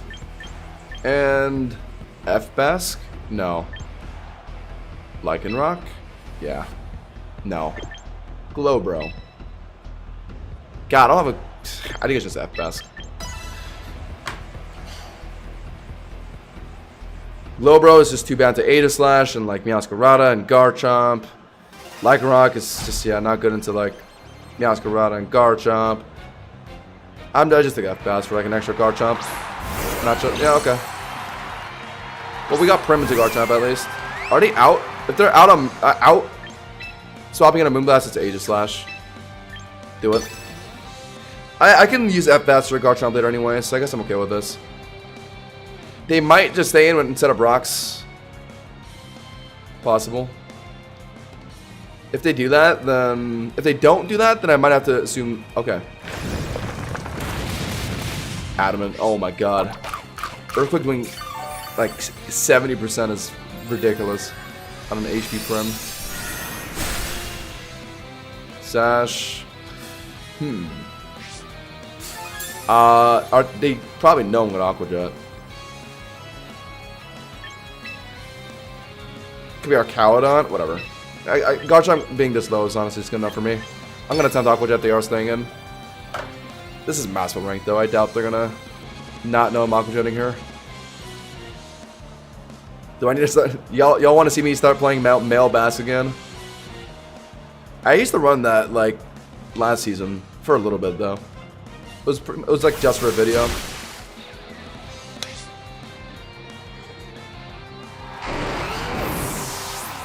Imagine if Primarina got Kudchu. Oh my god, this thing would be so broken if it got Kudchu. Dragonite, and now I might as well attempt Moonblast, I guess. Or I guess Aqua Jet to guarantee break Multiscale. Because they're probably... Oh, but what? Okay, you know what? They might be baiting me. They might be like subbing or something. I'm just going to Moonblast.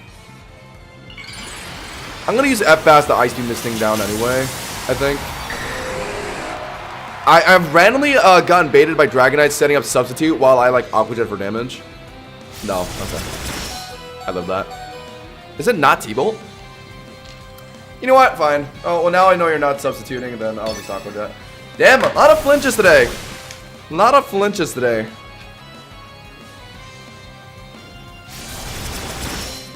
Lost the games. I got flinched from Waterfall from Gyarados. Lost, well, I haven't lost yet, but they got flinched off the first Air Slash from a Dragonite. Okay, 2 options I can do. I think Zardex is riskier though.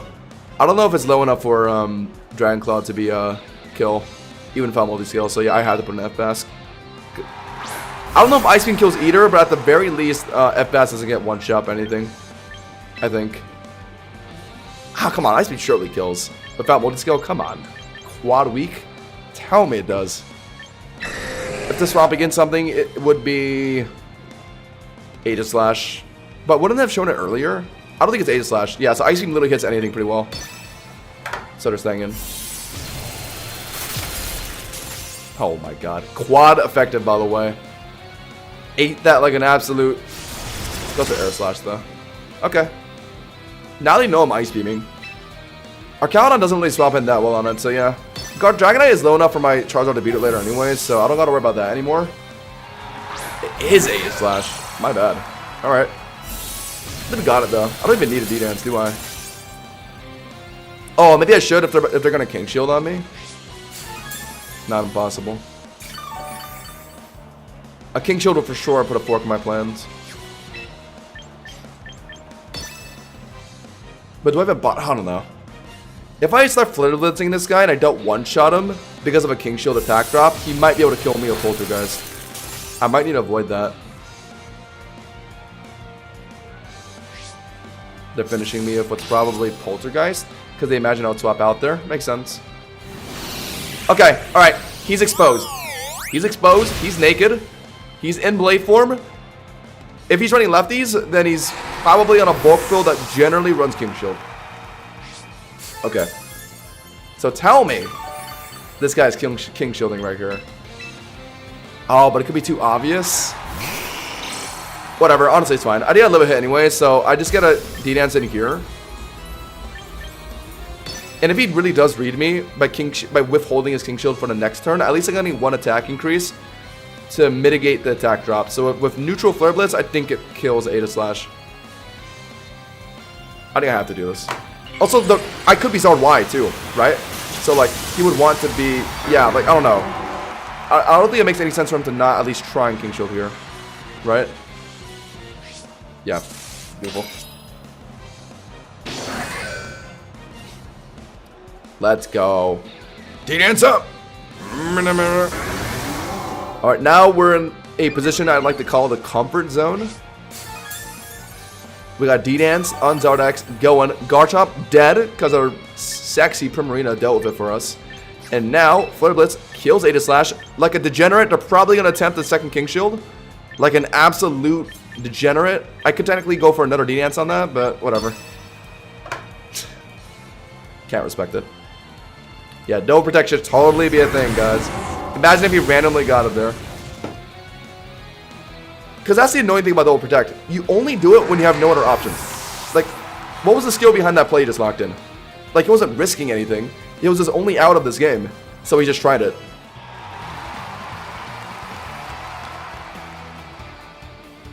Can't respect it.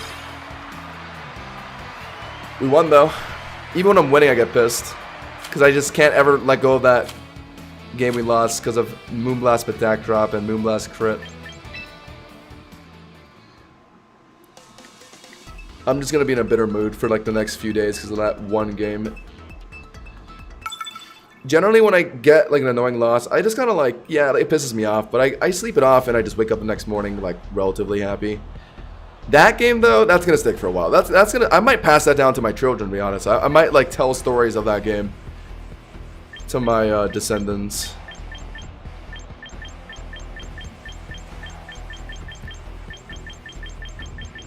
Okay. I think it's going to be our last game, chat. Let's go. Really like this. Really, really like F-Bass this game. I don't mind the trade into a Banette. Obviously, it threatens Glow King, Hatterene. If it's an Arcaudon lead, then I guess I need to try and match that with Primarina. Get into the Gator as well. I noticed the Conquerors don't really run T-Punch, so I guess Prim beats that too. And then Zard or Scizor. If I'm worried about breaking through Arcaudon, then yeah, I should go, shouldn't I go Glowbro this game? It's quite good into a lot of the things I'm seeing here, but I don't know. I think Prim is too important. Arcaudon and Fraligator.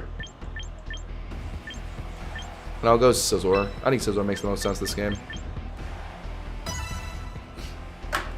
If I get an early trade if I can get an early trade in the Banette with my Bass, I'm honestly good with that. Just get Banette out.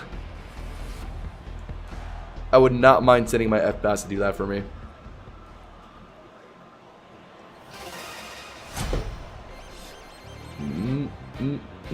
Today was not a good ladder day for me. Wrapping the season up at 1650, couldn't stand going lower. Feel you, man. I dropped down a lot a couple scenes back. I think I got down to like the 1800. I dropped like 200 elo. It was so, did not like that. Okay, I do need Prim to beat Archaeodon for me. I don't know if I want to use F-Fast like this. So, I'm going to just throw my Prim at it, yeah. Probably T-Bolting turn 1, whatever. Do what you gotta do, I guess. Have not been getting my leads at all today. Okay, even better, they're Mirror Coating. What does that mean? What does that mean for me? Are they just going to do it again? You probably will, right? In front of a Primarina? Do I Encore into Mirror Coat? But no, I can't do that, right? Because Mirror Coat is negative priority, so I'm going to move first with Encore here. So if I really want to dodge it, I could Aqua Jet. If I really want to dodge it. They're not running T-Bolt with Mirror Coat, I'm pretty sure. Dodge it with Aqua Jet and then Encore? Is that really the play?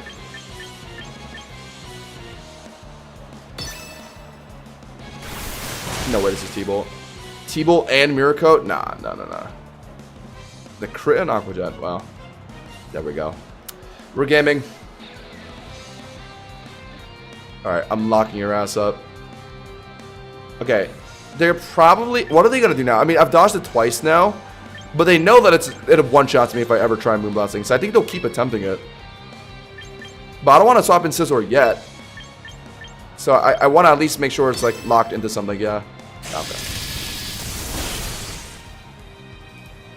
Alright. The T-Bolt with Mirror Coat. Bro had the perfect answer to my Prim. Alright. Okay. Get locked into it now. I live the next T-Bolt. I guess I get some Moonblast damage in.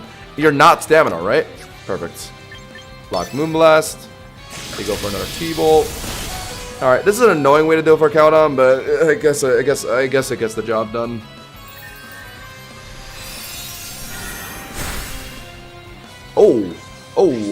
Ah.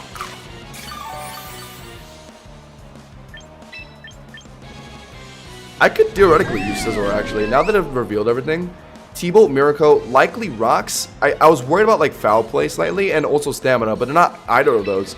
So I could just use Scizor to set up in front of Archaeodon. Now that I know they're not like some weird bullshit. They're still locked into T-Bolt. I don't think there's a big point in holding on to Prim, but I also want Scizor in front of Archaeodon, so I'm okay with this. There are still Encore for one more turn. I'm gonna go for a Roost. Good night, DJ.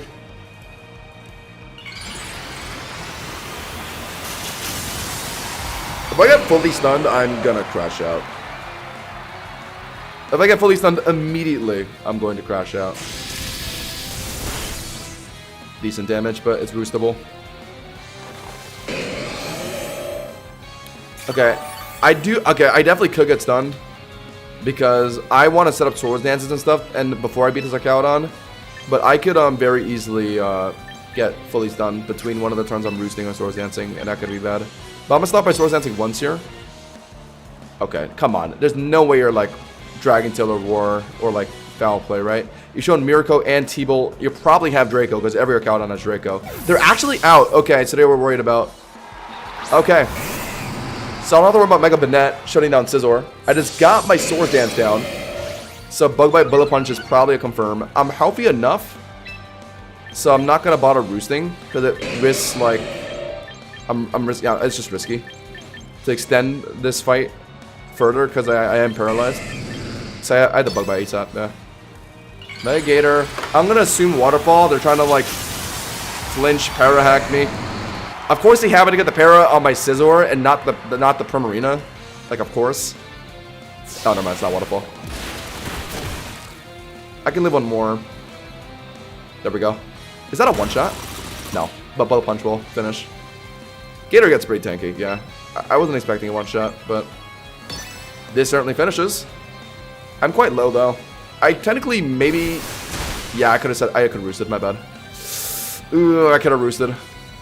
I was thinking like maybe... I noticed that some Gators sometimes take Aqua Jet. And I considered the possibility of them gripping it right there. The Bullet Punch turn, so yeah, I could have roosted on that. Conky in now? Okay, I think we won. I think Bass finishes the game for me. I think Bullet Punch is doing enough to Conqueror, and then my Bass can just get through everything, I'm pretty sure. I don't think there's any reason to hold on to Scizor anymore, yeah. I just go for one more Bullet Punch. Oh, they're running Mach Punch. Yeah, this para, man. I'm not slower than Conkeldurr, by the way. But I am after a Paralyze.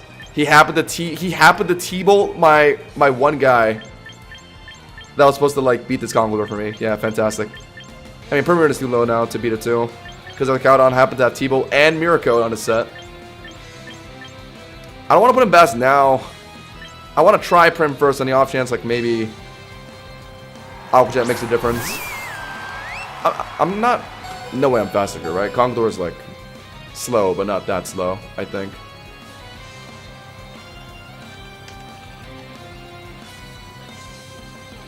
Oh, actually, it's 45 base speed.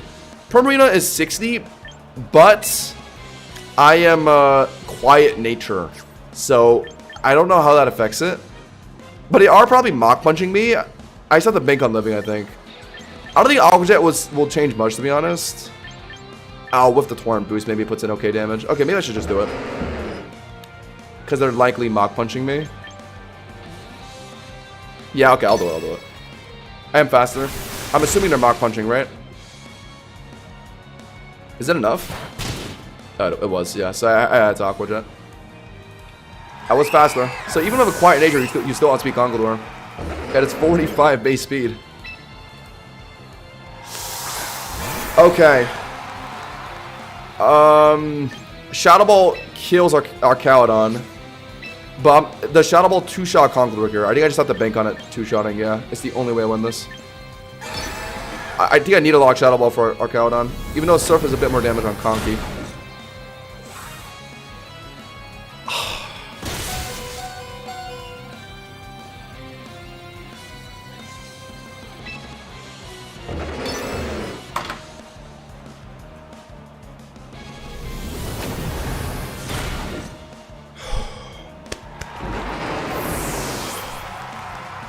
Oh my god. How is Conkeldurr that... How is it tanking it that well, though? I thought Conkeldurr's Spit F is, like, not great. Is he, like, HP Spit F or something? Or is basically just fraudulent? Okay, out of the way. Shadow Ball kills our Cowdon. We got it. We got it. Let's go. Unless it was H... No. It's not, like, max HP Spit F. Oh, F-Bask. Oh, my god. My favorite fish. My funky fish.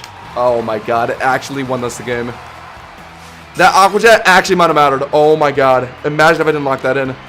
I think that Aqua Jet 1,000,000% mattered for Shadow Ball 2-shotting Conk. Holy. The quiet nature on the Prim just keeps increasing in value. But, okay, guys. I think that's it. That's it for me tonight. Thanks to everyone who joined in on the Viewer Battles today. Might run them back in the future. I'll definitely be back tomorrow to probably grind my rank. So, I'll see you guys tomorrow. Anything else I want to say? I probably have a new video coming out Monday, so look out for that. But yeah, that's it. I'll see you guys tomorrow. Good night, y'all.